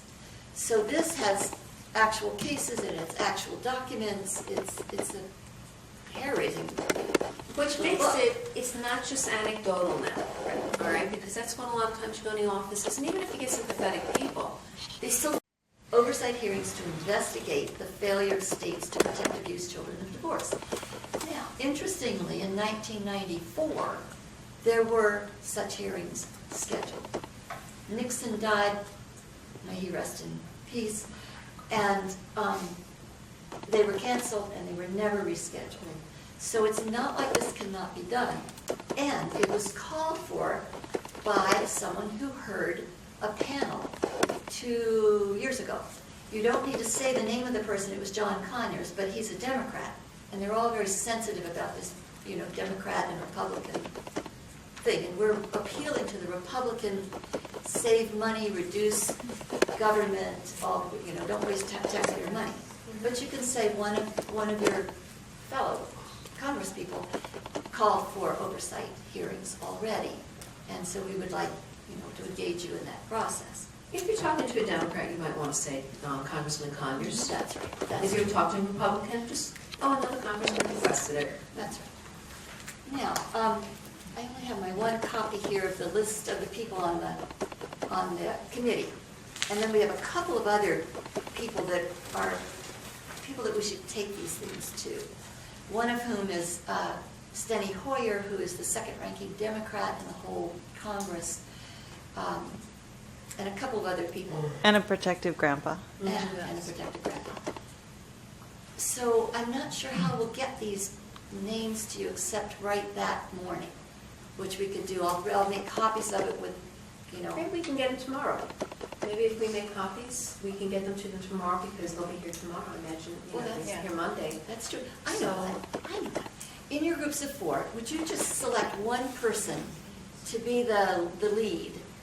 Just turn to each other and, either hold your hand down or hold your hand up if you're ready to leave. If we can have a phone number so we have to reach you, we'll try to find you. Emails, and we could just get this list to you with your 4 people that you will go to.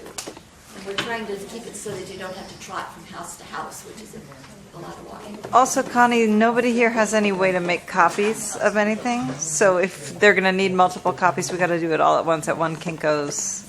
There's a Kinko's like 2 blocks that way. Yeah. That I Okay. need these horrific copies. Yeah, you can do it at a hotel for a little bit. We've got the All right, talking but there was points. something recently that people weren't going to have enough copies of. Yeah, we do. We got plenty. Okay. So what we'll do is we'll just start and pass these out right now. Honey, you've got a hand up over there, Michael's holding his hand up. Okay, oh, Michael. I know that some of the groups that went last year, the first question they were asked is what city you from, where are you from? Would there be any advantage to us looking at the list tonight, trying to figure out if people are from roughly the same geographic area as some of the cities you're targeting? Why don't I just read the names, the states out of the ones that they're on? Anybody from Texas here? Anybody from Michigan here? Not close doesn't make it. California, we've got a couple people from California. But the problem is that the congressmen and women only look at their own little district. And the only one we really know of is Jack. We're going to go with Jack to his person, but she's not on this committee. So we're targeting the committee members. And what we'll say is we are also going to go to our own congressperson on this, but you are on the committee which oversees these issues. Which is the Energy and Commerce Committee. That's who we're targeting. So that's useful information. So that's why you're there, not because you're a constituent, you are indirectly, but because they are a member of the Energy and Commerce Committee and they do oversight on this issue and these issues. That's why you're in the office, so you can articulate that. Right, exactly. And if you forget what committee it is, it's on the second page of the big book. So now, if you would like tonight, look up your very own that was the very last thing I was going to think of. Look up your own congressperson. Everybody's got one. You just look up, find my congressman. And then they'll ask for your zip code. You plug in your zip code and up pops the name of your very own person. And I have extra packets. I have like maybe 20 extra packets, maybe less, that just say, Dear Congress Member. And you could take them to your very own person and then get to know them, because they're going to pay more attention to you because you might affect their... Incidentally, what's our buddy's name in New York City? If you have, no, there's a congressman that I wrote an article about. Graham. The corrupt one? One of the congressmen, I wrote an article about this 2 days ago. He was actually indicted for fraud. So if you're from like New York City, and I remember his district was Staten Island. Yeah. I think it was Graham. It was Grimm. G-R-I-M-M. G-R-I-M-M. Former He's FBI, indicted, yeah. former Marine. He's barred from the FBI. It's a big story. So you don't have to get, I know he was on one of the budget committees, budget and oversight, That to me seems like an important committee Well, we should be looking at. he was like, yeah, he was on the Budget and Oversight Committee, but he's been indicted for fraud. He still has his seat, but I'm guessing he might not be there for a while. Oh, so he might not be able to get up. Yeah, like just skip that if that's Yeah, don't go there. All right, fine. So look up, just punch into the computer, your zip code, it'll pop up, it'll be, mine happens to be John Garamendi. John Garamendi is on none of the right committees for this issue. 0, none. And when I went to his office in Davis, his staffer said, he doesn't do this, so find somebody else in another district that does do this. How is this issue under energy and commerce? Who knows? I mean, they hid it under there. In a million years, I never would have thought of The looking bill at there. is buried in there. It's buried in there. Oh, really? It's a little little area that only insiders know. They're gonna wanna know aren't they gonna wanna know what are you doing in front of me? It says Shouldn't you it's be the- like, why don't you tell me? That's their committee. Here it is, here it is. You know what I mean? It's like, can you explain to me why? I mean, that's a great question. Their responsibilities are oversight of agencies, departments, and programs related to the jurisdiction of the full committee and blah, blah, blah, and for conducting investigations. So we want investigations, we want oversight hearings, we want somebody to look into this mess, right? You don't think they'll try to deflect you to Orrin Hatch's committee, oversight and, I mean, no?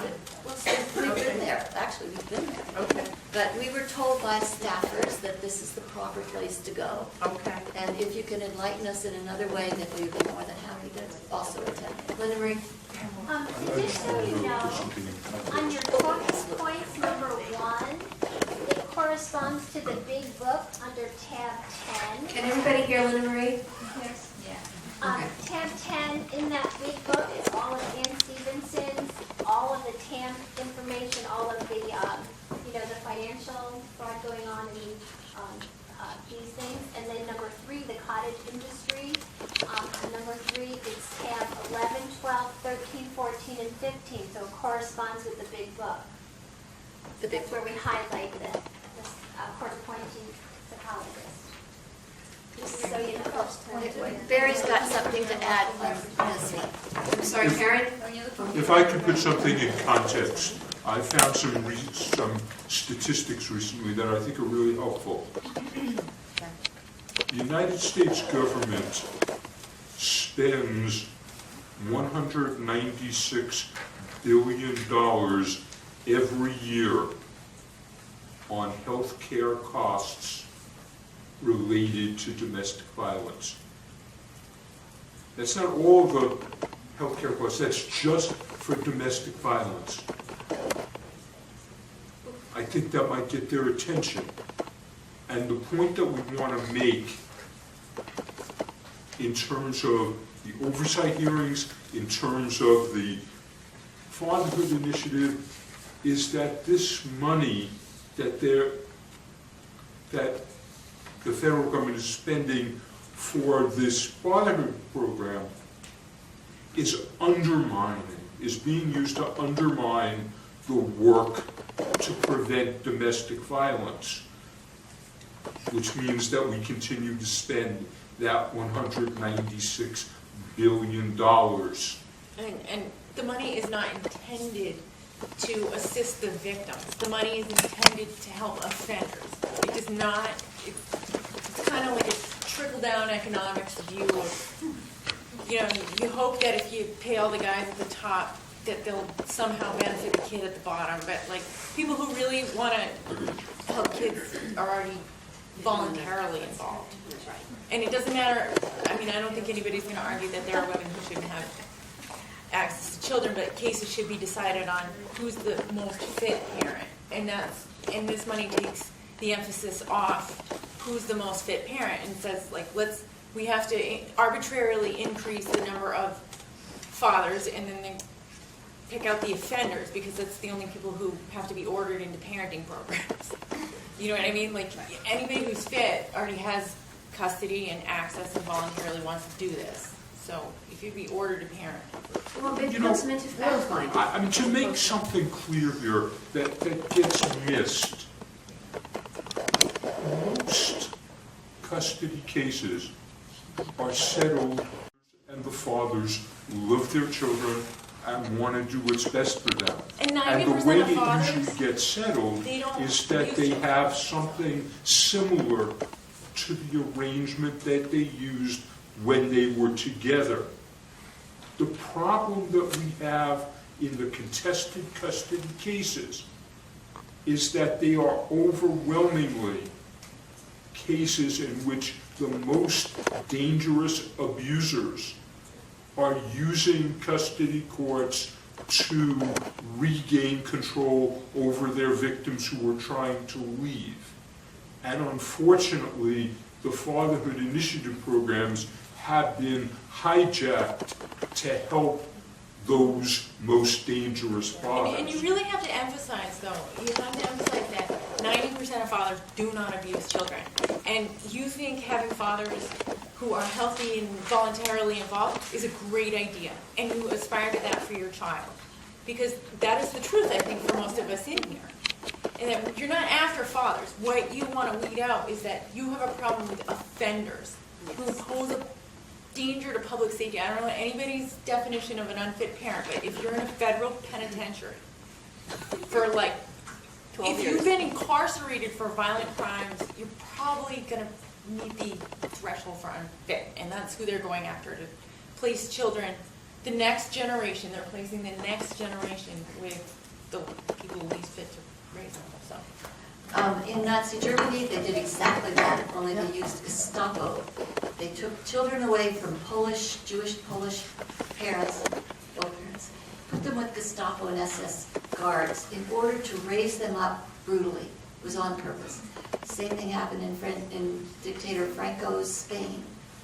It's a way of socializing children, and what is done to the children will be done to society. So we're trying to appeal to their better nature. In the packet, and I don't want to hold us up too much longer because it's now 5:30, and they'll probably come throw us out. They'll leave this in. Yeah. But in this side of the packet, and this side is a letter that explains all the things that in more detail than the talking points. This is a bunch of just data that they can look at it on their own, and you all can certainly make copies of it if you want.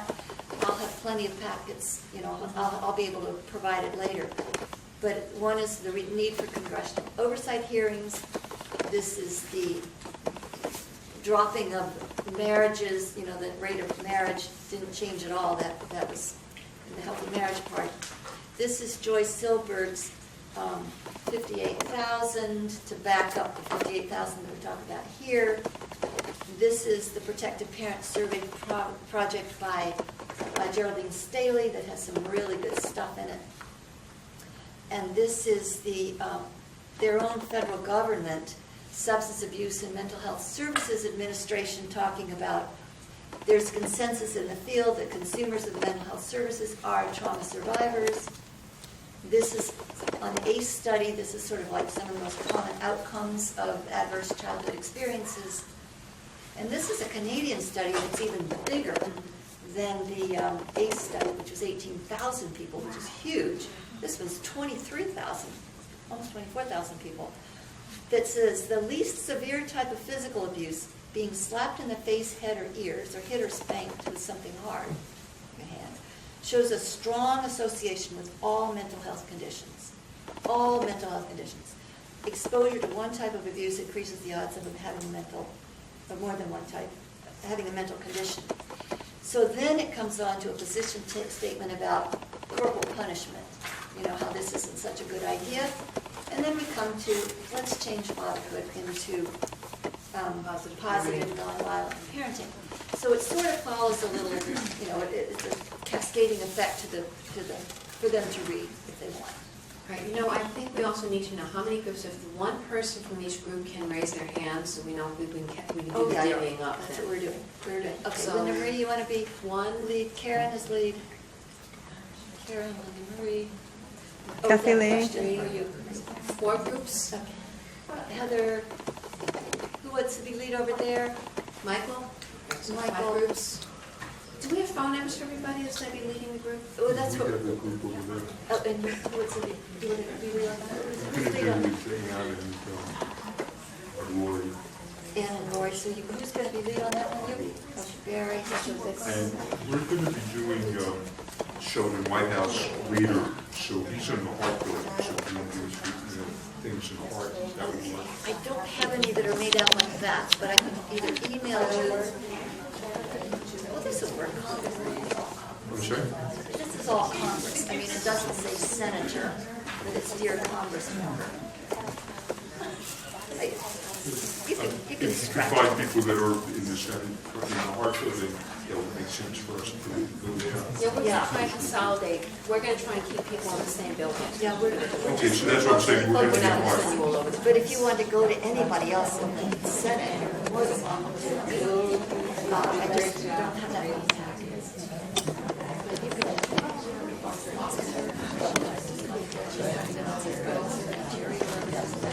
Okay, So we have so, 6 groups. how many groups? We've got Karen, Linda, no, Karen, you have a question? No, I just want to say also too, when you're in your groups, get cards. Oh, well, that was the next follow-up. Oh, sorry. All right, so we don't have everybody's name If we person can- for the groups. Okay, we've got Karen Reagan for one group. We've got Michael Bassett for another group. We've got Barry for another group, and we've got Heather for that group. And then Linda Marie. And Is Linda that 6 Marie. groups? And who's with your group? Right here.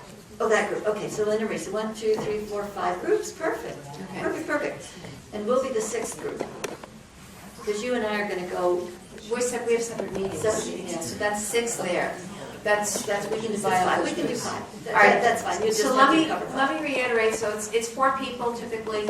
Opening. Hello, how are you? We're from this group. You know, you might do a little introduction. You know, is there anybody in staff that we could meet for a few minutes? We know it's another, you know, we just were in town, we were in for events, we had this activity. We'd like to take 10 minutes of your time to just share a concern about an issue. They get, you know, we're assuming the best, and most of the times they're pretty good about it. They get somebody to come out and meet with you. So again, the opening person reiterates. You do the narrative for a couple, maybe 2 minutes, short narrative about a synopsis about a case, not yours. Third one is going to be the facts. And you can do it a couple ways. You can have the one person, or a couple people say it, but again, be careful. Don't speak on top of each other. Slow your pace. And, you know, take a breath. This fact, da. And also this, da. Okay? They're going to ask you a couple questions. They might say, but that's a state issue. Please reiterate, no, this is a federal issue, and we have material here to demonstrate this. We've done a lot of research. We've collected and collated this for you. So we're bringing not just something anecdotal, just a thought. We have something concrete. The third part is going to be getting cards of people, obviously the political representative, congressperson. I think it's mostly congresspeople we're hitting on that. You want a card from whoever's in charge of child abuse, domestic violence, judiciary. Now, a lot of times you might find it's the same person. You might find that they encapsulate child abuse under child welfare or child issues or family issues. They might have just a person that does women's health issues. You might have 2 people that do it. You might have 3 people that do that. The other thing that sometimes is useful is appropriations. I like to go in and get not only the cards of those people, but also who I find out who's on appropriations, and it works one of 2 ways. Either they have one person on appropriations, or they actually say, no, well, we divide those responsibilities, because this one's in this category. They deal with appropriations in that regard. So then you don't need a card, because they're all doing it. All right, so you may have 4 cards from each office. You might have 2 cards from each office. So that's what you're going to bring back. And it doesn't hurt to get the card. If you have a particularly positive experience with the person at the desk, you know, make sure you get their name. I like to put a little star on my card because they were friendly. Instead of, you know, I go, hi, I'm Vicki Mazzotti, I'm such and such. And they shake my hand, and they look at me, yeah. And then there are others, hi, really nice to meet you. I'm Bart. It's well, nice to meet you, Bart. So you're going to get different ones, but the really responsive people, put a little star there so we know they're from the office. And again, like we were talking about before, know a little bit about the issue so you can give a little compliment about another issue that may intersect this. But we want to thank the congressperson for their stance on this issue. And by the way, we've got this other thing to talk about. So your closing, your fourth person is really the ones asking for those cards and saying, thank you so much for your time. We really appreciate, you listening to us and hearing about our concerns about this issue. And we're looking forward to following up with you. So we'll make future contact as well. And thank you so much for taking this material and making sure that your congressman or congresswoman so-and-so sees this. Yeah. And we'll try and get a copy of the invitation to the congressional briefing. So if you go in the morning, before 11, say, would you like to come hear more about this? And you can give that to them. Then you have to hot-foot it over to 121 Cannon.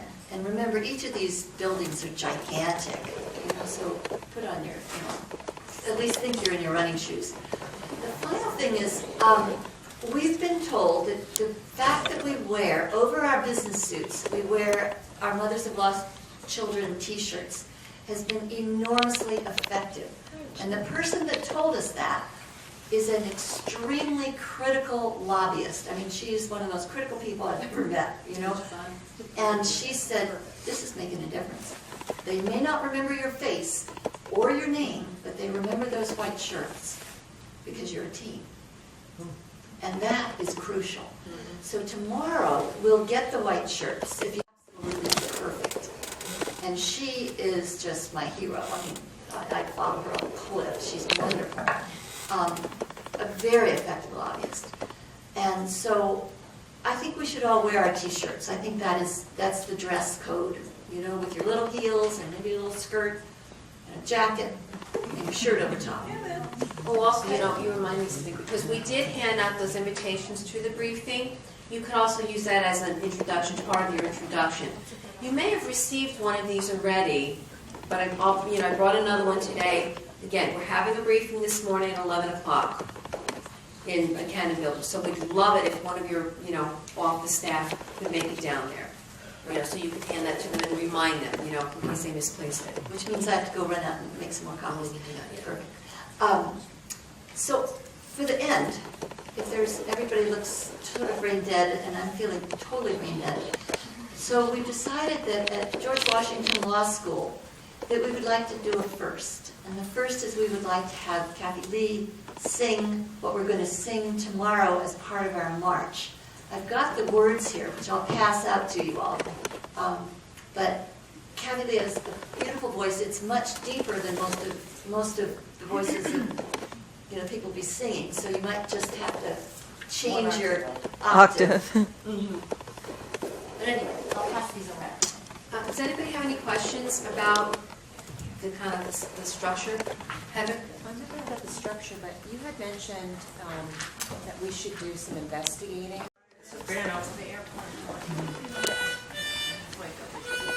That's your note, so I'm going to start with I'm going to start. This is a spirit-based movement. We pray every night for this movement. And that our fearless leader has chosen this song. It's called Canticle of the Turning. Oh, I am small, my God, my all, thou work great things in me. And your mercy will last from the depths of the past to the end of the age to be. Your very name puts the proud to shame, and to those who would for you yearn. You will show your might, put the strong to flight, for the world is about to turn. My heart shall sing of the day you bring, let the fires of your justice burn. Wipe away all tears, for the dawn draws near, and the world is about to turn. It's a very familiar Irish lilting melody. So let's do it again. Everybody join in. Oh, I am small, my God, my all, thou work great things in me. Your mercy will last from the depths of the past to the end of the age to be. Your very name puts the proud to shame, and to those who would for you yearn. You will show your might, put the strong to flight, for the world is about to turn. My heart shall sing of the day you bring, let the fires of your justice burn. Wipe away all tears, for the dawn draws near, and the world is about to turn. You can sing up high, right? Yeah.